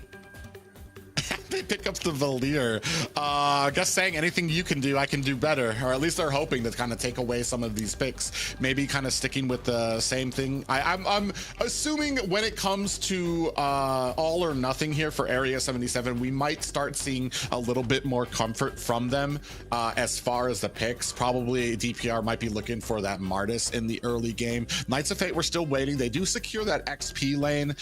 Very strong pick for Terizla there as well. I mean, not really much matching him in that XP lane. I noticed that we didn't go for the Freya ban here. We went for the Fredrin on the side of Area 77, which means we could possibly be looking at that triple fighter composition from, oh, no, we're just going to go, we're going to get a typical assassin from Kai. Now, they did ban out the Paquito, though, which I guess was a threat to that Terizla in the XP lane. We've seen it just today with how well a Paquito can execute onto a Terizla. But speaking of execution, Area 77, they're going to do what we've seen similar into the first phase. DPR picking up this Martis.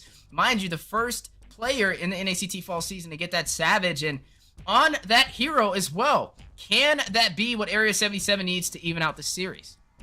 Well, this is exactly what I was talking about. This is the last, technically this is game point for them. They need to win this. Why not go for what you're comfortable on? Why not go for what you're best at? DPR going to pick up that Martis. And I do believe, I want to say Knights of Fate, I mean, they had to have read this out. They know how great he is on Martis, so they're going to probably try to weather that early storm. A good pickup too with Hayabusa, so he's going to be able to try to get into that back lane, try to close the distance between him and Bruno without taking too much damage, immediately go in with those quad shadows and then into the shadow kill as well. It's just going to be up to how this early game goes for Area 77 and if they can capitalize on it, because we just saw, Knights of Fate are not afraid of a bad early game. They can weather the storm and find those little power spikes that they need. Yeah, and right now, I mean, I'm paying a close eye over to this Valir pickup. We've just been seeing it kind of profit time and time again. It's been banned a lot in the NACT as well. Having the Searing Turret to be able to push them back and keep them at bay with the CC could work in their favor. But it was funny, like you said, anything you can do, I can do better. As we did see Zero dominate last game with the Impure Rage, just showcasing his mastery in the mid lane on that Valir pickup. So can Area 77 pull off the same thing? Speaking of same things and repeated patterns in the NACT fall season, there it goes, the Edith pickup. I'm a little hesitant. With this much CC, sometimes it can be, especially with an Edith, she can kind of be countered by a lot of mobility. Heroes that can dash around and kind of, because a lot of her abilities, they take time. It's like, and there comes a stun. And you can definitely read her little flip up as well. You've got Zero on this Valentina. You've got Kai on the Hayabusa, two of the most mobile games mobile heroes in the game right now. So it's going to be very, Merciless is going to have to be very patient to find these opportunities. Speaking of opportunities, I'm keeping my eye on Sir Bossy. You know, we mentioned he wasn't traditionally known in that main roamer position. It kind of reminds me of BTK with Chicken running in the roam position, right? Kind of a similar type of situation. They did ban out the Franco, though. Area 77 must have thought it was a possible threat, and they took it off of the playing field. Maybe it was that big brain play on that minion that we saw that decided it. But they do have the Hayabusa to work in their favor for the Knights of Fate. He will have that mobility, like you mentioned, and not really too much to stop him. There is the Martis with the mortar coils for the chain CC, the Searing turret to watch him out for, and the burst fireball. So I guess there are answers, but are they the right answers? It's going to boil down to execution, but with the draft being finalized for Knights of Fate, they go a little bit more in the front line yet again by picking up the Grok alongside the Bane. Now Area 77 going to round out their composition with the Queen of Poke here, the Navaria. I do want to say I'm a little hesitant. I love Bane. It's one of my favorite picks. And I basically one-trick him in ranked. However, when it comes to this level of play, he's not, he can be prone to getting ganked in because he's so squishy. We saw Powerless pick this up against the Ohio brothers, and we know how those matches went last week in Ohio brothers' favor. Some of the quickest matches we've ever seen.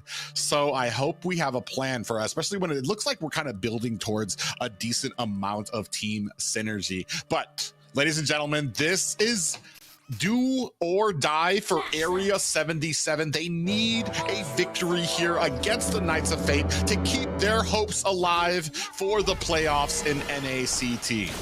That's right. Will the extraterrestrials be able to stay in the Land of Dawn, or will they be sent back to their home planet by the Knights of Fate, as we are now jumping in to game number 2, match point for Knights of Fate. Now, as we paint that perfect picture and what kind of has to happen on the board, at least for Area 77 to stay in this game. First of all, looking at the emblems, a pretty much around the board showcase from all of them on what they decided to go for. But they do have Killing Spree, which is what I'm kind of keeping my eye on. Not for one hero, but for two. DPR and also Marcuti, as they plan on racking up those kills and also being able to sustain themselves. The double lethal ignition from Knights of Fate to be able to deal that additional damage. But speaking of damage, it was no secret in game number 1 that there was a lot of pressure inside of the gold lane. Area 77 trying to take down Powerless, and that could have costed them that entire game as they left the turtle, the neutral objective, into the hands of Knights of Fate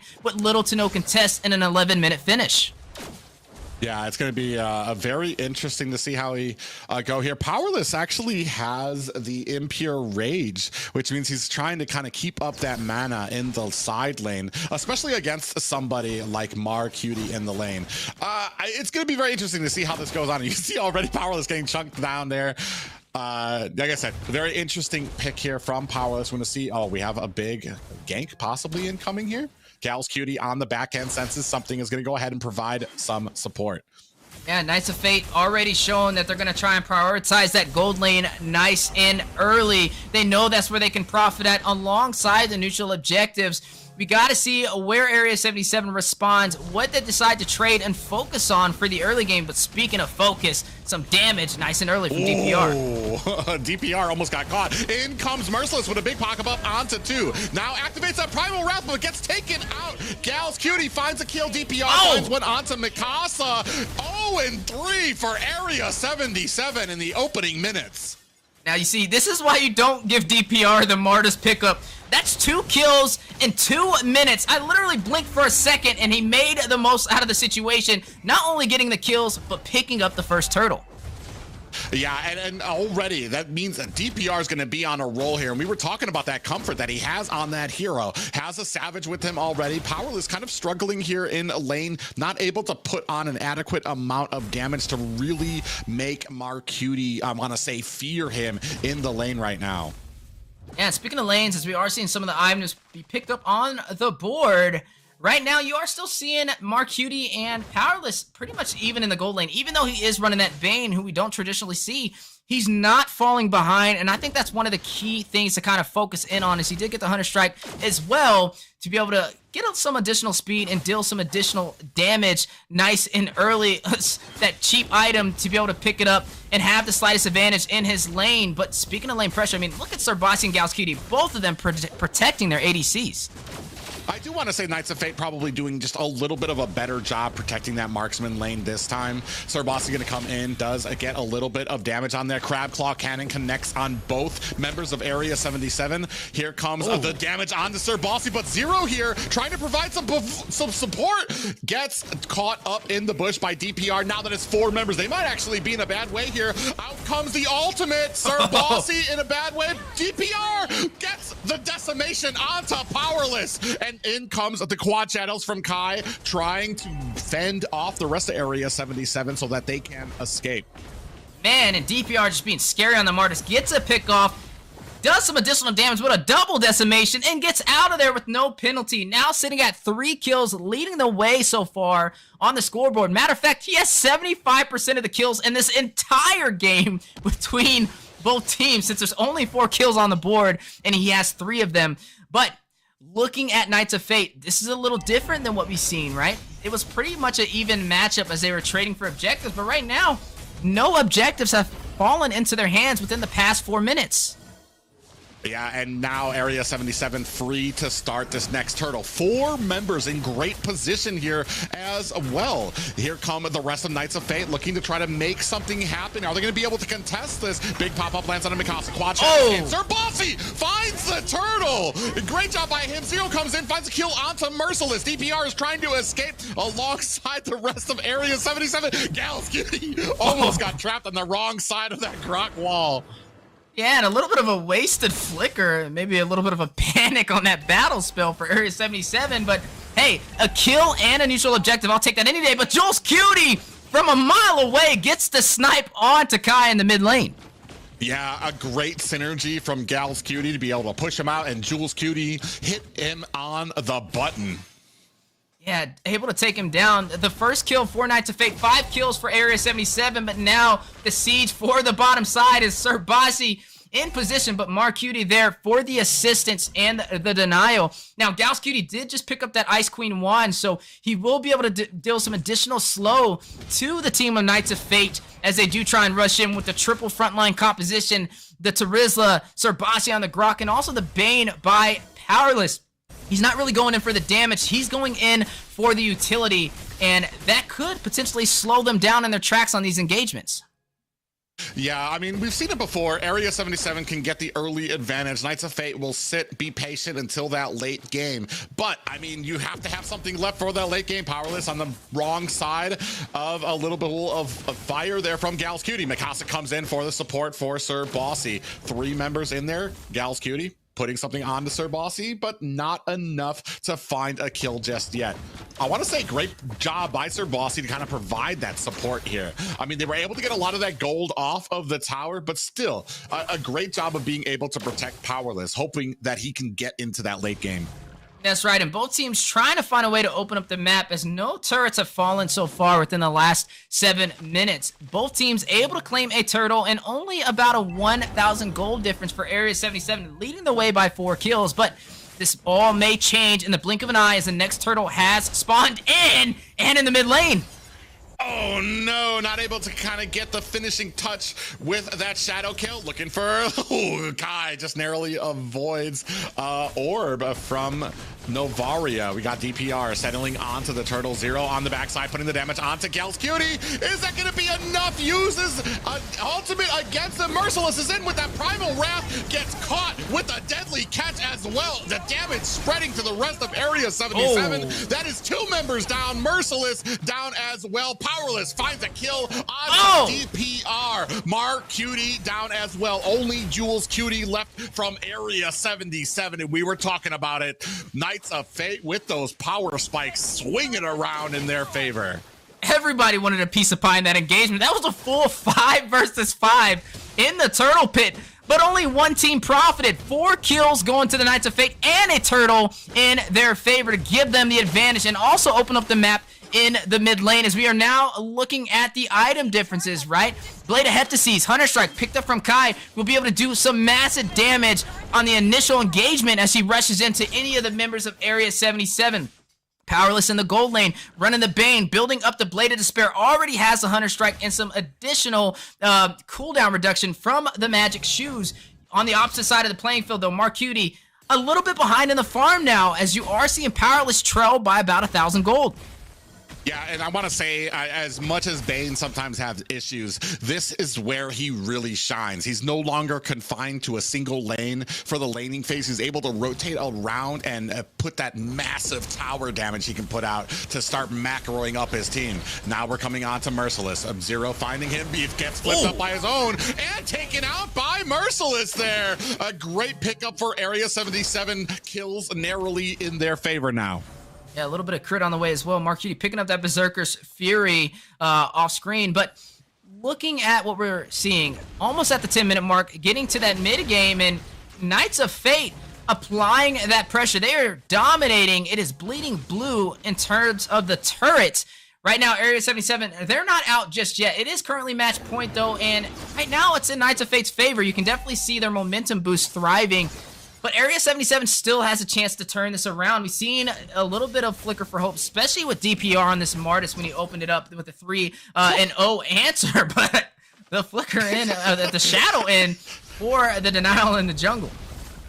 That's just petty to take a jungle minion there to come in there. Sir Bossy doing a great job at the front line, gets popped up for his efforts. Kai actually takes a huge amount of damage from Novaria on the backside. Lord down to about a quarter health. Quad shadows are out. Oh. He does use that shadow execution. DPR finds the kill and the turtle. Marcuti finds a Sir Bossy as well. Mikasa in trouble here, is going to use that penalty zone to get away. He just a narrow sliver of health. Jules Cutie lining up a shot, finds a kill onto Powerless. Wait a minute. A slight miscalculation from the Knights of Fate was devastating as you see 4 members fall. Area 77 not only taking the Lord, but opening up the mid lane by taking the first and the tier 2 turret. Now leading by 5 kills in 10 minutes. Now they have the advantage. We talked about a flicker of hope, and there it was. Area 77 now leading the way, looking to take this to a game number 3. Yeah, Lord is up at the top. A little bit of a miscalculation by Knights of Fate. Ton of CC kind of coming out there, especially when it came to that Lord take for them. They're going to go ahead and hold the Lord at the top tower. And it does seem like the battle has kind of switched off. We only had the first set of towers for Area 77 down, and look at how things have shifted now with that first Lord. Yeah, and right now you're seeing the Knights of Fate patching their wounds, rotating around, clearing up these lanes, and trying to kind of maintain some type of pressure, but it's definitely leading in Area 77's favor right now, right? I'm kind of admiring how they pulled their punches and they're playing a little bit more passive. They're not being overly aggressive. They're just waiting for Knights of Fate to make another miscalculation where they can profit on. But Knights of Fate, they've shown what they're capable of in the last game, and they have a little bit of insurance knowing that this is match point, and regardless, they have another game to play, whether that's game 3 or moving on to the losers semifinals. Area 77, though, their backs are against the wall, which means they're a little bit more desperate, which means they're going to be playing a little bit more safer, but also being very careful on these skirmishes. Yeah, then you find a flip onto Sir Bossy. Now we're starting the fight over this purple buff, looking for a big fight. Sir Bossy comes in with the wild charge. Merciless goes down. Kai picks up the kill there. Mikasa with the huge penalty zone on the back line. Zero finds a kill onto Marcuti. DPR is in the back line looking to end his hunger there, but gets taken out by Kai. That is a 1-for-3 trade so far. Area 77 going to have to retreat. Give me an inch, I'll take a mile, says the Knights of Fates, and that is what they needed. This is so back and forth between these teams that you never really know who has control of this game. But speaking about who has control in terms of the economy, as you are looking at the gold difference, I like to kind of focus in the gold lane, right? They're pretty much even, and we were wondering how this Bane would have played into this. Now, having a little bit of that anti-heal at his disposal. You did see the Hoss Claws picked up over there from Marcuti. Maybe that's what that was for. Time will tell, but you are going to go ahead and see both of these teams are revving up to almost full build at the 13-minute mark. Lord has spawned in.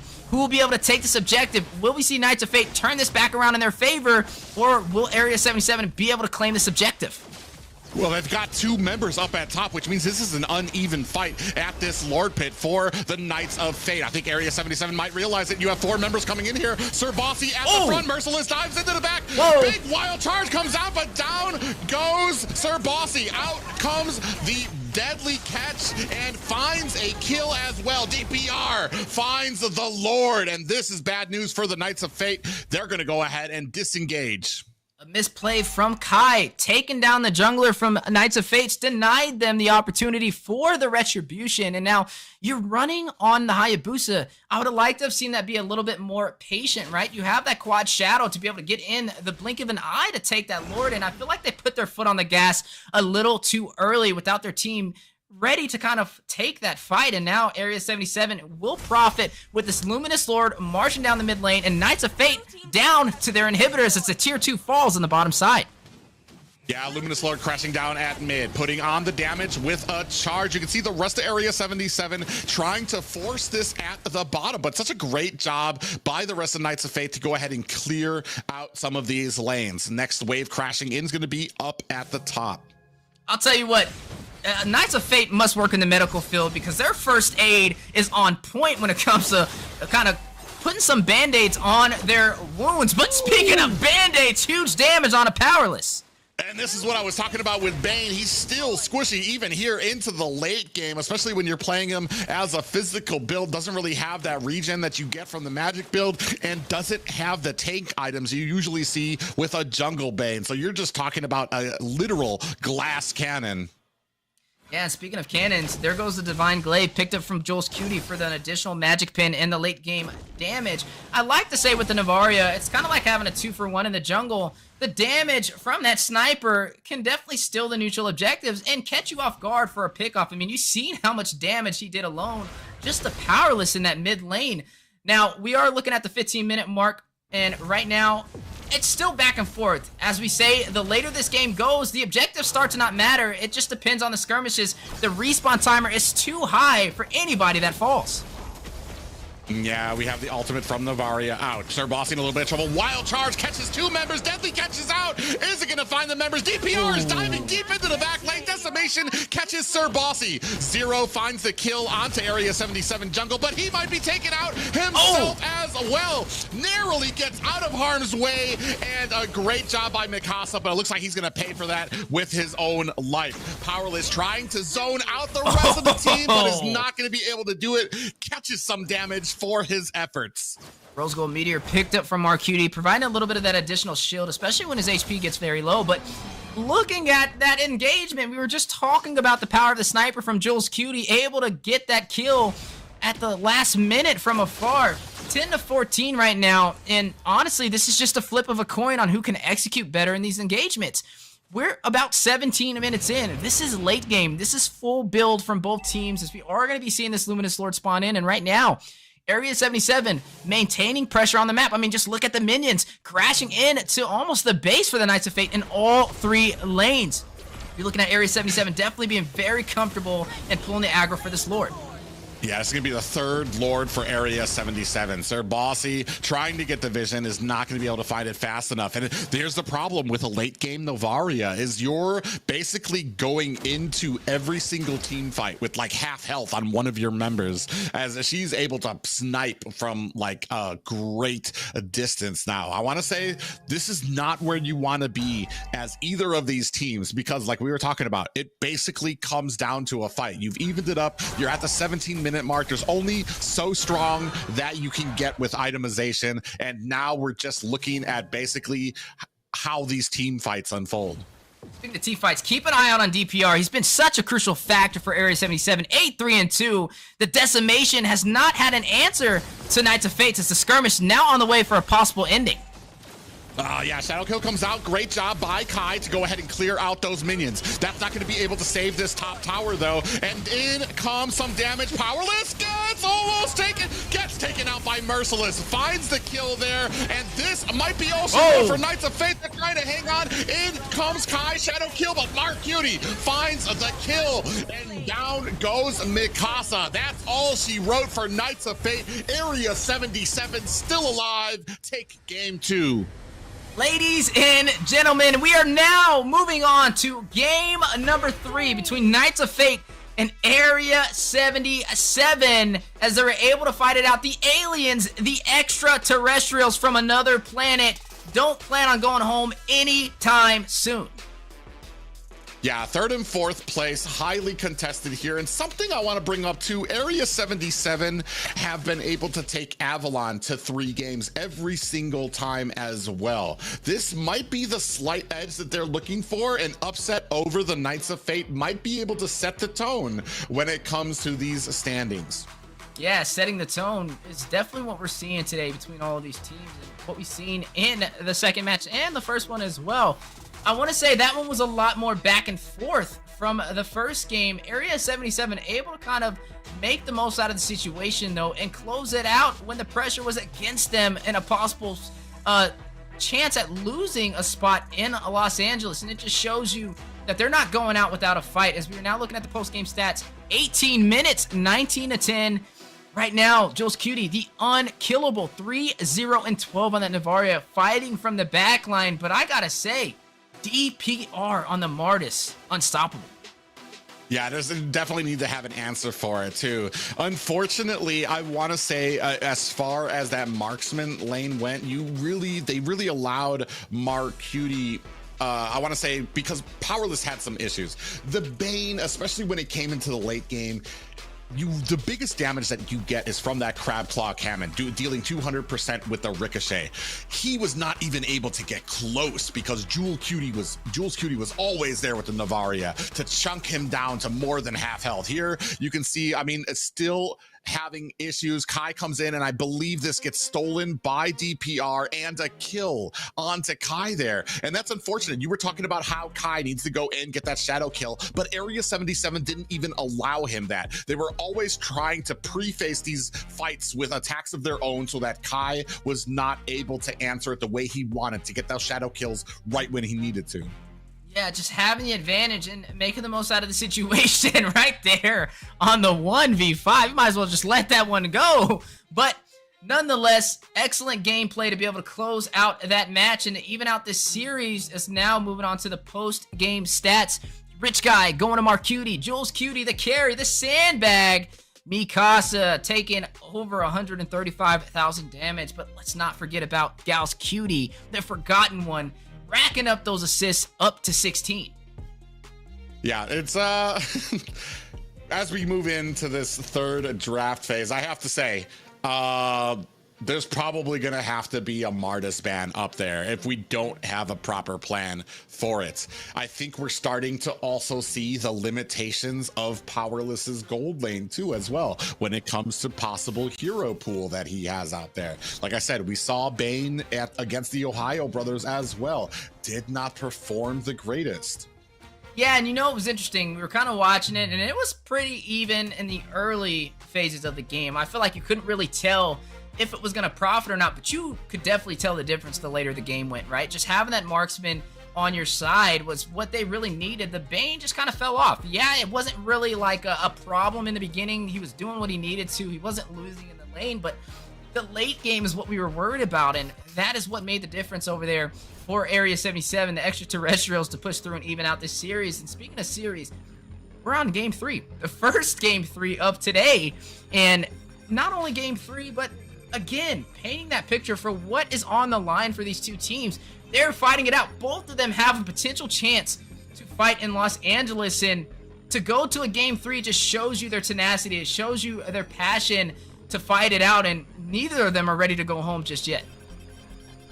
Yeah, not ready to go home, but as from these bands, it's very interesting. We're still kind of sticking with the typical bands we had from the last 2 games. Fanny Open with the Kaja. Man, there's talk sometimes when it comes to when teams kind of face certain teams that are their kryptonite. And I want to say that Area 77 seems like kind of the perfect match to be able to take down Knights of Fate, despite their outside the box picks and things like that, just because of that kind of issue we sometimes have with the marksman lane. That forced Knights of Fate to kind of cover down on that lane, and they had weaknesses everywhere else, especially when that early game came and Martis was able to basically traverse the entire map, racking up those kills in the early game. So it might be a case of Area 77 is just that kryptonite that Knights of Fate are going to have issues with. You know, it's funny, like we stated previously, this is the first time that we've seen both of these teams fight it out in the NACT fall, and I wonder if we had seen them fight earlier in some of the phases, could it have changed the entire dynamic of the point system, as they're pretty much even right now 1-1, and I would say possibly one of the closest teams when it comes to synergy and matchup, where you don't really know, okay, Knights of Fate is going to win this for sure, or Area 77, we're just so indecisive on who we could really side by. But again, it just boils down to the little things, and I think for the last match that we watched, I can agree with you. I think it was the Bane pickup, not something we traditionally see, and I feel like it's a little risky, especially considering, look, if you lose this, you might not even go to Los Angeles. I don't know if I would be willing to take such a risky pick when I already have one win on my side. But as we now are evened up, I'm expecting for Knights of Fate to be a little bit more safer in their gold lane pickup. It's kind of crazy the priority that comes out here from these guys is now that Area 77 has first pick, now Zero's like, whoo, I get to pick up my Valir again. And so now they're trading the spots there. I'm wondering what this first pick is going to be. Maybe, possibly, we're going to take away the Martis pick from Area 77. Nope, we're just going to go for some heavy CC from the XP laner on the Mikasa. Interesting is definitely the word to kind of put here. I don't know if I would have went in for the Edith this early, especially like you mentioned, the Martis is definitely on the table, and honestly, the Martis is a problem, especially for DPR, and it has not been banned out. They could have used it against them. I feel like you could have did that and still had the same possible outcome in the draft as you would have had with the Edith, but looking at what we're seeing so far, the Unkillable has been slotted in. Uranus will be in the XP lane for Area 77. Yeah, very interesting there too. We have the Navaria out as well. I mean, had such a huge role in the last game of making sure that heroes were chunked down before a lot of these fights even started. So a good pick up there by Area 77. We're going to see what Knights of Fate want to settle on before we move into this second banning phase here. Already have the Valir, so we're going to be able to kind of push off this front row. But the problem is right now, I don't really see too much. I see a lot of poke. So, I mean, especially when it comes to, we're anticipating a front line from Area 77 because that's really the only way that a Bruno works. He doesn't really have the speed. He has to get close, pretty close for most marksmen, which puts him in a lot of harm's way. So we're anticipating that. And Powerless is going to go ahead and pick up the Clint. Yeah, I mean, just like you mentioned, the Bruno requires you to play a little bit closer, and the Clint can profit from that as he has a little bit more of that extended range, especially with that grenade bombardment. So I feel like right now, that's just a little bit of a winning matchup over there for Knights of Fate in the gold lane, and also some comfortability for Zero on this Valir. Now, I will say, though, I'm looking at the XP lane matchup, and so far, we don't really see too many answers for the Uranus and the XP. I'm expecting the Edith to be slotted as the roam position for the Knights of Fate, so they still have a lot on the table to be able to pull out in the XP lane, but can they match the rotation over there from the Uranus, especially when we've seen it cut so far into the back line, able to pretty much keep all the minions at bay and open up the opportunity for your team to rotate around. Interesting that Area 77 leaves, doesn't pick up the Martis in the first wave, and Knights of Fate go ahead and take it out in the second wave of bans there, following up by the Lancelot there as well. We did see in the first game, Knights of Fate did focus down a lot of the assassin junglers there. We still do have some up there for Area 77. Now, I will say with the Navaria pickup, I expected them to kind of slot this in again. I mean, Navaria didn't die that entire game. Pretty much just had a really smooth sailing time in the back line. Just going in with the Astral Echo, sniping from afar, and nobody really there to punish them. So, hey, if that worked, why not pick it up again? It definitely helped out the team. Looking at Knights of Fate, though, they're going to go ahead and pick up the Boxia. So that is another frontline hero, going to be slotted in that roam position, going to have some additional CC as well. And also has the mobility. Can it get to the back line and get to Navaria? Possibly. I mean, it's definitely one of those heroes that has mobility in their favor. But we have yet to see what jungler will be slotted in for Area 77. Yeah. My thing here is Novaria needs an assassin against her if you really want to be successful against her. Otherwise you're looking at like really diving hard to try to get her if you're trying to push through, especially with a Boxia. And on the side of Area 77, they're going to go ahead and pick up a Bane jungle. Why not? Why not? Last game of the series, game 3, Area 77 taking on the Knights of Fate, and they pick up the Gourd as well. I'm kind of divided on this one because I feel like there's not enough. There's CC on the table, but it's just like weird CC synergy from Area 77 to be able to set a full team, especially on these neutral engagements. I mean, the Uranus is just going to provide a little bit of slow rush in there. You have the Astral Echo for the slow as well from, you know, the Navaria. You have the Mystic Gush and to be able to rush in and deal some damage, and the Bane with the Deadliest Catch. Like, it all is CC, mind you, but I feel like it's not the easiest synergy to be able to pull off, to be like, let's focus on this person or set the entire team. When I'm looking at Knights of Fate, though, they have the Terizla, they have the Edith. Both of them can get massive sets on the team. And then you also have the Valir, who can rush in with the Searing Turret to push back an entire team as well. And they have 2 mages, right? You have the Navaria, you have the Gourd. Both of them have to play from afar. So when you're looking at who can kind of take that fight up close and personal, it's really going to boil down to Merciless, which, yes, I guess the Uranus is kind of unkillable, but sometimes teams like to just rotate around the Uranus and go for those behind him because he doesn't really deal that much damage. This really depends on Area 77 landing that stun from Gourd. I want to say, just because if you land that stun from Gourd, there is an immense amount of damage that can come out from that team. You have the Bruno, who can dish out a ton of damage. Novaria can dish out a ton of damage. The Mystic Gush from Gourd. It really depends on how well they can land these stuns and if Knights of Fate can kind of get around that. That's right, as we are now jumping into game number 3. This is the NACT Fall Regular Season, Stage 3, Day 3, Area 77 up against Knights of Fate in the loser quarterfinals. One team will be sent home while the other will carve their way to the top in the losers semifinals. Yeah, I like the pressure that's being put on here from the side of Knights of Fate. Actually, Merciless, this is very interesting too. Oh, almost gets taken out there from the Casa. Yeah, and 3 killing sprees on their side as well, as we are looking at some of those emblems being showcased. A lot of flickers for mobility from both sides of the table as well, but like you mentioned, it's going to boil down to Jules Cutie and how he performs. If he gets picked off early, it's not going to look too promising for Area 77, as they don't really have your traditional go in and set a team composition.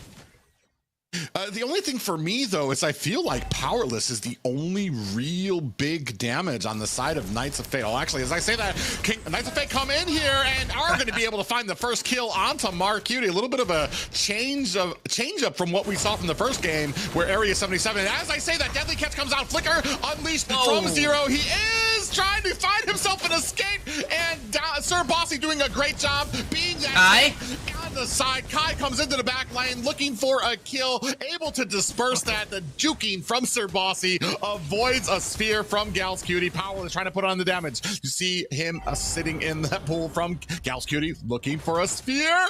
Is he going to be able to find it? Finds one on the Powerless and some damage from Mark Cutie on the Bruno. I love the amount of pressure that they continue to put onto this gold lane. Yeah, and looks like they're still going to go in for the 2v1 situation. Yeah, Powerless going to go ahead and use that little bit of a dashing ability to get his escape. And Knights of Fate using this as an opportunity to find the Lord. Kai picks it up. In comes a penalty zone onto DPR. Deadly Catch is not going to be enough to save him. Yeah, not going to save him. 2 kills so far for the Knights of Fate and the first turtle. And then on top of that, they were able to get a kill onto Mark Cutie, the marksman for Area 77. And this is where I feel like their composition's just a little too awkward for my liking. Marcuti is one of those players who keeps Area 77 glued together, and taking them out early definitely disrupts their synergy. Ooh. Gals Cutie actually in a little bit of trouble there. Kai able to steal the orange buff of DPR, so doing a good job. And this is kind of the problem sometimes with a Bane when it comes to a lot of these, I want to say, invades from the enemy team. Yeah, right now they're just kind of falling behind in a lot of the major factors for the early game, right? Marksman did fall super early, and then they lost the first turtle. Their hope is in the hands of Merciless, though, on the top side. It looks like he's putting in a lot of pressure against Mikasa, but Mikasa does have a kill to give him the slightest advantage against him. And speaking of Mikasa... Oh, deadly catch comes out. It's not going to be enough to save Merciless. A good team up there from Kai and Mikasa to find that kill. That's going to leave open the top lane as we see some pressure coming down here at the gold. It's a 2v2, so they're not going to be able to push too hard, are the Knights of Fate. Yeah, and that's going to force DPR to the top side, kind of patch some of these wounds by clearing out those minions, which will delay his farm. Ooh, Mystic Gush comes out. Zero's going to have to expend. Galscutie looking for the lineup. Misses just wide of Zero. He's going to find himself a quick light. Oh, Galscutie out there catches some vision. He's looking for it, but he's not going to be able to find it. And maybe going a little too deep. A flicker by Mikasa. Penalty zone. Finds the kill onto Galscutie. Too hungry for the kill onto Zero. Misses a rotating Mikasa. As we say that, Zerbasi comes in. Stunned out by Jules Cutie, but deadly catch. DPR trying to disengage. So squishy. Sir Bossy finds the kill. Another cleanup by the Knights of Fate. Yeah, that one definitely hurt for Ares of 77. Mark Cutie, though. Yeah, Marcuti is going to have to expend that flicker. He was trying to get out of there. I like that he waited for Sir Bossy to activate that ability before he used the flicker. Sir Bossy in a little bit of trouble here. Kai picks up a turtle. Shades of the first game where the pressure was on the gold and Knights of Fate used that to take the turtle. And now focusing to the objective in the mid lane, may be able to seize this turret as the deadliest catch does go out to do some damage, but not in time. Yeah, Mikasa comes into the back line with a penalty zone. That's going to find a kill onto Galscutie and to DPR. Jules and Merciless alone here to try to defend. They're trying to protect this purple buff, but that's going to be a dying cause. In comes Mikasa. Look at how he's chunking down Merciless. That's a Uranus getting chunked down there. Yeah, and you know, right now, Knights of Fate making the most out of the draft. Again, Area 77 having a hard time getting online. The knock-up on a Marcuti and the shutdown from Sir Bossy. That was like an alley-oop from the Knights of Fate for that kill right there. And they are going to be able to claim that turret on the bottom side. This is now 8-0, 6 minutes in, and no answer for Area 77.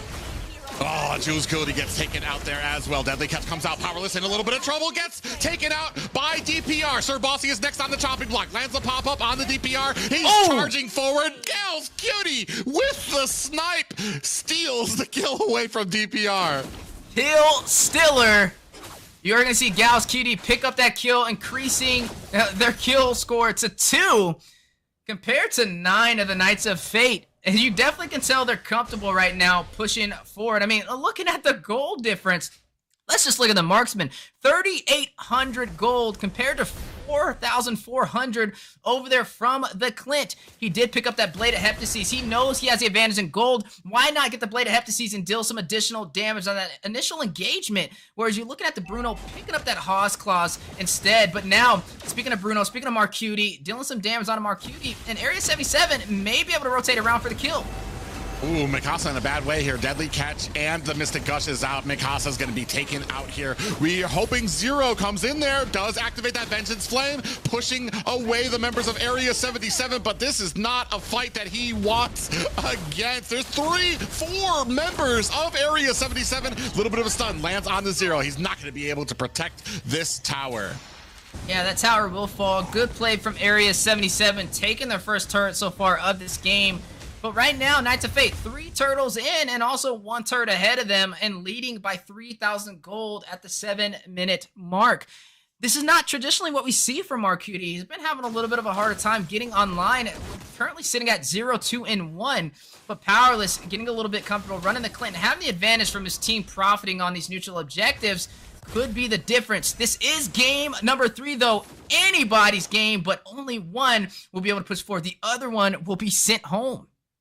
I want to say there's a little bit of frustration from Marcuti. There was a point where he got baited into trying to attack Powerless, and you had Sir Bossy waiting in the bush to go ahead and CC him into a coma. So, I mean, they just need to get their kind of wits back about them. A good early push for the Knights of Fate. Like you said, it's about 3K gold lead for them, and they're doing a good job. They're still kind of getting caught when it comes. Oh, as I say that, Mystic Gush is out. Kai in the back line. Mikasa in trouble. DPR is putting on the damage, finds the kill, and on the other side, Kai in trouble between 3 members of Area 77. That's going to be a wrap for the Knights of Fate jungler. Yeah, 2 members falling, none on the side of Area 77. Definitely able to profit from that engagement without losing much from it. And these are the kind of plays they need to close the gap, the 3,000 gold lead that Knights of Fate has, and also the 3 turrets that they have up against them, as well as the Turtles.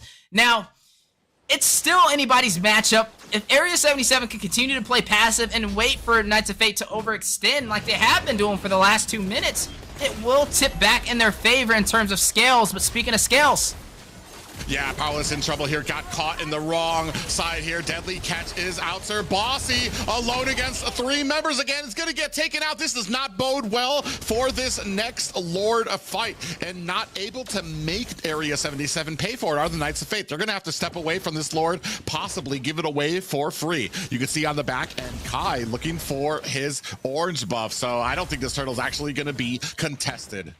yeah, definitely won't be contested. And Area 77 somehow found a way to turn this in their favor. An unorthodox composition, but what looked like it wasn't going to work is now working in their favor. With this Lord on their side, may be able to open up the map and claim some of these turrets that they were struggling getting so far in the past 10 minutes. I'm wondering with Knights of Fate, they need to play a little bit more passive and regroup on their synergy, as it's definitely a little shaky right now. Maybe the pressure is what's getting to them. Yeah, you can see they're looking for a push at bottom, Lord at top, so they're trying to split up the priorities for Knights of Fate here. Bottom tower goes down. 3 members of Knights of Fate here trying to protect against it. Deadly Catch comes out. The damage onto the turret. You see Marcuti lobbing balls at it, and down goes 2 more towers for the side of Knights of Fate. Area 77 doing a great job of macroing up. Still got this mid tower. Merciless caught in a bad way. Tortoise Pooson's out for Kai, and they're starting to defend. They're still holding on to this mid tower amazingly. And this is getting scary for Knights of Fate. I mean, they have way more damage dealers on the side of Area 77, and if they can tip the scales, which they already are starting to, in their favor, the damage is what's going to be a problem for the Knights of Fate, especially as we get closer to that late game, just now passing the 10-minute mark into the mid game, and now the siege for the mid turret. Oh, a big penalty zone lands in with a flicker on the backside. Mystic Gush is out. Marcuti finds a kill on to Mikasa. Galscuti finds one onto Kai. This is not what Knights of Fate want. Powerless able to take out Area 77's marksman Marcuti, and they're able to hold them at the line there. 2 members left at 0, and Powerless possibly. Oh, Powerless comes in from the flank, trying to put the damage on. Deadly Catch is out. Powerless narrowly avoids it. You can see the damage coming out. 0 tried to protect it. That mid tower is no longer with us. Powerless trying to do his job. Flickers out. All the incredible damage. The zoning ability from Jules on this Novaria is keeping Knights of Fate marksman at bay. Yeah, and also the rotation from Merciless on the Uranus as well, proxying those minions from even making it to the mid lane to allow Area 77 to open up this map in their favor. You're definitely telling this is a boil of shot calling from Area 77 on these small things, and that is what's going to make them go the extra distance. Speaking of extra distance and extra things in the game, as we are now seeing the gold populate on the screen. Right now, Marcuti now finding a way to turn this back around in his favor. We said it didn't look really profitable for him in the early, but now able to kind of out-farm Powerless. definitely leading the way in the goal lane, and it's also the damage that I'm going to be kind of keeping an eye on. You're looking at 2 Ice Queen wands picked up from the Gord and the Navaria for the additional slow, and a lot of CDR from those magic shoes to be able to provide even more CC against the Knights of Fate. Yes, it's an unorthodox composition, but it's also overwhelming for the Knights of Fate to deal with. Yeah, and DPR right now is running a super tanky. Look at how fast he's chunking down this with Mark Cutie. That's another Lord uncontested for Area 77. And Knights of Fate, they're going to need to find a plan here, because running in with the penalty zone seems like a problem when that deadly catch comes out from DPR. He's, like I said, he doesn't really have that great a damage, but he does have a huge tanking ability and that deadly catch to kind of offset those gank attempts by Knights of Fate. And we are going to see the Lord now spawn in, making his way up the top side for Area 77 to be able to possibly take one of the inhibitors if they can pull it off. And you are seeing them prepare exactly for that, trying to get a little bit of sinkage in lane. Now the bottom will need to be cleared out. It looks like it is going to be cleared just in time to be able to match up with this Luminous Lord. And Knights of Fate, put with their backs against the wall, need to be able to defend. Yeah, you see Merciless doing it. This is the problem now. Look at how quickly they're able to take down that mid tower. There needs to be a gank onto somebody here. Zero does take that sphere from Gal's Cutie. Lord coming in, looking for the charge. Charges up into the top tower, and now they're putting the damage on. Minions coming in to all lanes. Can Knights of Fate fight this off, or are their playoff contentions and hopes ending here at the hands of Area 77? You see Merciless down at the bottom trying to put on the damage. Minions at the towers right now. They're going to go ahead and disengage and start clearing out Knights of Fate jungle. You know, it's not the set potential, but it's the push potential from Area 77 that is so scary, stacked up with the damage and a 5-man Astro Echo.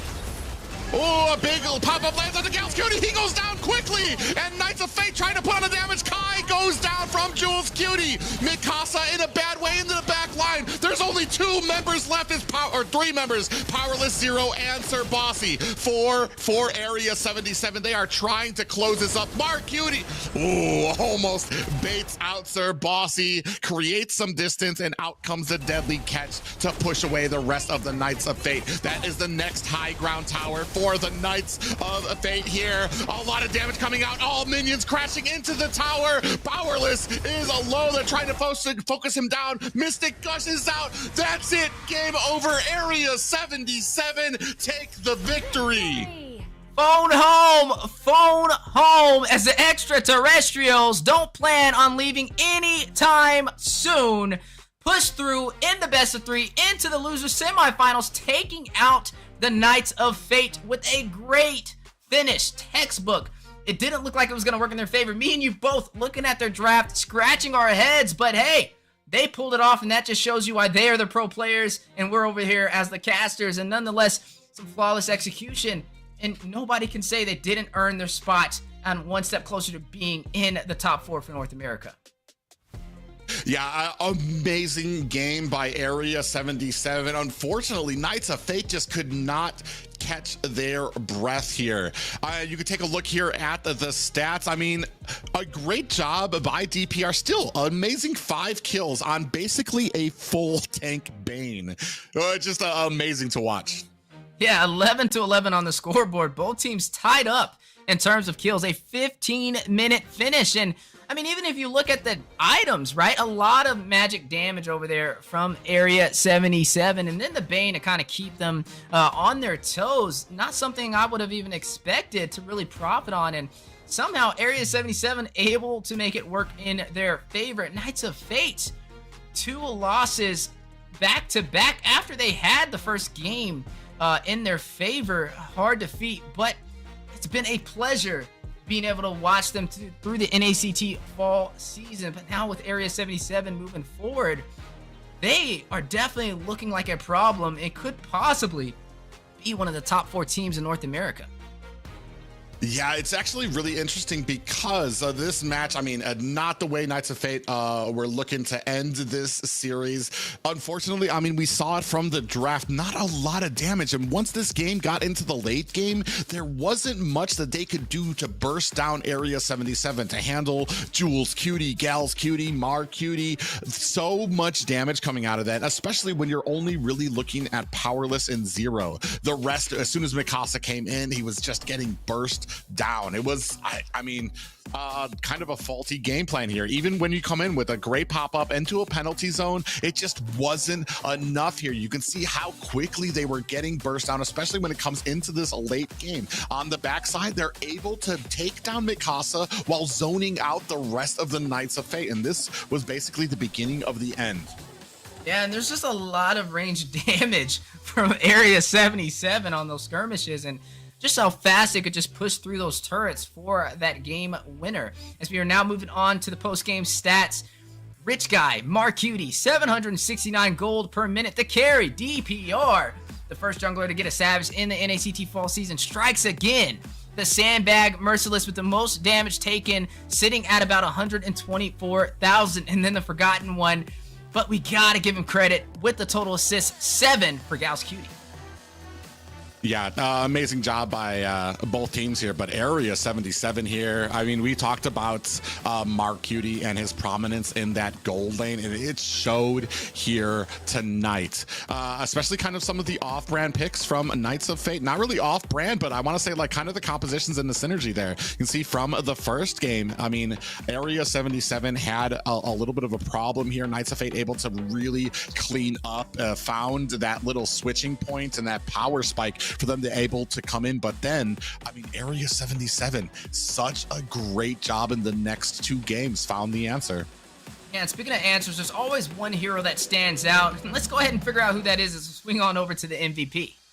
Yes, what a series, guys, and way to give me my second loss in predictions. Area 77 denies Knights of Fate the victory and claims the win for themselves. They eliminated the Knights of Fate off the board. The OP DPR is our MVP. What made him the MVP here, guys? Well, he's been just one of those statures, those prominent figures when it comes to these games. Whether it was that Martis from the second game, Martis 9-3 and 4 did such a great job of being able to get those kills in the early game and making sure that when Knights of Fate wanted to kind of turn things around, they weren't able to because they were at such a deficit, it didn't matter. In the third game, I want to say picked up the Bane, but then did something we don't usually see on Banes too often, not just like some tanky items, but full tank. And his only real purpose there was 1, to get out that deadly catch, but 2, to really burst down those objectives and those towers.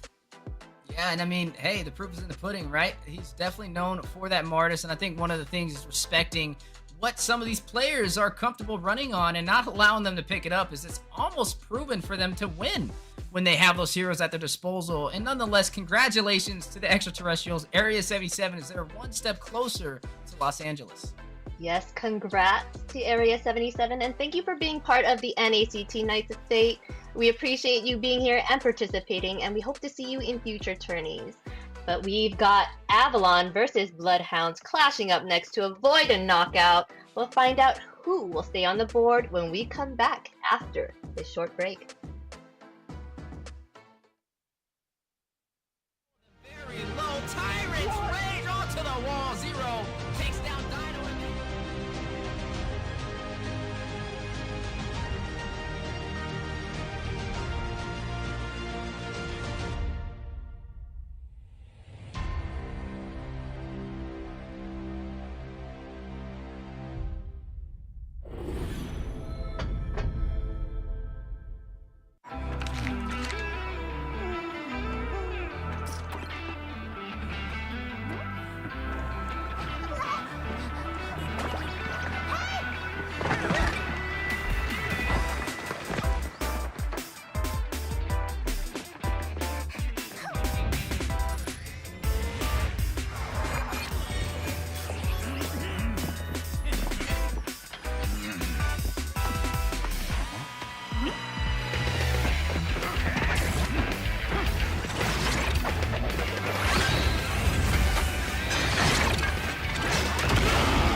upcoming tournament for NACT Fall. This is Mara Aquino wishing you guys luck, and I hope you guys do so well and you go to Philippines for the upcoming M5 World Championship. And you never know, it might be you that I announce as the winner. Hi, I'm Gideon Q. I'm from Malaysia. I'm a talent as well as a caster for a majority of the MLBB tournaments that you may see internationally. Good luck to all the teams who are coming in for NACT fall season. I can't wait to see potentially new talents coming out from North America. Obviously, we love the old, but some new ones would be great to see how the community is going to continue to grow, and especially when we're looking at the top 1%. Good luck to all of you guys, especially those who are prepared to deal with a giant crowd when you start flying over for the international. Good luck, everybody. Wait. Right. Hi everyone, I'm Eterna. How are you guys doing? I just want to say a few good words here. I've been very excited to see you guys grow. It's so great to see how things have developed over the seasons, over the years. I hope it gets bigger. I hope you guys have more to say on the international scene, and I heard you guys are coming to ISF, so that's super great. Can't wait to see you guys there. Can't wait to see you guys rock the, LBB scene. Hey guys, my name's Phil, and here's the thing, we watch NACT Grand Finals, and if that shows anything about how NACT is as a region, you know what? I can't wait for it. I hope NACT falls. All of you guys will do good, because at M5, we gotta see a surprise, man. I can't wait to see NAs in M5. What's up guys, I'm Mirko, Indonesian caster. Right now, casting for MSC. I'm eating. They told me to do this. It's all good. NACT is gonna be insane, all right? You know who I'm rooting for. I'm wearing their colors, BTK all the way, all right? So yeah, BTK. Support M5 BTK.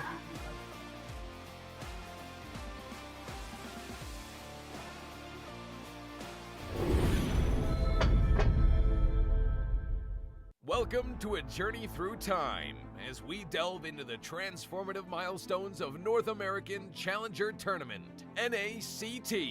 Our story begins on April 11th, 2022, when the North America Community Tournament was officially renamed to North America Challenger Tournament. The official NA YouTube channel was also introduced, and Team A77 claimed the title of champion for the season. Fast forward to August 7th, 2022, and NACT evolved into an officially organized North American regional event. The tournament spanned 13 days of thrilling online broadcasts, with Team First Blood triumphantly seizing the championship. As we moved into the fall of 2022, the first ever offline grand final was held, taking the tournament to a whole new level. This landmark event took place in Las Vegas, USA, creating an unforgettable live experience for all the fans and competitors. The NACT trophy was unveiled, and the championship title went to the Valley. They also represented North America in the M4, finishing in an impressive 6th place. It was a remarkable moment, as it marked the start of a new era for NACT. By February 2023, the NACT spring season was underway.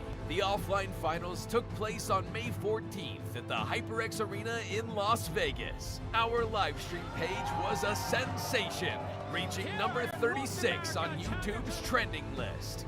Gerald Solomon, the head of the North American Esports Association, was in attendance. Bloodthirsty Kings, who will represent the United States in the IESF. This has been a brief look at the significant milestones of NACT, charting its growth, evolution, and the challenges conquered along the way. Stay tuned as we continue to make esports history.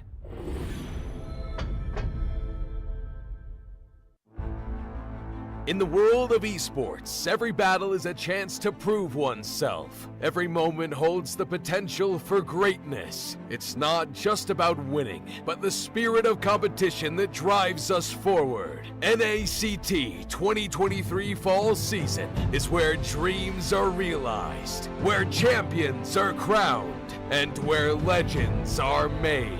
In the arena, we face our rivals head on with unwavering focus and unwavering resolve. We leave no stone unturned, no opportunity wasted.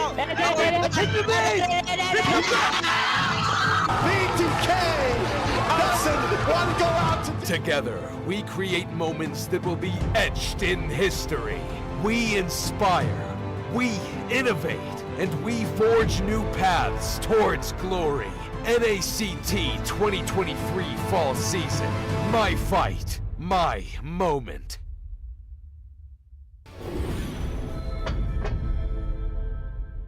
KnightsofFate, will it be Bloodhounds? All of them very low. Tyrants rage onto the wall. Zero takes down Dino.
Upcoming tournament for NACT Fall. This is Mara Aquino wishing you guys luck, and I hope you guys do so well and you go to Philippines for the upcoming M5 World Championship. And you never know, it might be you that I announce as the winner.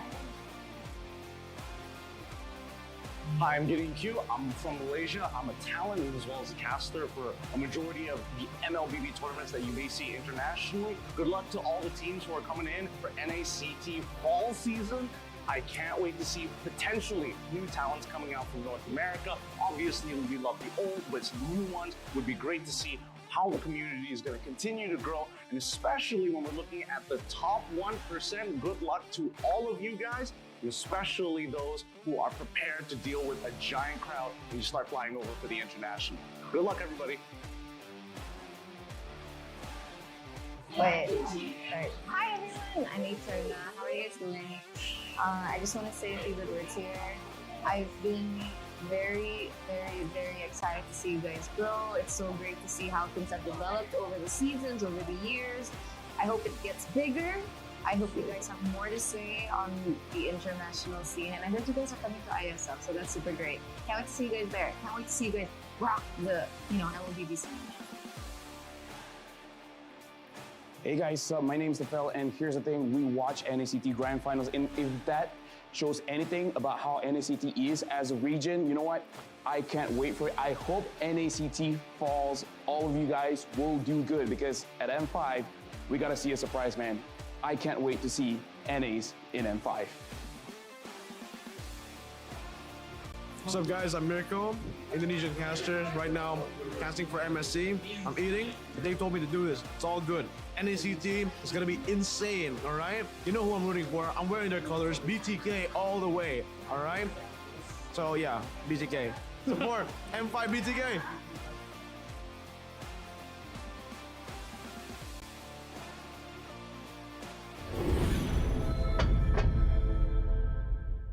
Welcome to a journey through time as we delve into the transformative milestones of North American Challenger Tournament, NACT. Our story begins on April 11th, 2022, when the North America Community Tournament was officially renamed to North America Challenger Tournament. The official NA YouTube channel was also introduced, and Team A77 claimed the title of champion for the season. Fast forward to August 7th, 2022, and NACT evolved into an officially organized North American regional event. The tournament spanned 13 days of thrilling online broadcasts, with Team First Blood triumphantly seizing the championship. As we moved into the fall of 2022, the first ever offline grand final was held, taking the tournament to a whole new level. This landmark event took place in Las Vegas, USA, creating an unforgettable live experience for all the fans and competitors. The NACT trophy was unveiled, and the championship title went to the Valley. They also represented North America in the M4, finishing in an impressive 6th place. It was a remarkable moment, as it marked the start of a new era for NACT. By February 2023, the NACT spring season was underway. The offline finals took place on May 14th at the HyperX Arena in Las Vegas. Our livestream page was a sensation, reaching number 36 on YouTube's trending list. Gerald Solomon, the head of the North American Esports Association, was in attendance. Bloodthirsty Kings, who will represent the United States in the IESF. This has been a brief look at the significant milestones of NACT, charting its growth, evolution, and the challenges conquered along the way. Stay tuned as we continue to make esports history.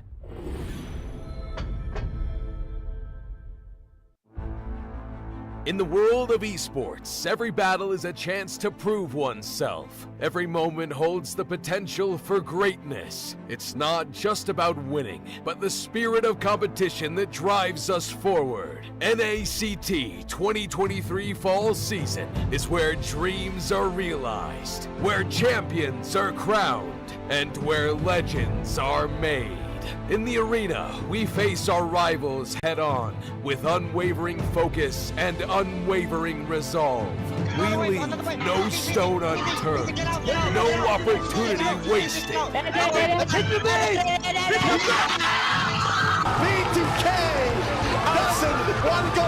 Together, we create moments that will be etched in history. We inspire, we innovate, and we forge new paths towards glory. NACT 2023 Fall Season.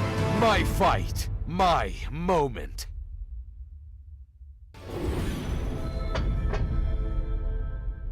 KnightsofFate, Bloodhounds, all of them very low. Tyrants rage onto the wall. Zero takes down Dino.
tournament for NACT Fall. This is Mara Aquino wishing you guys luck, and I hope you guys do so well and you go to Philippines for the upcoming M5 World Championship. And you never know, it might be you that I announce as the winner.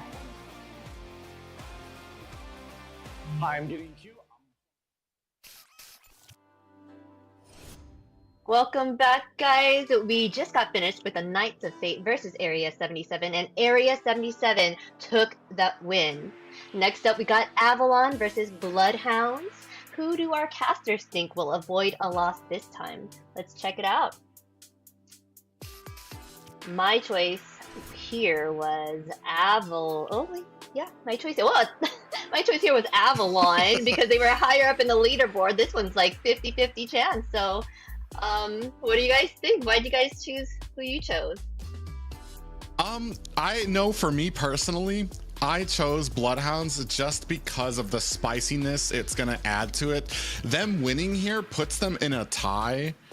Initially it was gonna create basically a three-way tie for third and fourth place. That's no longer the case here now. But I feel like with the jumbling around of the rosters, Bloodhounds have a good chance of kind of taking advantage of that. Yeah, and we're kind of split down the middle with this one. I'm going for Avalon on this, but it's a close and hard decision to really make. I mean, both of them have been showing promising things so far. Yeah, they make a few mistakes, but they make up for it with their execution, and this is really going to be a flip of the coin on who can pull this one off. But nonetheless, like Private stated, anything is still up for grabs for a top 4 position. Yes, anything is going to be up for grabs here. You never know, because in the last match, I thought the Knights of Fate had it in the bag, and next thing you know, Area 77 came back and was like, nope, that's ours. This is our win, So I love how it can go either way. You never know who can take the win. So. Yeah, and a little bit of information. I'm going to try to explain it as clearly as I can here. A little bit of an update on the standings. Knights of Fate took a very surprising loss, and there was a scramble for us to do all the math here. Knights of Fate here right now, basically this match between Avalon and the Bloodhounds could possibly decide if Knights of Fate are still in it. Bloodhounds Private. They're ready to fight now. I'm gonna have to cut you off here because I know what the viewers are here for, and they're here to watch a battle. And right now, let the final battle begin of the night, and it'll be Avalon versus Bloodhounds. Fight. Yeah, like I was saying, Bloodhounds need to win here to tie with the Knights of Fate. If they win the next series too, they go ahead and they steal away that spot from the Knights of Fate. So there's a lot on the shoulders of Bloodhounds here and Avalon during this game, Wheezy. Yeah, Avalon a little bit more safe for sitting at that number 3 position, but Bloodhounds, like you stated, they got to get 2 games, right? They got to continue winning, and we've seen them in their growth in the North American scene. Back from a team who just wanted to make it to top 8 and always falling a little bit short to getting to this moment where they have a chance to make top 4. They got to jump through this hurdle, though, jump through Avalon if they want to make it. On the other side, though, Avalon, full of some teams that have made it to the champion stage before. A lot of members, actually. They have over there Basic, Victor. You also, both of those members have played internationally, right? They've represented us inside of the World Series, and I can't wait to see where this goes. But nonetheless, between these two teams, high caliber gameplay. Bloodhounds is known for their synergy time and time again, but Avalon is known for some of their household names and also some of the things they bring to the table. It's not a secret on why they're sitting at that top 3 position. It's going to be the biggest challenge that Bloodhounds has had yet, and like you stated, the difference in what can send them home. Yeah, and that's the amazing thing here right now. Avalon, very secure. If they beat Bloodhounds here, that's going to be the end of the night and the end of the season for the Bloodhounds. If Bloodhounds win here, there might be a huge shakeup with some of these standings and who makes it into 4th place. Avalon does have those household names. A lot of those names that people recognize. Basic, Victor, Toinks was on Ackerman last season as well. Tarzan has been around too. While some of them might not have made the world stage, a lot of them do have a ton of experience as well. Bloodhounds are kind of new. They're not new to the scene, new to the top 8 of North America, but they've kind of shined here where others may have faltered at the top 8 or top 4 of North America. Bloodhounds have really shined and really made a huge amount of progress from what we saw from last year. You can see on Avalon a couple of smart pickups there for the bans, kind of focusing down a little on Boca Rosca with the Navaria and the Valir banouts. I was thinking that exact thing, right? This is definitely a Boca Rosca ban right there. The Valir alongside the Navaria. We know he's a master in the mid lane. It can definitely be a problem. You know, something funny about this matchup, Private, is if Avalon wins this, then I'm tied with you in predictions. Oh, yeah. But if Bloodhounds wins this, then you're up by 2. So I guess we're both hoping for different things on this one, as I'm still going for that caster predictions, right? I just went for the spicy one this time. Just wanted to see a couple of tiebreakers come out there. We are going to go ahead. We ban out the Valentina. We're going to see where this first pick. If we're banning out kind of a lot of those mages, I'm wondering if this first pick is going to go ahead and focus down on that XP lane, especially with somebody as strong as Victor there. Yeah, we've seen Victor and just how much he can dominate with the Uranus, and I mean, it's still available for grabs. Bloodhounds maybe want to slot that up. That's something that Victor profits on, and he definitely picks when it's available. So there it goes, manifesting it into reality. The Bloodhounds is going to go ahead and take that up, and honestly, that is a good option, right? You put that in the hands of Victor, and that just increases the success rate of Avalon tenfold.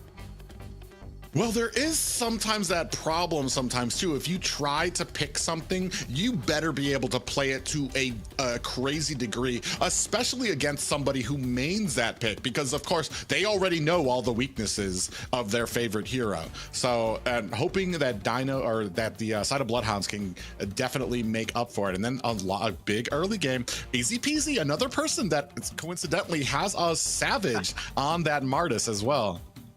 I'll tell you what, Bloodhounds so far, they're very explosive with these first picks. You can tell they know everything's on the line, and they're not risking it. We're not seeing something that's out of the ordinary right now. We're seeing, like, pure probability on success with these options that they slotted in, right? They go in for the Martyrs. You mentioned easy peasy, one of the only junglers outside of a DPR to get that Savage with them, and then Dino picking up that Uranus, you know, for their team. They better be able to execute it to its full maximum potential, especially going up against Cardi or Victor, mind you, who is running in the XP lane now for Avalon, which may be the difference in what they needed to keep them in that 3rd position. But I really want to see how Victor responds to this. We normally see plenty of these XP laners have an issue up against the Uranus and not really ever having a direct answer. The one that we did see was that Dairoth matchup, which did okay, and now looking at what we're seeing so far, it looks like he is going to go in for the Paquito to go toe-to-toe against it. Yeah, and that's going to be the interesting thing, because what you can do with the Paquito against the Uranus, while you're not going to have that lane matchup, you do trade that in for an ability to move around the map, put on a lot of damage on somebody, and then get back to your lane as well. So it's kind of an inadvertent trying to counter Uranus out by attacking different angles of the team. Moving into the second ban phase, we go ahead and see the Boca Rosca picked up. I'm actually not sure if that's going to be Boca Rosca on the Kadita, because that could very well be a Roam Kadita as well. Yeah, I was going to say the same thing. It's still a flexible pick, keeping Avalon on their toes. It does provide some additional CC, but also some damage. Right now, Bloodhounds is going to need something to kind of bridge their way toward the late game if the game does go there. For Avalon, though, they do have this Eve. It is going to provide that zoners pressure with the manipulation, but there is some answers, right? Easy peasy on the Martyrs, has a Mortal Coil, so he won't really be slowed too much from Demon, but that's just it. We're talking about Demon here, one of the more aggressive mages, and usually profits when it comes to their opponents. I can't wait to see what happens. I think Boca Rosca is one of the few mages that can keep him on his toes in the mid lane, so like you said, it's going to be a little bit of that extra spice, and I can see why you would vote for the Bloodhounds and why I would vote for Avalon. It's definitely a spicy match on the way.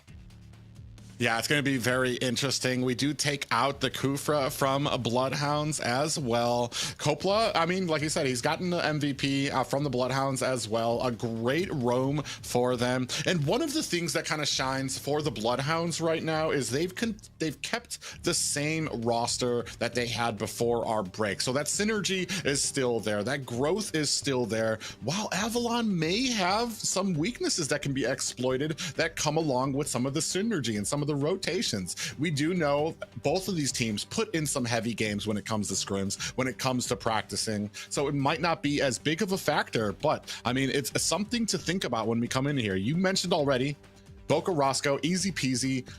I want to say Kadita and Martis, good picks when it comes to the Eve, because once that real world manipulation comes down, these two have some good and easy ways to get out of that. Uranus, you're not really worried about until he's like really low to really kind of get caught up in there. So it's going to be very interesting to see what Avalon picked to kind of round out this composition to kind of set the tone for those real world manipulations. Yeah, and right now, Bloodhounds is fresh off of a sweep up against the NightHorde, so they do have a little bit of that momentum boost that's been going for them today. Whereas Avalon, this is their first appearance today, so hopefully they're warmed up and they've been practicing behind the scenes. As Bloodhounds, they're ready to go. I mean, you see Sleeps picking up that marksman, is going to go in for that Claude, that late game damage with survivability, and then paired up against Basic, one of the most famous, if not the most famous marksman in North America, running in with that carry for late game damage also, but he will lack in the mobility department. And then to finish off the missing piece of the puzzle for Avalon, Edith will be slotted in to finalize their draft. Yeah, really interesting there. I do like Avalon. I feel like they've checked a lot of boxes when it comes here. I think the only thing that they don't really have is poke. I mean, you do kind of have it with Demon on the Eve, but you've got setting potential from Demon on the Eve. You've got the tankiness in the form of Toinks and Tarzan on these picks, and then Paquito. And Paquito has that early game damage, while Carrie has that late game damage. So I want to say a well-rounded composition from Avalon, including all the CC that you have from them. And now, speaking of CC, the Conal CC in effect with the Nubian Blast from Bloodhounds, as Coppola is going to go ahead and lock in this Lolita. Now, that can work in their favor. You drop down that shield and negate the speedy light wheels from Basic. A possible counter was their option. You know, it's funny enough, we haven't seen too many Lolitas recently picked up. We've been seeing more of the Grok and things of that nature, Kaja here and there, but I haven't actually seen a good Lolita game in a while, so this is going to be a pretty intense matchup between Bloodhounds and Avalon, but like we mentioned, Bloodhounds has a shot to make it into Los Angeles, but they have to jump through a couple more hurdles, and one of them is going to be Avalon, who is sitting at that number 3 position, definitely very comfortable with their footing in the point system, as we are now jumping into game number 1 between both of these amazing teams. Bloodhounds going head to head against their opponents. Will they be able to take down Avalon? Yeah, like we said, Bloodhounds, a future in this season of NACT lie in their performance here tonight. Avalon a little bit more comfortable, going to go ahead and start. Typical start for both junglers here, and as you see, both roam and mages at mid. Yeah, and right now both junglers starting at the same side, which means they will clash on the bottom side of the map near the gold lane, as we are seeing the emblems pop up on the board. Tenacity, a double Tenacity for Avalon. That is going to be for the Boxia jungle and the Edith roam. Triple Tenacity, though, on the opposing side for the Bloodhounds. Definitely trying to be a little bit more sustainable when it comes to damage, but this is going to boil down to execution. Can the Wizard in the mid lane, Demon, outfarm the once supreme title holder and leader for the Bloodhounds, Boca Roscoe? Yeah, it's going to be very amazing to see here. Big rotation coming down here from the Bloodhounds. 3 members, but you saw a little bit of vision there given by Tarzan, so Basic is wary to it and aware still before this first hurdle spawns. That's right, and both teams having international players with that experience on the table. You've got Basic over there for Avalon. You have Victor as well. I guess actually one team has 2 internationals, and Bloodhounds has those who are eager to go that extra mile and may be able to possibly do it. Ooh. Yeah, a lot of damage going on the Basic. In comes the decimation. Easy peasy finds the kill. He's going to have to go back to base. Might actually be back in time for this first hurdle. Yeah, but not back in time for the amount of gold that Sleeps is going to strip off of that turret. Already about 25% left, which is going to give him the advantage in terms of the economy and also the level. We are seeing both teams getting ready for that level 4 to fight it out on this turtle. Tarzan already in position for the retribution. Nobody there to contest. His easy peasy is still rotating around his orange buff. Yeah, Dino gets some vision on it, and Tarzan's going to easily be able to pick it up. Still in the lead, though. Bloodhounds still have us a very slight gold advantage, so this speaks well for their farming ability right now against Avalon in the early minutes of the game. Yeah, I mean, I'm keeping my eyes on a couple of things in this match, right? First of all, what's going to happen in the gold lane? Basic already took a death with under 2 minutes, which will give him a little bit of a disadvantage, especially running on this carry who kind of leads the way toward that mid to late game, bursting down the tankier opponents with the speedy light wheels. Well, speaking of bursting down, another thing that I'm interested in is the battle on the top side. Victor going up against Dino. Can Victor keep up with the unkillable Uranus? Yeah, and that's going to be the question here, because everybody has been having their eyes on Victor and his joining of Avalon. Big pop up there on to Tarzan's going to activate that Tortoise Puissance to kind of offset a lot of the damage and activate a little bit of that anti-healing. Both teams go ahead. Litho Wanderer captured and then quickly taken down by Tarzan. Yeah, and speaking of junglers, easy peasy, running on the Martis, you can't deny the factor that he is a threat, especially with that in his hands. One of the few junglers to pull off that Savage nice and early in the NACT fall, and given the opportunity again, could be a possible problem that Avalon has to watch out for. You're looking at the first turtle, though, going into the hands of Avalon, which means they have the XP boost to work in their advantage. Ooh, very interesting positioning by both teams. Both members, both XP laners were in kind of dangerous positions on each side of the enemy's jungle there. 3 members down here. Avalon looking for a gank. They think twice about it. I love how fast they make the decision. No, we can't make something happen here. Rotate back. Yeah, Corrosion Scythe was picked up from Basic, getting ready for those core items, even though he did have a slight delay by being bursted down in the 2v1 matchup on the bottom side. He's still able to kind of find his footing. Bloodhounds needs to continue to put some pressure on there to kind of increase the lead, as we are now going to see the second turtle spawn in. Bloodhounds already in position to take control of the turtle pit, but here goes Avalon for the contest. Oh, Victor on the wrong side of the map gets popped up and taken out by Easy Peasy. Now he's chasing onto Tarzan, set his sights. Mortal Coil is out, big pop-up. Is he going to be able to find the decimation? He does! That's 2 kills for Easy Peasy to set the tone for this next turtle. And there it goes again, the line for today, setting the tone.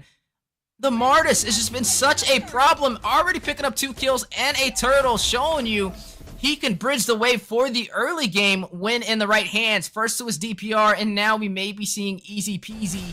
Dominant Size was picked up from Dino on the top side. Victor doing what he can, trying to hold him off, but the gold has already been stripped off. Now the gold from all turrets has fallen. 3 kills left unanswered, and a turtle for the Bloodhounds. With as much as going on with the Bloodhounds, we still have not seen them take like a tower just yet. So they've gotten 3 kills, but they haven't been able to transition that into these good objectives that you usually look for here. 4 members here. Boca Roscoe on the back end. They find him there. Toinks comes in with a big pop-up. You can see Boca Roscoe with a pop-up of his own.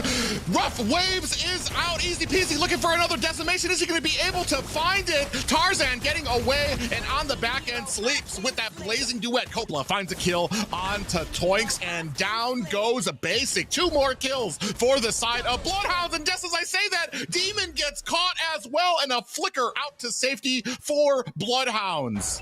And with that additional golden kill, Sleeps will be able to pick up that golden staff and have even more of an advantage in the gold lane against Basic, who found his 2nd death so far in the last 6 minutes. Avalon having a very hard time protecting their ADC. Sleeps making the most out of the situation.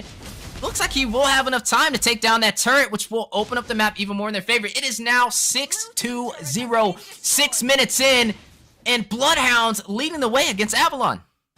Yeah, and this is what I was talking about. If ever there was an opportunity for Bloodhounds to get the advantage over Avalon, this would be it. Big pop-up onto Dino, who's going to activate that consecration to get himself out of harm's way. Still trying to put the damage onto Toinks. Easy Peasy on the side, looking for an opportunity. Doesn't see it just yet. Immediately rotating back to mid. Yeah, Coppola is going to pick up that Radiant Armor. Worried about some of that long magic damage from Demon and also Toinks, but battle on the way in the jungle on the Tarzan. Oh, big. A Numenon Blast comes out. Victor in a bad way on the backside here. Comes the Blazing Duet. Victor going to be able to eke out. He's in a bad way. He was going to look for the turret. Didn't want to commit suicide. Turned around, and it looks like Bloodhound's able to pick up the kill. 0-7 right now in favor of the Bloodhounds. Yeah, easy peasy having 3 kills. Sleep's picking up his 3rd as well, and a turtle in their favor. Request for a pause, though, from Basic on the side of Avalon. Right now, in a huge deficit, a hole that they need to find a way to climb out of. 7 minutes in, we're looking at 1 turtle advantage and also 1 turret advantage for the Bloodhounds on top of the 7 kills that they've stacked up. And these kills aren't just going to anybody. They're going to who it matters, the marksman and the jungler. But speaking of things going to who it matters, a giveaway code on the screen right now. Claim the code in-game for a chance to win a permanent liquid fire skin for thumbs. For all you XP mains out there, claim it while it's available. Yeah, and like you would just expand on the point you were going to say, like it is 3 kills on Sleeps, 3 kills on Easy Peasy. So it's going on who it matters. And Boca Roscoe doing such a great job when it comes to giving vision for his team for that marksman lane. And Sleeps, I mean, you already know that Claude does have a little bit of a slow start to the game. He does need those items, that Demon Hunter sword, does need that golden staff to really kind of like start like skipping ahead with the damage, and this is a great start for him. Not to mention, you're up about 2K on a team like Avalon. A very good start for the Bloodhounds so far. Yeah, and right now, you know, Bloodhounds is trying to make their way into that 4th position. Avalon is in the 3rd position right now, and it's just showing you if they can do this to them, they definitely have what it takes to hold a spot in the playoffs, right? Now, Avalon, looking at what we're seeing so far, a little bit too early deaths for Basic, right? Focusing on that gold lane should definitely be one of their main priorities. We mentioned in the draft that running the carry, you lack the mobility. So Bloodhounds making the most, finding that vulnerability in their draft is going to focus in on him and get those early kills. And that's what happens. Not to mention, he doesn't have a flicker. He doesn't have any means of escape. All he has is a Purify. And that is where Bloodhounds is going to seize that opportunity. And that's what we're seeing so far, right? They took the turret down in the gold lane and forced Basic to rotate to the top side to try and hold off that lane. And maybe seeing Sleeps rotate up there as well. Don't really want to have Dino go up against the carry, so I kind of assume he's either going to rotate on top there or try and focus in on the mid lane to open up the map more in their favor. Yeah, and that's what I was going to talk about too, is that now that they've kind of switched lanes, but that depends on what you have going on in this lane here too. Like, I mean, are you going to, if you put Uranus and Paquito at the bottom as well, you've already got a tower down on that side, and you're kind of setting up Victor for a little bit of a problem down there. It's going to take something from Avalon. If Bloodhounds can kind of maintain this, not make too many mistakes, they've been doing such a great job when it comes to their rotations, when it comes to vision. The only thing that we're worried about is once you get to the mid game, once you get to the late game, a lot of teams can get a little complacent. So we're going to see how this kind of goes on. Tarzan, in a bad way, is going to be able to find a little bit of an escape there from the Bloodhounds. Yeah, now as we are resetting and back into the Land of Dawn after that pause, we are jumping back in at that 7-0 deficit. Bloodhounds leading the way in the early game against the number 3 team in the NACT fall season. Bloodhounds needs this victory to be able to move forward and have another chance at claiming a seat in Los Angeles. Right now, Avalon still has a little bit of a safety net, but anything is still up for grabs for both of these teams, as you are going to see the turret on the top side fall in favor for Avalon as they take it down up against Dino. Yeah, really interesting, because we saw Easy Peasy did find Tarzan, but didn't want to engage because he didn't have his team there. Speaking of engagements, big pop-up lands on the Avalon. Coppola finds a kill onto Toix. Tinks. Oh, and then we do have the Numenor Blast coming down too, chasing down Tarzan as well. They find the kill. They're looking to make something happen here at the mid lane. Meanwhile, on the other side, Victor finds a tower of his own. So a good job by Avalon to go ahead and trade out one of those kills for an objective, which I think might actually outweigh the kill that you just took. Yeah, it outweighs definitely the kill and gives them the slight advantage on the map for more opportunity, but Sleeps, without wasting any time, will take a turret of his own on the top side. Yeah, it looks like he might be looking for the second tower, might be a little greedy, but you have Easy Peasy and Coppola there to go ahead and provide it. So that's another mid-ground tower for them. As far as racing for this macro, I want to say Bloodhounds just narrowly a few steps ahead of Avalon. Yeah, even though Avalon doesn't have as many kills, it's actually no kills so far, it's still interesting to see how it's not really one-sided, as they are still able to provide some pressure, but they're definitely falling on the back end as Bloodhound is leading on the map by 1 turret. The Lord has spawned in though, and now I think this is going to be the deciding factor on who's wearing the pants and is in the lead for this match. Yeah, you see Victor around the side, maybe looking for a flank or possibly looking. Oh, he does catch Uranus there. Both teams kind of waiting here, being very patient. A lot of respect here between both of these teams when it comes to the damage they're able to output. They definitely don't want to be the first one to make a mistake. A little bit of a slow play on to this Lord. Sleeps comes in, gonna get himself some stacks before they start on this Lord. Bocarasco takes a few hits from Tarzan. Now 2 members, big conceal play comes in. Toinks finds the pop-up on the Kopla. Kopla goes down basic with the damage there as well. Big pop-up lands on the Bocarasco. He comes in, finds the Purify onto Demon. He is not going to be able to finish it off as the flicker from Demon able to create that distance while Basic finds the kill. That's 2 unanswered kills for Avalon for this Lord fight, and now they're starting to set their sights onto the tower, which will allow Avalon some time to take out this Lord. Yeah, and 2 kills for Basic, a Demon Hunter sword picked up as well, and that really played into Avalon's favor from Basic's positioning. Played patient, waited to go in, and got the kills, and also didn't take any damage in the process. Oh, this might be bad for Easy Peasy. He's coming in between 4 members. Do have a pop-up there, Easy Peasy. They do get him away from the Lord right now. Still a great positioning for both Sleeps. Able to take another tower. Tarzan in a bad way. He's getting chased out. 3 members. Numenon Blast on the way. Dino with the killing blow on to Tarzan. And that's going to free up this Lord, hopefully, for the Bloodhounds. Yeah, Basic rotated to the bottom side. He was trying to clear some of the minions for them to push up to the tier 2, but he should have stayed in the mid to hold off that mid turret from falling. Easy Peasy will be able to claim this Lord for the Bloodhounds. With the Lord and the mid turret opening up, they definitely have won this trade. Yeah, and doing such a good job too. Now you can see them doing, trying to start taking advantage, starting to try to refuse the purple buff from Avalon. It's just Kopla here by himself. So it's going to be very interesting to see if we can kind of continue with this. And here comes Tarzan, 4 members. Kopla decides against continuing on this aggression at the purple buff. It's crazy to think that we're only 11 minutes in. I feel like we just started this game and already at the midpoint. Right now, you are looking at Bloodhounds pushing through with the Lord on the top side. What a beautiful combo there. Numenon Blast mixed with the rough waves, but down goes Kopla, the big group from Avalon, able to make a mincemeat of the Bloodhounds roam. And you can see them kind of transitioning their focus now. Left to only the high grounds is Avalon. This isn't the start that you want, but there's still a lot of fight left in them when it comes to clearing up these minions and rotating to kind of try to secure these objectives. Yeah, Bloodhounds definitely having that dog on them, and they are on the hunt to shut down Avalon as we are now looking at the gold difference between both teams and some of the items popping up on the board. Already hitting double digits in terms of gold for Sleeps, running on the Clyde, out farming Basic by over 2,000 gold. At full build almost as well. He has the Demon Hunter sword, the golden staff, the corrosion sight, and the Wind of Nature to negate the physical damage on top of a Legion sword for that additional damage. Basic trying to get there, does have the Demon Hunter sword and the corrosion sight to work in his favor, but just behind in the economy, and that just leads from that early game advantage that we've seen Bloodhounds kind of trickle into.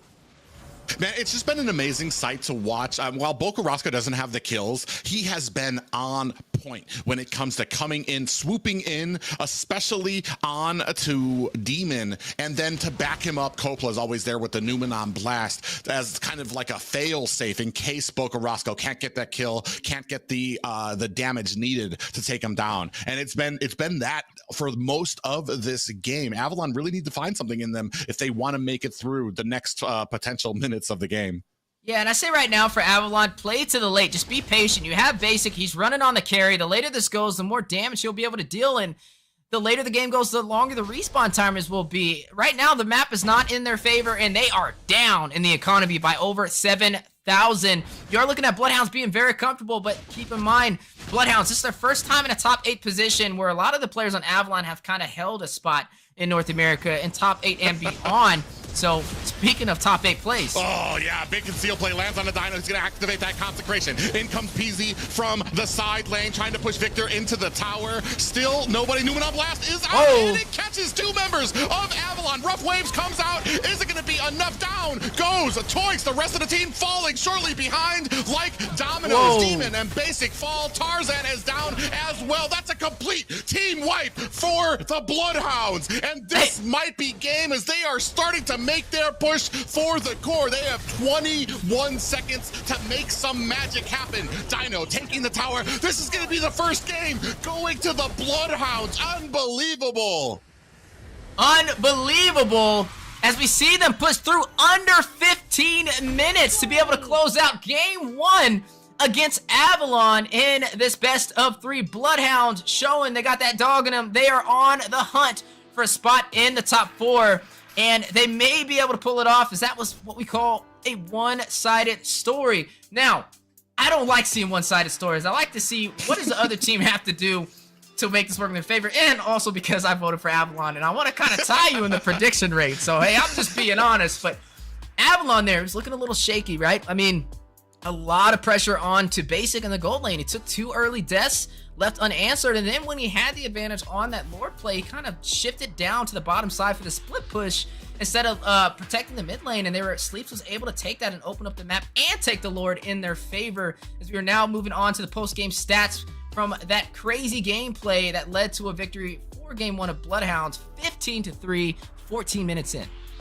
I just want to say what a great composition from the Bloodhounds. Allowed Easy Peasy to kind of get some of those early kills, but alongside that, he also had Sleeps next to him, so that Claude was able to get fed early and be a huge menace during a lot of those team fights. And then when you mix it in, Numenon Blast, like you see here, Numenon Blast comes out, and then in comes Boko Roscoe with the Rough Waves, and just so much damage and CC, and then into the back line, you can see Sleeps putting the finishing touches on there. I think that was 3 kills for him as well. And then alone, it was just Victor by himself. Man, a collective gasp from Knights of Fate fans everywhere, as this win might actually knock them out and secure Bloodhounds into 4th place. That's right, but they still got one more hurdle to jump. They need another victory to be able to close out this series. Was it a fluke, or can they do it again? Avalon, though, kind of scratching their heads and wondering where did they go wrong. Definitely have the IQ to be able to turn this around and keep Bloodhounds on their toes, as we are now looking at the post-game stats at that 14-minute finish. The rich guy going to sleep on that Claude, who's just so overly fed to make the difference, and also the carry as well with 43,000 damage dealt. The sandbag, most damage taken was Tarzan, and then the forgotten one, Coppola, sitting at 10 assists. Yeah, just a crazy game there too as well. That last engagement, possibly their undoing. You had Dino looming around there, and I feel like the frustration got to Avalon. They were camping a bush. Nobody was coming near there. Bloodhounds were doing their job, making sure they didn't go anywhere that wasn't clear. Eventually, Avalon, they bit down on the bullet, and they're like, okay, let's just go for Dino. Uranus is not the target you want, especially when he's ahead, because he can basically tank out an entire barrage from your team. That meant that all of your abilities were wasted. Dino still survived, and now you had the rest of the Bloodhounds in tow.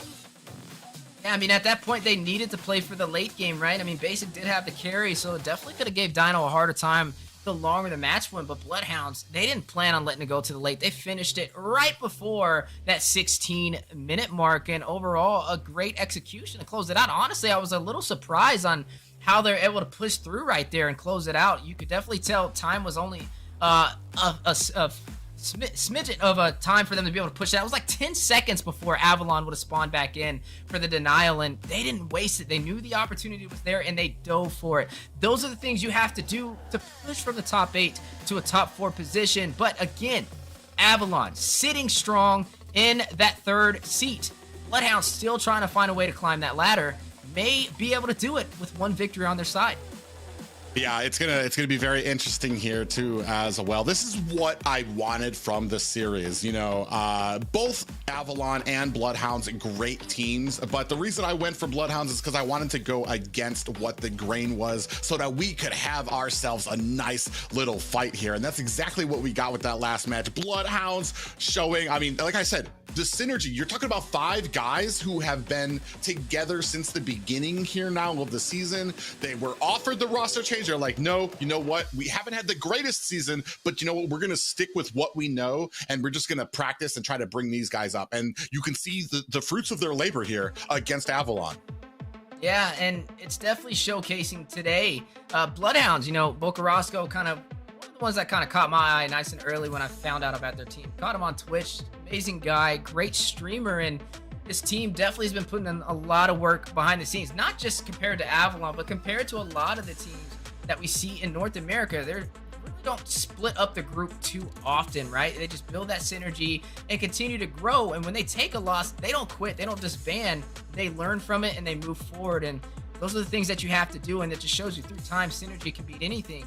But Avalon, again, can they turn this around? That's really where the question's going to start. I believe in the goal lane, they need to put a little bit more pressure. Basic falling twice early, I wouldn't say it was entirely his fault. It could have been just a difference in the tank mage synergy, beating them down there for that rotation could have been the difference. But then also, you got to pan over to what happened in the XP lane. You let the Uranus walk, and they put the Paquito against it. We were wondering what heroes can kind of profit in there. Did we really see Victor have a hard time in the XP lane? Was that something that could have weighed into it? Or was it, should they have just banned the Uranus overall and maybe not allowed that to even be a possible problem?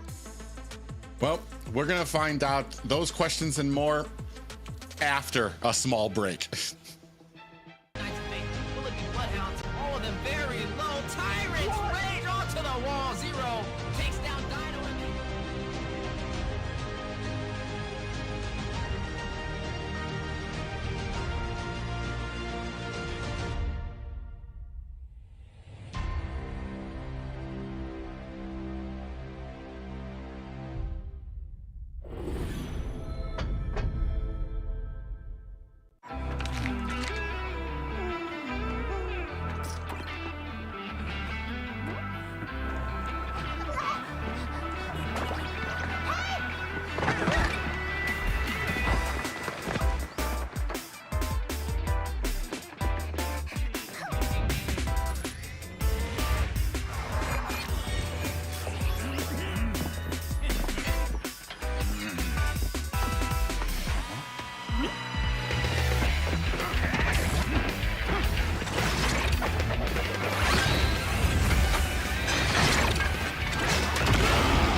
Tournament for NACT Fall. This is Mara, wishing you guys luck, and I hope you guys do so well and you go to Philippines for the upcoming M5 World Championship, and you never know, it might be you that I announce as the winner. Hi, I'm Gideon Q. I'm from Malaysia. I'm a talent.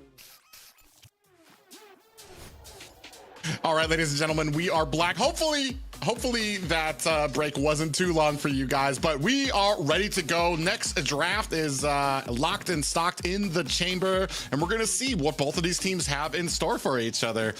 Was that a fluke for the Bloodhounds, or do they have enough in the tank to pull a hugely, I dare say, an upset? Even though I did vote for Bloodhounds, I think there's a lot of fans out there that are just like in shock and awe right now. Yeah, and I think it just goes to because they have those household names. You don't really see them kind of have that much of a hard time. And Bloodhounds in game number 1, if they perform like that in game number 2, I mean, that's putting in some pressure, especially for top 4, and it just shows you that they're ready to go that extra mile. But now jumping into game number 2, after that short delay, here we are. Bloodhounds, keep in mind, there's still a spot for them to hit top 4. They are not there yet. They need to win this matchup and then move forward in the loser's bracket toward the semifinals. Yeah, and that's going to be the amazing thing right now. Avalon, there's a lot on their shoulders right now, especially when it comes to frustration. You lose the first match, it can be hard to pick yourself back up after that. But we're talking about the top 8 of North America. These teams, especially when it comes to Avalon, a lot of experience on that team, a lot of live stage experience on that team. So if there's anybody who can do it, if there's anybody who can pull themselves back up after a loss, it's going to be Avalon. Yeah, you know, and I'm hoping so. I like seeing things go to a game 3, so I want to see at least them win this one and keep me and you both at the edge of our seats for a game 3, especially since we're split down the middle with who we think is going to win this. So Bloodhounds already looking at the draft, wasting no time. They are going to take out one of the suppression heroes, go in for that Kajin. On the opposite side of the table, this time in something I can stand behind, take out the Martis, especially when you're going up against Easy Peasy. I have to take a look at the stats, but I want to say Martis probably has the most winning win rate. I mean, if we think about all the games we've watched, all the games we've casted, every single time there's a Martis on there, on the team, it's been like almost a game changer. It's been like complete and utter dominance. He's got 2 Savages at least this season that I can remember from this season alone, which is absolutely insane. So, I mean, yeah, I think that definitely deserves a ban from Avalon there. But that kind of reminds us, who do we leave open? Are we leaving open one of those picks that the big thing is Boca Roscoe too was a huge factor in those last things. Are we banning out some of those personal picks he had, which left open the Kadita, or do we take out the Kadita, maybe leave open some of those outside the box picks that Boca Roscoe seems to shine on? Yeah, I mean, you can see him pull out the Navaria, you can see him pull out the Valir. Just has such a strong presence in the mid lane. Now, something else that's still on the table is the Uranus. Do you let this walk again, especially for the side of Avalon? They do not have first pick. Bloodhounds could slot that in, and yes, it did profit. Even though Cardi was rotating around, was able to take some of the turrets in his advantage, the Uranus is definitely a problem for so many teams in North America, and I'm not really sure if that's something I would gamble on.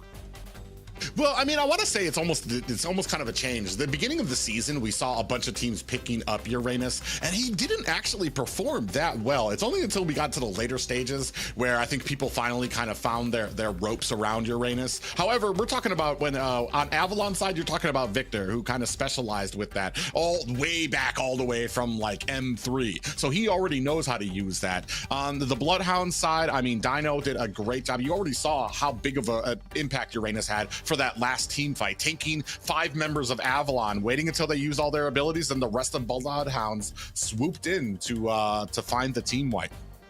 I would almost say with this matchup, at least based off of what we've seen in the last game, Basic may want to run for a marksman that has a little bit more survivability and also mobility, especially if his team's not going to rotate on the bottom side and help him out. I mean, I wouldn't really say he was at fault for those first 2 early deaths. I mean, there's only really so much you can do with the Purify and 3 members rotating around for that early pickoff. That's really going to boil down to the tank mage synergy, and if that's not going to work in your favor, then you have to make up for it for a marksman that can keep themselves alive. Maybe the Claude, maybe the Brody could be an answer, but as the first bans have been finalized, Navaria was taken out, an answer over there for Boca Roscoe, denying that, but it opens up the Uranus that we talked about, Private, and there it is, wasting no time, Bloodhounds picking it up. Yeah, and I want to take on that side too. Basic picked up that carry after the Martis was already out there. So you're talking about a late game marksman who doesn't really take off in the early game against a jungler who absolutely shines in that early game. So Basic was never ever able to really take off on that hero. I'm going to see if we kind of have the same play in mind here. I do agree that Uranus, a prime pickup, such an impact on the last game that it's, and then plus, I mean, if anybody who knows Victor knows he loves to play that Uranus, and that's something that he specializes. You kind of be a little silly to give that up to him. So a good pickup for the Bloodhounds. However, on the other side, it opens up 2 picks for Avalon and the potential to counter. And 2 frontline picks at that, is they're going to go ahead and pick up the Fredrin alongside the Grok. That's some good presence for being up close and personal, but you open up the opportunity for a late game marksman or a tank burster marksman to be slotted in here. A possible carry is screaming at Avalon right now, or Bloodhounds right now, to pick up and burst down not only the Grok, but also the Fredrin. Now, yes, the Grok can be rotated into the XP lane. The Fredrin most likely is going to be the jungle, but the Fredrin could also be rotated to the XP lane. So, nonetheless, it doesn't change the fact that they're running 2 fighters this early in the draft, which basically tells Bloodhounds we need to play for something that can burst into the frontline composition and also deny them from being in the front line. And there it goes. Giving Bo Carrasco what he's comfortable on, there is the Valier.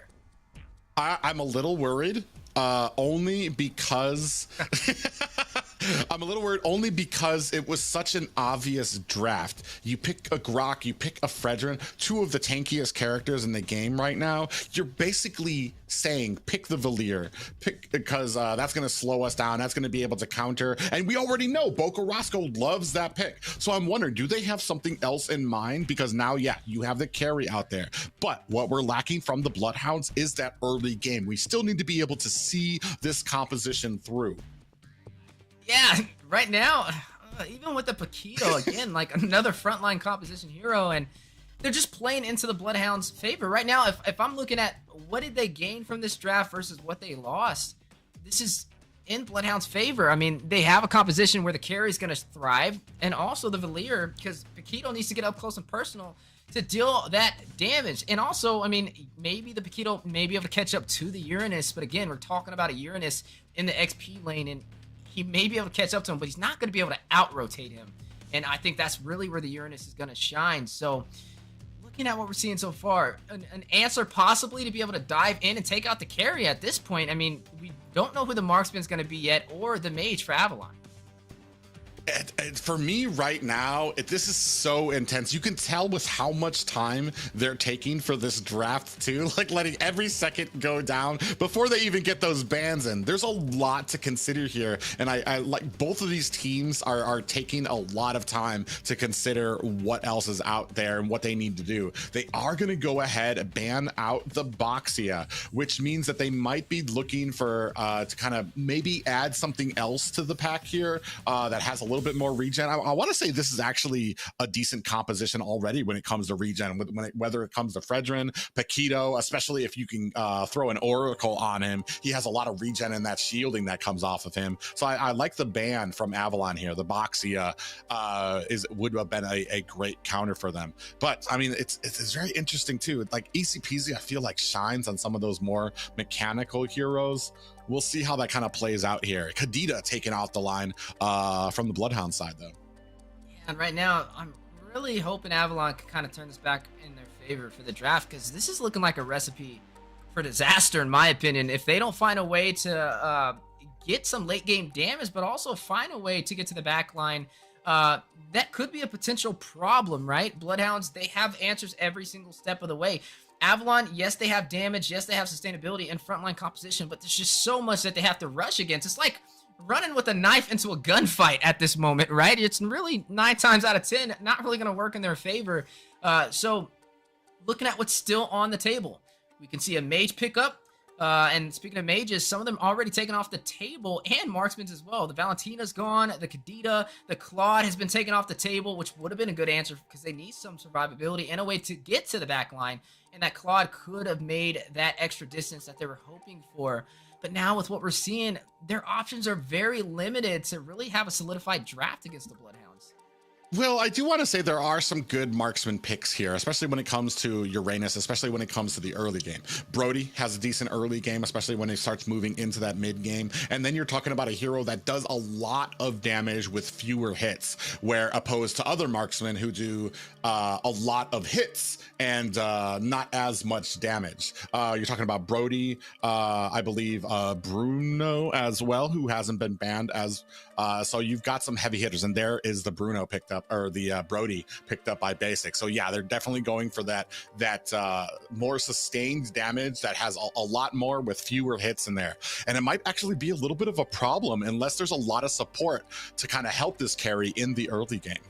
Yeah, I definitely agree with you right there. That would have been the next best possible answer for me. Outside of that Claude being banned out is the Brody. Not to mention the damage, but also the survivability with the corrosive strike to be able to go in for that stun, stack it up with a flicker on a dive composition. It gives some survivability, but hey, there it goes again. This is what, like the third appearance today of the Bane. Any other time to see Bane, I would be so happy. We're going to see how this plays out, because he definitely needs some time, and he is super prone to those, what we've talked about before, those invades, those getting ganked on, getting jumped on, unless he has a whole ton of sustain. If anybody could pull it off, hopefully Easy Peasy has a plan ready. I do like the sustain and the CC that coming out from Bloodhounds here as well. On the side of Avalon, they picked up that Mystic Gush in the form of Gord. Yeah, and that is going to finalize the draft from both teams, as we are now going to be jumping into the land of Dawn, Bloodhounds, and Avalon, right? Looking at their compositions, I have mixed emotions. I feel like Avalon with the Gord, I like to see it, right? It does have the push potential, and we actually seen the Gord win today, as we are now in game number 2 between Bloodhounds and Avalon in this best of 3 for the losers quarterfinals. Will Bloodhounds be able to go the extra distance and close out the series with a sweep against North America's number 3 team, or will Avalon down the gates and deny them a seat in Los Angeles? Yeah, that's gonna be the interesting thing here. I do want to say, as far as Bloodhounds and Avalon go here, Easy Peasy is gonna need some time. He does need to get that jungle take off. He needs to get ahead to be really effective with this Bane. And once he gets that ball rolling, he's gonna be almost unstoppable. As we take a look at the emblems here. Whew. Yeah, emblems are popping up, and a lot of skills popping down in that mid lane. You are looking at the tenacity to pick up the Grok rotating around. Will be the roamer for Avalon. Double killing spree from the Brody and the Gord for that extra damage, push potential, and also sustainability. But speaking of damage, Toinks taking some heavy hits. Yeah, and just you're already seeing that the skill level on Boca Rosca. Oh, he just gets hit with that stun, taking the damage there from Toinks. Is that going to be enough? He's going to expend that flicker. Oh! Victor on the side there, but you see Boca Rosca sees him coming. Toinks goes down. Victor finds a kill onto Boca Rosca, and now we have ourselves a fight. Tarzan, actually in a bad way, is going to have to leap over that ledge to find himself some safety. Yeah, Copla able to pick up that first kill, take down Toinks. But you are going to see Victor get a kill of his own, taking out Boca Rosca. So that is 1 for 1 on the board so far in terms of kills. Some early aggression from both of these teams, not even 2 minutes in, as they are getting ready for this first turtle. Yeah, and I do like Easy Peasy doing his best to kind of start refusing jungle in the enemy side. But on the other side, you can see Avalon deep into enemy territory, cutting lane, doing the same thing as on the other side. Ooh, Victor comes in, catches a crab claw cannon for his efforts. And now we're looking at about a Lord fight. Easy Peasy dodging a couple of those shots here on the backside. Dino starting to put the pressure onto Tarzan. Through mid, you can see Boca Rosca and Copla looking for an opportunity. It looks like they're going to rotate to bottom. Actually, Easy Peasy goes ahead. You have the deadly catch out. Victor catches the pop-up for his efforts. And now it looks like we have a free turtle for Tarzan. Victor at the right place at the right time, focusing on zoning out Easy Peasy from hitting that retribution on that turtle. Toinks taking some damage in the mid lane as well, and that will give Avalon the XP boost they were looking for. And now the focus on the bottom side as Demon gets ready to catch Sleeps off guard. Yeah, and right now, I mean, we're gonna go ahead and take a look. Just go ahead and break down these items for us. That's right, Blade Heptacy's being picked up from Basic on this Brody to have a little bit of that early advantage when he lands that first skill for some additional damage. Looking at Bloodhounds, though, rotating around, not trying to allow the gank on the bottom side. In game 1, we seen Basic fall super early, twice from ganks from the side of Bloodhounds, but it may not be the same story as now Bloodhounds has given Sleeps a little bit more protection, especially since Sleeps is running on this carry who is not going to have as much mobility. He did go in for the flicker, though, which can definitely work in his advantage. Yeah, I want to say some great vision provided by both teams. Boko Roscoe maneuvering around too, just in case there was some support that was needed. Both these teams, very similar to the first game in that there weren't too many kills in the early. There was a lot of respect paid by both of them, in both of these teams not trying to make a mistake. I want to say a heavy presence down here from Avalon, 4 members. Toinks checking bushes, Tarzan lying in wait, Copla and Sleeps. Oh, actually, Victor puts Victor actually taking a heap of damage there, halfway down.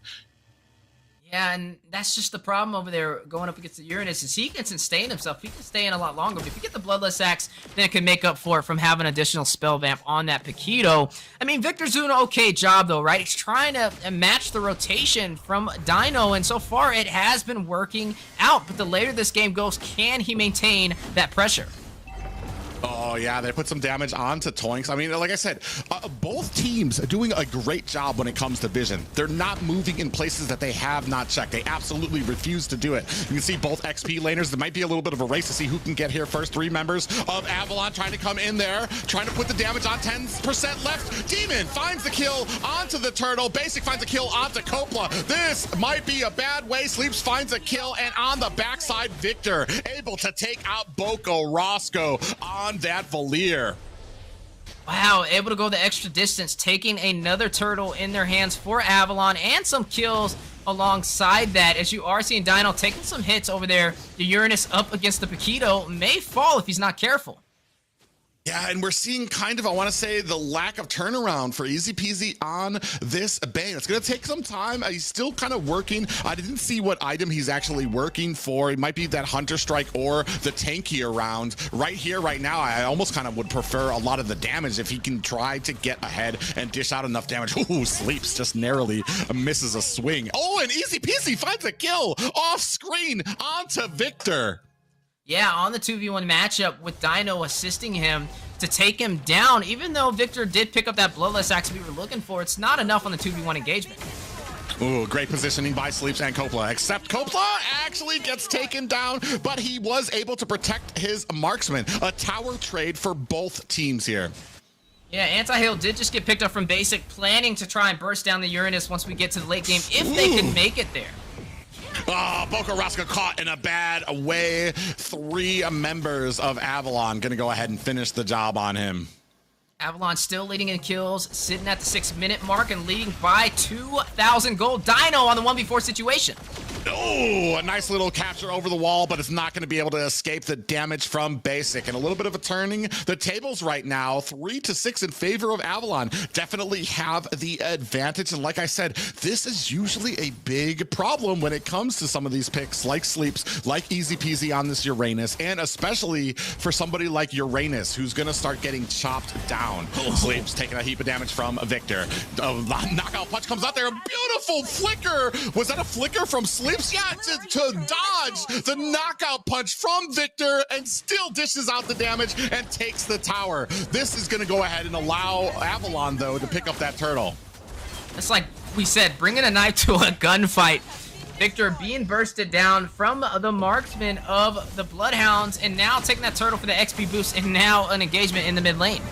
Yeah, big engagement here. Basic does find the tower, and out comes the deadly catch. Are we going to see some kills here? Basic on the backside, still delivering the damage. Dino comes in there. Woo! Here come the torn apart memories. Does not find a kill, but Demon able to find the kill onto Copla. 4-7, Avalon's lead. Well, I will say one thing with this game is Basic is shining. He is 4-0-2 on this Brody. He had a little bit of a struggle in game 1, but that really wasn't on him. That was more on being out-rotated and ganked on his lane. But now it's a different story. Basic is a lot more comfortable running this Brody, giving him a little bit more breathing room with survivability, and he's definitely punishing Bloodhounds right now. It is a 2,400 gold lead, 3 turrets to 3 turrets on both sides. So the map is almost even, but they were able to take the tier 2 on the bottom side to have a little bit more of an extension across in favor for the Bloodhounds. Now, you are seeing some items be picked up. The Malefic Roar from Basic, also the Glowing Wand from Demon to deal some additional damage, but will that be able to take them the extra miles? Now we are going to see a siege on the tier 2 turret for the top side. Yeah, it doesn't look like Bloodhounds are going to be able to stop that siege either. And the problem here right now is that Uranus, that Dino is stuck answering what Victor does instead of kind of cutting lanes. And this is allowing Victor, once he clears the lanes quickly, he's able to rotate around. And he's desperately looking for Boca Rosca to try to even out the tone, get the kill on the Boca Rosca before they get into these wild engagements. And I always like to say the mid lane is the most important lane, especially when it comes to turrets and opening up the map. And Avalon's still holding on to all of their turrets, which will give them a little bit more comfortability invading the jungle for the Bloodhounds. As we are seeing right here now, even though Bloodhounds push the tier 2 on the bottom side, they can't extend as far as they would like to, since that mid turret is still standing strong. The Lord has spawned in. Avalon already wasting no time. Will pull the aggro. Does Bloodhounds take the bait? Will they go in and try and deny it? Ooh, look at Victor trying to get the flank here on the opposite side here of the Bloodhounds. Starting up on this Lord, it's down to about half health. Victor coming in. He does see, sets his sights for Boca Rosca. He's definitely waiting for that to come out there. And there comes the wild charge. Pops up Copla. Mystic Gush is out. Boca Rosca taken out by Victor. Dino in a bad way between 5 members of Avalon. They're going to have to try to find themselves a little bit of an escape, but that's going to be a Lord and a kill for Avalon. Oh, the fight's not over. Actually, we have a deadly catch coming out there. Easy peasy, trying to fend off Victor on the side, and a wall comes out while we have the Lord charging up at the top. Is that Victor or is that Manny Pacquiao playing Mobile Legends right now? Because he is putting on some pressure, able to take down Boca Rosca, who's been struggling on what we would say is one of his comfort picks. The Valiers now sitting at 0, 4, and 2. Lord marching on the top side, and their tier 2 has been stripped down in Avalon's favor. Radiant armor being picked up from Toinks as well to kind of stop Boca Rosca from dealing that magic damage alongside Dino. Yeah, Dino comes in there trying to fend off this assault, but that's not going to be able to protect this mid tower. Now we're looking at almost, actually it is, only high grounds left for the Bloodhounds. A very dominating presence here for Avalon as they have about a 7K gold lead. This is basically the opposite of what we saw from the last game, especially when it comes to the gold lead here. Victor comes in there trying to put the damage on, looking with that knockout punch, and the rest of Bloodhounds trying to burst down this Lord. Out comes the stun from Demon, and it is going to stop Bloodhounds in their tracks.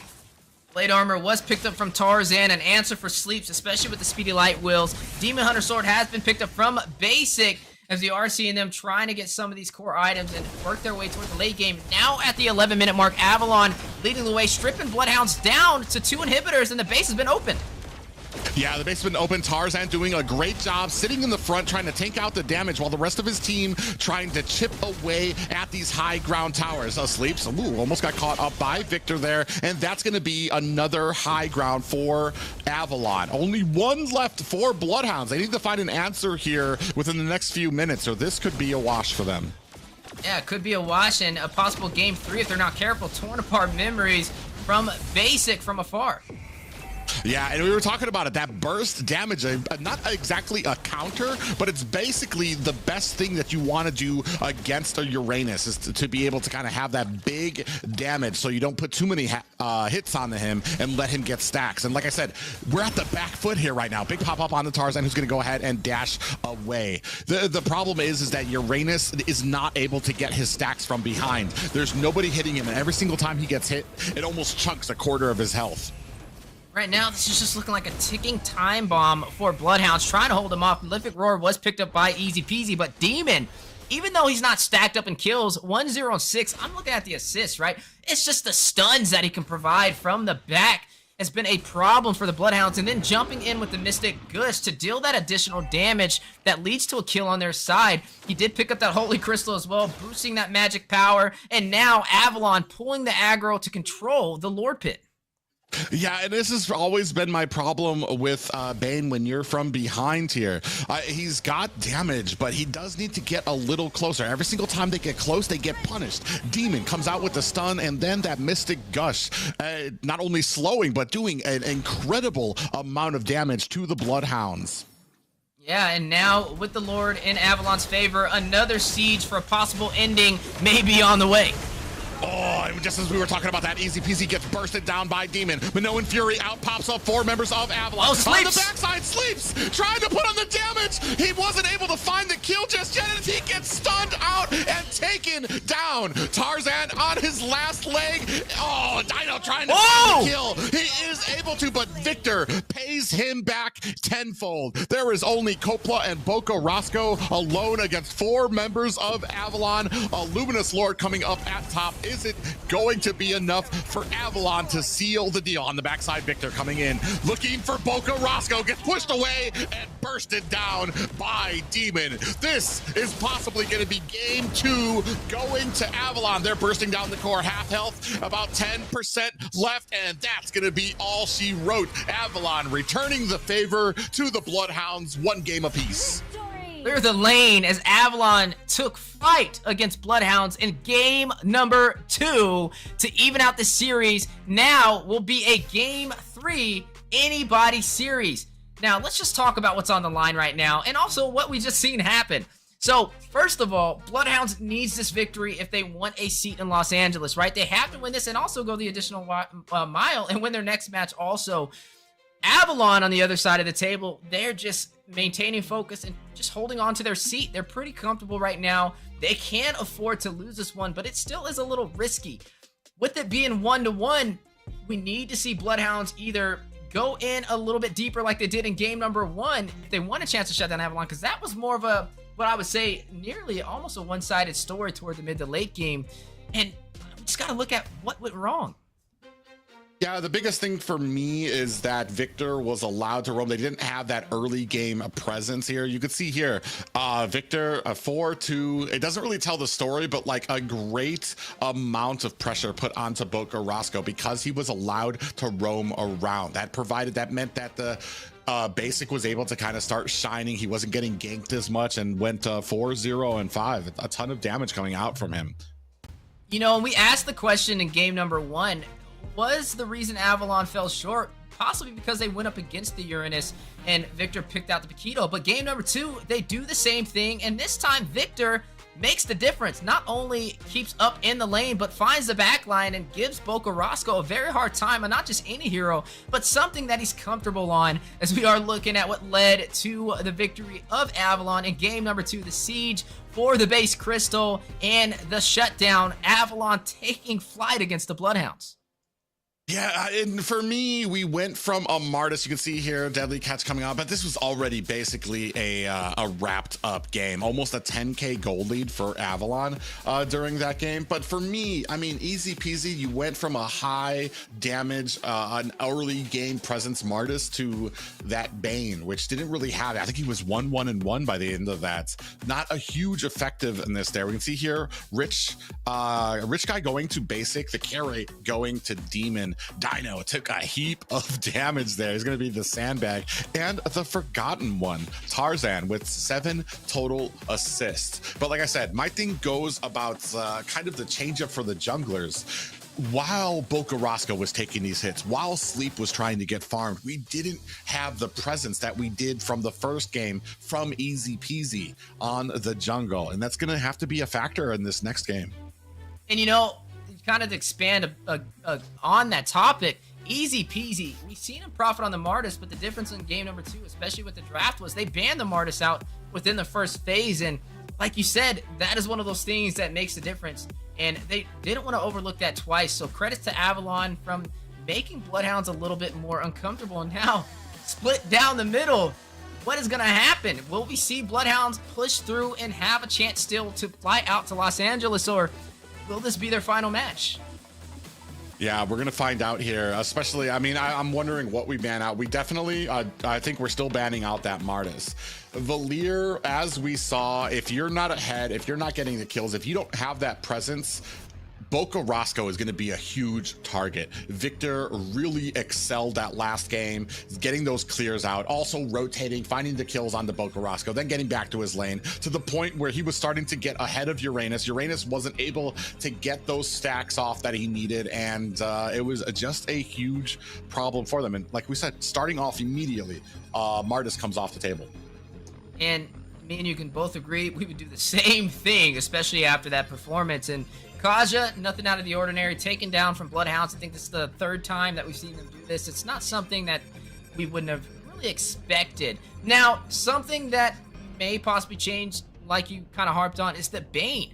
Do they pick it up again? I mean, we didn't really see it profit that much in that last match to really be like, oh, Bane is the answer. Maybe going in for something a little bit stronger that could work in their favor, especially toward the early game, could be what Bloodhounds needs. I mean, the game that they won, it was like, what, a 14-minute game? So that pretty much means they won the early game and then took flight right after that first Lord, and then the enhanced Lord to close it out in an early finish. That means in order for them to beat Avalon, they have to win the early game. Don't play for the late, play for the early. If they don't, it could be checkmate, and Avalon could gatekeep them from moving on to Los Angeles. Well, that's the kind of the problem there is, like I said, in the early game, you had both Carrasco, usually who I want to say is usually kind of the beacon for the team, even in their losses, usually doesn't take that many deaths. Once you had Victor, his sole job was to try to go ahead, find out Boca Roscoe, try to get those kills on him to shut him down. And that was one of the biggest, I want to say, pieces to this puzzle that allowed Avalon to kind of succeed, because then you were still getting the pushes, you were still getting that CC from Valier, but you weren't getting that immense amount of damage from him. And that's going to be something that needs to come into Bloodhound's mind. Do you keep rolling with the Valier? Do you go with another pick that maybe Boca Roscoe might be able to put more damage on, but then you're kind of falling off with the CC? Yeah, and right now Uranus is still walking on the table. It will not be banned out, as Bloodhounds is going to go in for that X-Borg, which means there is a chance that we will see the Uranus slotted in again for the first pick, but this time the difference is it is going to go to Victor, and we've seen what he's capable of in that XP lane. First of all, he was running the Paquito up against the Uranus, and he was profiting. Now to put the Uranus in his hand could be a problem, but no, they're going to go in for something entirely different. They're going to lock in that Fredrin, which means, hey, we're not worried about the Uranus. We beat him before. We can beat him again. Yeah, here's the thing is I think we're kind of going towards the same comp. I think this is what they want to run to kind of bait out that Valier pick from them, possibly bait out that carry. And then once you have Victor, who kind of shines out with trying to take out some of those squishier marksmen and mages, it's gonna be interesting. Like I said, I want to see how Bloodhounds adjust here. I'm assuming they're gonna take the Uranus again away from Victor, because you definitely don't want him to have it if you're not prepared for it. Oh, okay. We're gonna go for the an Akai pickup on the side of the Bloodhounds. My thought process on it is possibly just trying to keep the Fredrin at bay. Oh, they're gonna go for the okay, this is a little I would say risky, especially this early in the draft. I mean, yes, you have CC, but again, this screams a carry. This screams a marksman that could just soak through the beefier composition, and it screams a Valier on top of that. And this time, it's not going to be Bloodhounds that gets a Valier. It's not going to be Boca Roscoe. It will be Demon.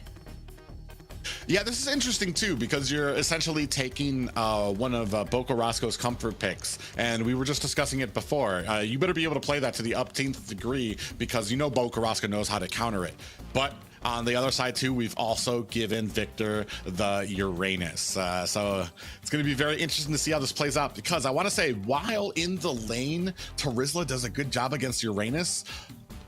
If Victor can get ahead just narrowly, start cutting lanes, he's going to be able to rotate around this Terizla very quickly and join these team fights, which he was having such a great success with doing last game. He would rotate, cut the lanes, then rotate to the team and start zoning out the squishies. Yeah, and right now, speaking of squishies, it's a beefy composition for the Bloodhounds, right? Two heavy frontline heroes, the Terizla, and also the Akai. And the question is that even going to be a jungle Akai? Is that going to be Akai in the roam position? It's still up for grabs for the Bloodhounds, and I wonder which way it will go. But another thing that I'm keeping my eyes on is the marksman. Now, carry could work to burst them down, but it will lack survivability. You could pair up the flicker to do it, but I'm not really sure that's the wisest answer. Maybe even the Brody could work in this type of composition, especially when you're going up against an Akai who's heavily going to focus on diving into your lane. You need something that can survive, and I think that's one of the biggest things. Sleeps already has one of the highest survivability marksmen picking up that Claude, so I would have to say I would possibly go in for the Brody. Yeah, this is going to be really interesting too, and I'm wondering what we go for the mage, because if on the Bloodhounds, if we're going to need something to chunk this down, and the only real options are that Sleeps gets super fed on this Claude, potentially maybe a Linux on the side for Bloodhounds, because that does that percentage health damage. But there's going to need to be an answer. There's a lot of early game offense here from Avalon. And I do like Akai into the Fredgman, if only just because when it comes to a lot of these objectives, Akai, activate that heavy spin, pin Fredgman against the wall when he's going to want to kind of come in with the Retry or the Appraiser's Wrath, and which will allow Bloodhounds to possibly be able to kind of secure some of those objectives. But I want to say a lot of the early objectives I've seen from Avalon and Bloodhounds, there hasn't been much contention between them. It's because either Bloodhounds or Avalon decided to go to the other lane or try to make something happen on the opposite side of the map. So we're going to see how well that kind of plays in as we're rounding out the final bans for this game. Yeah, rounding them out, and like you said, trying to focus in on to Bocarrasco. They took out the Gore, they took out the Eve, limiting the mage hero picks. But wait a second, haven't seen this in a while, but definitely known for a master of the craft with Sicilian into the hands of Bocarrasco. If anybody's mastered this hero, it's definitely him. He's held a Supreme title with it, but this is pure late game private. We're looking at a Claude and we're looking at a Sicilian on the same team. They're going to have to go in for something to kind of bridge that way in the early game. I don't know if the Akai can really do it. Maybe it will be the Terizla, but again, that's playing toward the late. And one of the things we kind of stated for Bloodhounds to be able to win against a team like Avalon is to win in the early. Man, I have to say, I love Bocarrasco on the Sicilian. However, Sicilian is a very, very late game hero. You need an immense amount of stacks and patience to be able to have him coming out. Toward the late game, maybe you can turn it around when you're clearing lanes because the enemy's pushed so far in your base, but it's a very huge risk for them, and hopefully this pays off, because on the other side too, you've got Sleeps. Claude isn't exactly an early game damage either, and that's what we're lacking here from Bloodhounds. You can set up for the late game all day if you want, but if you never make it to it, you're never going to be able to take off. Yeah, well, I guess their keys to victory right now is just play for the late. I mean, that's really all they can kind of do with this composition. The early game is there for Avalon, right? They have the Fredgman, they have the Grok, they even have the Beatrix, not to mention Demon on this Valir to deny the frontline presence from this Terizla and also the Sakai. Now, the last pick has been slotted up for the Bloodhounds, and they are going to go in for the Lolita, maybe trying to throw that shield down to negate some of the damage on the way, which is going to confirm that Akai is going to be the jungler. 3 frontline heroes and then 2 late game backlines. Yeah, and that's the problem here. What do we do until that late game for damage? Because we're really kind of hoping, I mean, Terizla is super tanky, can kind of hold people together. I mean, we're really going to need some synergy from the Bloodhounds to be able to kind of find these early game ganks if they're going to be able to try to withstand them. But ladies and gentlemen, this is a full best of 3 series here. Last game here. A win for Avalon here means that Bloodhounds are entirely knocked out of the NACT fall season. A win for the Bloodhounds need a win here to keep their hopes alive. That's right, and to claim a ticket into Los Angeles. Avalon, the gatekeepers, can they deny them entry, or will Bloodhounds push forward for another chance at the top 4? Yeah, and it's going to be amazing. I'm really looking into this early game. I definitely want to see how well the Bloodhounds can kind of, I want to say, fend off Avalon here. You can already see Uranus, Victor doing Victor things up there on that Uranus while cutting the lane. So we're going to see how this kind of shapes up here, looking at the items, or the emblems. 4 tenacities on the board, or actually 1 tenacity on the board, 4 tank emblems on the board from both sides. Now, we're going to be watching Bocarrasco on the Sicilian, right? He's going to have to play a slow game. fight from afar and get those stacks to really make the difference for his team. Whereas Avalon, if I'm on their side, I'm trying to end this early. We know late game will be a problem, but early to mid game should pretty much work in their favor. Yeah, my thing too is Lolita pick here. What is that bulwark actually blocking besides possibly basic? I'm not sure that it actually stops Demon. I know he can push Lolita. I'm not sure if it stops those pools from coming out too. Oh man, look at the damage. Bokarasca already down. Look at it, and stunned up. 1/3 of his health left. Oh, and now the 1v1 matchup on the bottom side. Ugh. Yeah, Sleeps and Basic kind of going at it. Sleeps looks like he lost that little game of Russian roulette between him and Basic. It's gonna go up at the top. Victor onto Easy Peasy, might be taken out here. Down goes Easy Peasy. That's gonna be a first blood for Avalon. Yeah, we'll be able to draw that first kill to give him the slightest advantage. You know, I'm looking at Bokarasca and I'm looking at Demon. Demon is an aggressive mage, and Bokarasca can be aggressive, but he's going to be playing very passive. I'm not really sure if that'll work out in his favor, especially against a hero like the Valir on a player like Demon. He is going to have to be very careful on his placement, as you are seeing Victor already showing mastery on this Uranus. Is going to go ahead and sidestep the Sanguine Claws. Yeah, and this is going to go ahead and leave it open for Avalon. And Victor's, this is the problem with him on the Uranus. He's already showing, oh, Bokarasca in trouble. Half health. In comes Toinks. Is he going to be popped up? Is it going to be enough to take him down? Look at Demon fending off the rest of Bloodhounds, allowing Toinks the escape. Easy Peasy was able to scoop that up. Yeah, I thought it was going to be denied. That would have been a huge play for Avalon right there, but they were able to take the turtle. You are looking at the Molten Essence, not only from the Fredrin, but also picked up from that Akai. But the gold lane, 2,000 gold over there for Basic, compared to 2,000 on the side of Bloodhounds as well. So they're pretty much even, a stalemate on the bottom side, as Sleeps does pick up that Demon Hunter sword to be able to kind of burst down the beefier composition, such as Victor on this Uranus alongside Toinks, who is running that Grok. But here it goes, Private, a repeat of last week. Victor showcasing just what the Uranus can provide.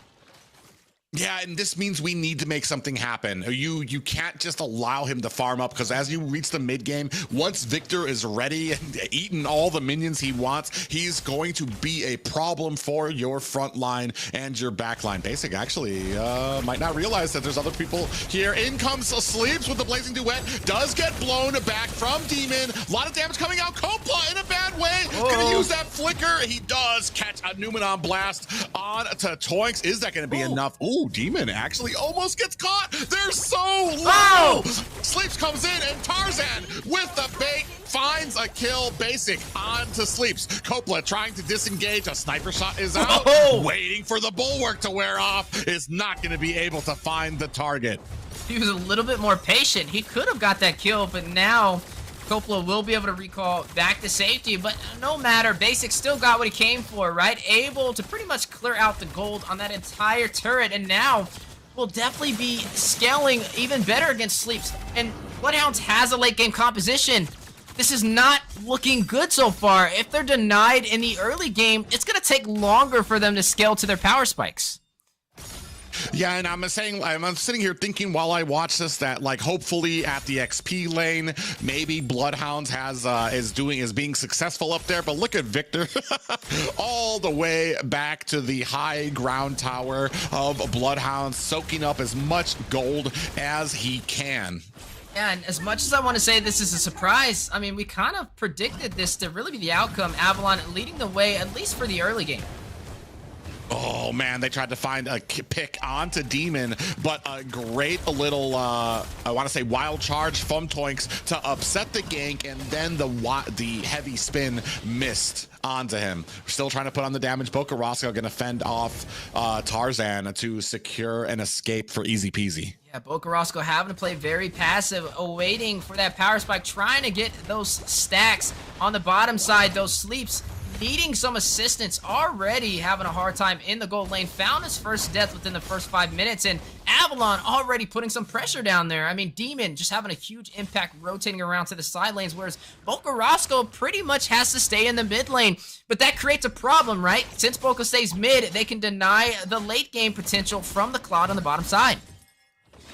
Yeah, and already Easy Peasy starting to get refused his farm, starting to sit at about a level behind. Oh, a big heavy spin might actually catch Victor. He's going to activate that consecration. Kopla getting caught up between 3 members of Avalon. They find a kill onto Victor, but they're going to lose Kopla here at the bottom. Boca Roscoe coming in for some support, is going to be able to protect the tower as they take out the minions, but I mean, you found a kill onto Kopla. Meanwhile, Bloodhounds able to find a kill onto Victor. Now look at Basic rotating to the mid lane, may be able to take it. Nobody's there for the denial. That is a huge play to open up the map in Avalon's favor.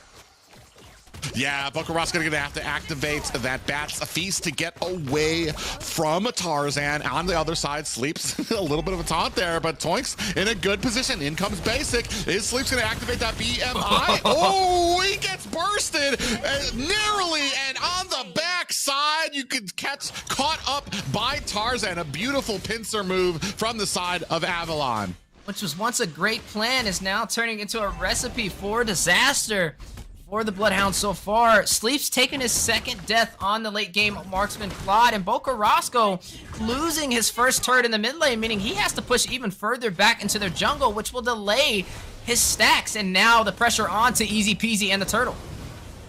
Oh man, and look at the offense here. Victor and Demon doing such a great job. Look at how much damage Easy Peasy. He's gonna have to use that heavy spin to get away. On the other side, Basic in trouble, gets taken out by Sleeps. Toinks trying to find himself an escape, and they're not gonna be able to take him down, fortunately for Avalon. You know, and with Basic falling, that will be his first death, and a potential glimmer of hope for Bloodhounds. Avalon getting comfortable, having the advantage, which could lead to some mistakes down the line if they're not careful. I mean, they're only up by 2 kills. The later this game goes, the more mistakes they make, the better it'll profit for the Bloodhounds, since they do have the Claude and also the Sicilian. Oh man, and look at that, the heavy CC from Demon, and then the kind of pick off there from Victor. Such a great job. Easy Peasy coming in, trying to put the damage onto Tarzan, but man, you're not going to be able to do much to him. Kopla and Sleeps on the other side. Wild charge from Toinks. Down comes the Appraiser's Wrath, puts Sleeps to sleep. And on the other side, Tarzan trying to chase down Boca Roscoe. Toinks on the other side trying to put some damage. Basic with an ultimate from the front, and that's going to clean the clock for Boca Roscoe and Kopla. Yeah, able to burst them both down, and just not looking good for the Bloodhound so far. 8-2. Victor left alone, trying to deal some damage as well onto Easy Peasy and Dino, showcasing just what the Uranus can provide even when he's outnumbered. Yeah, you see Tarzan coming in here, trying to put the focus onto Dino, who's sitting in a bed underneath this tower. Nowhere is safe from Avalon right now. Penalty zone with followed up by a flicker. Boca Roscoe finds a kill onto Tarzan. Victor finds one onto wait Dino. a minute. Blazing duet onto the back line. This might be the opportunity that they've been looking for. They decide against chasing. Smart move by the Bloodhounds, but that's starting to see Sicilian starting to come online. Now, hey, we're 9 minutes in, almost to the mid-game. We got, oh my goodness, Boca Roscoe! Sanguine Claws almost catches Basic and sends him up here to the caster's desk. Almost at that 10-minute mark, though. A ticking time bomb, right? Avalon is fighting against time. They need to close this out within the next 5 minutes, or this is where Bloodhounds will start to shine. I mean, you're already seeing the damage starting to pick up from Boca Roscoe, and just what he did to Basic alone. As we are getting to the mid-game, definitely something they are going to have to watch out for. But Avalon definitely has some things working in their favor. Bloodhounds are stripped down to their inhibitor turrets, not even 10 minutes in, right? We haven't even reached Enhanced Lord yet, and the base is almost to a point where it could be cracked open. Even with just this non-Enhanced Lord, it's a possibility for Avalon to pull this off. Yeah, Victor doing a great job zoning out the rest of the Bloodhounds, while Avalon gonna go ahead and pick up this Lord. Victor, caught between 2 members, is gonna go ahead, dive over the ledge to find himself. Oh, big conceal play coming in. Rest of Avalon. Whoa! Look at that wild charge, catches 3 members of the Bloodhounds. They're able to make their escape. Toinks getting shut down. Basic finds a kill on to Dino. Toinks gonna get taken out by Boca Roscoe. Kopla gonna use that dash to get himself out of harm's way. Basic chunking down this next tower. Look at the health bars on the Bloodhound. They're gonna have to retreat. Boca Roscoe gets put down by Basic, and Sleeps is next on the chopping block. This might be all she wrote, and Appraiser's Wrath finishes off the roam for the Bloodhounds. This might be a wrap. Dino coming in, waves and a minion at Avalon's heels. They come in, penalty zone with the flicker, comes out, pushed away by the mage for Avalon. Basic finds a kill onto Easy Peasy. That's gonna be all she wrote, and this is going to see Bloodhound sent home a win for Avalon. Avalon taking flight even higher in the sky, up to outer space, shutting down Bloodhounds 2-1 in the losers quarterfinals, and maintaining their spot in the top 3 position and gatekeeping Bloodhounds from moving forward to Los Angeles. A lot to break down from what we've seen right there, Private. First of all, the late game composition that Bloodhounds was going for, a little too risky for what me and you would have liked, especially with a pick like the Sicilian. Like you said, requires those stacks and time to rev up, and a team like Avalon realizes that's a vulnerability that they can exploit, and that's exactly what they did. Forcing Bokarosco to stay in the mid lane, rotating down the Sleeps, shutting down the Claude, who's another late game hero, and profiting for that, almost not even a 12-minute finish. Yeah, and that's the thing, is not only did you have kind of a rough early game, but you had Victor on the Uranus as well, collecting gold up here. You can take a look at some of these stats. 2-0-10 for Demon. He was playing the heck out of this Valir, hoisting up the early game alongside Victor, and then Toinks babysitting Basic on that bottom lane until he was ready to take off with an excessive 8-1-4. Yeah, just a great game from Avalons to close out that series, and honestly, some great series overall today, but this one was full of what I would say the most excitement and the most potential. Yes, Bloodhounds will not be moving forward into the top 4, but they had an amazing journey on their first ever position in the top 8. Now looking at a little bit of those engagements from the final match, which led to Avalon's victory in this series. The push onto Bokarosco, who was trying to rev up with those stacks. Him and Coppola both getting sandwiched in between 4 members of Avalon, while Victor was on the top side, opening up the map even more in their favor. Yeah, and they were coming from all different angles for a lot of these kills, which was an absolute great synergy from Avalon. We can take here Rich Guy and the carry going to Basic, absolutely shining as we moved into that late game. Like I said, they could put a lot of pressure onto that gold lane because they want to see Basic take off. As we were discussing before during the roundtable, that's a big part of the success of a lot of these teams, is that jungler, and as we move into the mid and late game, that marksman. I mean, just looking at the Turtle Lord turret stats, 0, 0, and 1. Only 1 turret for Bloodhounds right there. Avalon just shining across the board with objectives. But honestly, this is not something that we would say was surprising with these compositions. I mean, Bloodhounds opened up the door for them to pretty much take the advantage in the early game. As you see right here, 13 minutes in, getting to that mid game, Bloodhounds did have that 10 kill lead, and was also having a chance on possibly taking this series with an advantage. Bokarosco taking down Basic, Sleeps getting a double, finding Tarzan. Victor by himself bursted down from Easy Peasy, and then into game 2, we've seen it kind of flip around, right? Avalon taking the advantage at that 13-minute mark. Big Minoan Fury for that knockup, but overall led to the victory with Avalon tying up this series. Yeah, and then I want to say these last 2 games maybe kind of expending either some decision-making cues from Bloodhounds, where we had that Bane pick up there, or possibly maybe a hero pool problem.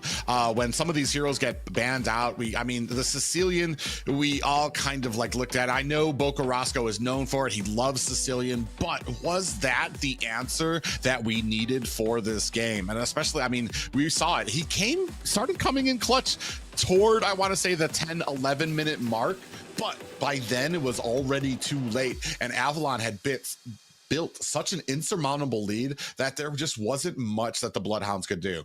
Right, and Avalon, I mean, they're a team with a high IQ and knows how to close out a game early, especially when you have the late game composition, and just a little too risky in my opinion. But nonetheless, just looking at the journey from Bloodhounds, right, it's been such a pleasure to be able to cast their games and just see how much they've grown through the NACTs and also in the North American scene. I'm sure this is not going to be the last time that we ever see them. Hopefully we still get to see them out in Los Angeles to support all these teams fighting it out and also to help grow the North American scene. But good job overall. Avalon still holding on to that top 3 position. The gatekeepers to close out the final series today. It did end up going to a game 3 though, and hey, you know what?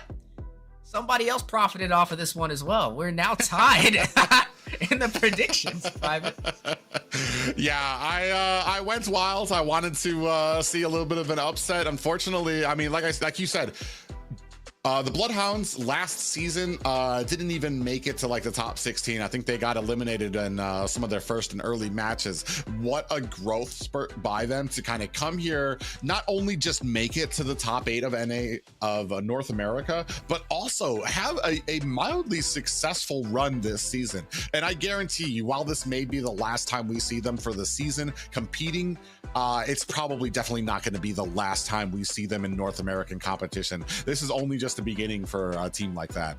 That's one of the things I love about Bloodhounds is they're a team that even when things don't work in their favor or they take a loss, and honestly I wouldn't really say this was a hard loss. Like, it's still a hard loss for them because they didn't get top 4, but it's an overall major victory in their team progression by making it to top 8. And they're not a team that loses and disbands. They lose, they get stronger, and they come back and compete again. And that's what me and you are definitely both hoping to see as we are jumping into the stage 3 bracket, to not just look at the path for all these Bloodhounds, but also the path for all these teams in their entirety as we look at what we're currently going to be looking forward to tomorrow. You know, the losers finals, right? BTK, they are going to be going up against it looks like either Area 77 or Avalon, depending on who wins that series. And I can't wait to see which way that goes. Private, you'll have the pleasure of being over there, so I'll definitely be tuning in and watching that. But if you thought today was exciting, we're just getting started. Yeah, some incredible matches on the way as well. Like we said, Avalon, we saw Avalon versus Area 77 might not be as one-sided as everybody had thought, as we saw that last game from the Knights of Fate. Area 77 coming up with a reverse sweep there that surprised, I think every single caster basically had Knights of Fate except for Yui, of course. Yui got one correctly as well. I don't know if that's 3 for him, but yeah, I mean, a big surprise for everybody there that Area 77 moving on. They might have another surprise in store for Avalon as well. Yeah, I mean, definitely I would say with this NACT fall season, it's been full of surprises, even more than the last NACT that me and you had a pleasure of casting. And just talking about overall growth from the teams in North America, from the top 8 last NACT to this NACT, it's been a huge gap. I think the biggest problem we ran into with the last NACT was there's just such a difference from the top 2 teams to the remaining 8. And now I feel like we're kind of finding that spot being between that 5th and 4th position being the gap, which is looking a lot more promising, right? You mentioned Bloodhounds, they're climbing up there, even though they weren't able to close that series. Their level of synergy is starting to get up there to where they could give some of these top teams a problem. I mean, that was the number 3 team they were going up against with international experience, right? Basic and Victor, who we've seen leading the way for the top teams in North America, pretty much struggling a little bit and taking it all the way to a best of 3. Yeah, folks, without further ado, though, we're going to bring it back to our lovely host who has our MVP. Yes, Avalon is showing why they are in the top 4. The flame-throwing team player, Demon, takes the MVP. What are your thoughts on our MVP? Oh, definitely in that last game had a huge impact on that Valier. And it was almost kind of curious to me that why Boca Roscoe didn't pick up that Valier earlier, because that was going to be the immediate counter. And it shows here 10 assists there. Demon, we were talking about it before, me and Wheezy, that Demon probably one of the runner-ups for top mages in North America. Yeah, I mean, he's just one of those mages who has such a strong frontline presence in that mid lane. Very few really go toe-to-toe with him. I mean, obviously you have Hoon and Yato out there. I mean, even some others, but I will say I would even throw Zero in there for a great discussion. But again, Demon well-deserved MVP, and it definitely was credit to the last game, right? Running that Valir, and it kind of worked in his favor. I mean, because Bokarasco was pretty much stagnant in the mid lane, so he was able to rotate around and help take down Sleeps on the gold side, which overall led to that MVP in that amazing best-of-3 series. Yes, they did an amazing job. Congrats to Avalon for keeping their seat in third. Casters, do you have any last words for our fans? For me personally, I mean, it's been a great night of some exciting matches here, and getting us warmed up for tomorrow and for Los Angeles. I'm just happy to be here and experiencing it with you guys and with the viewers. Yeah, and I'm right there with Private. Guys, this is my last online casting. I will see you guys inside of Los Angeles, so definitely stop by and say hello. Xena, Private, it's been a pleasure casting alongside you guys as well. And Private, I look forward to tomorrow as you guys close out Stage 3 and we move on to the playoffs. Yes, it has been a pleasure casting alongside you guys as well, hosting alongside you guys. But this will also be my last time online for this event. I enjoyed my time here at the NACT this year and had an amazing for you all. I will be at the event cosplaying, so make sure you come by and say hi to me. Thank you all again for joining us today. And be sure to tune in tomorrow to see which teams will make it to the offline event in Los Angeles. Bye, everyone. We'll see you later.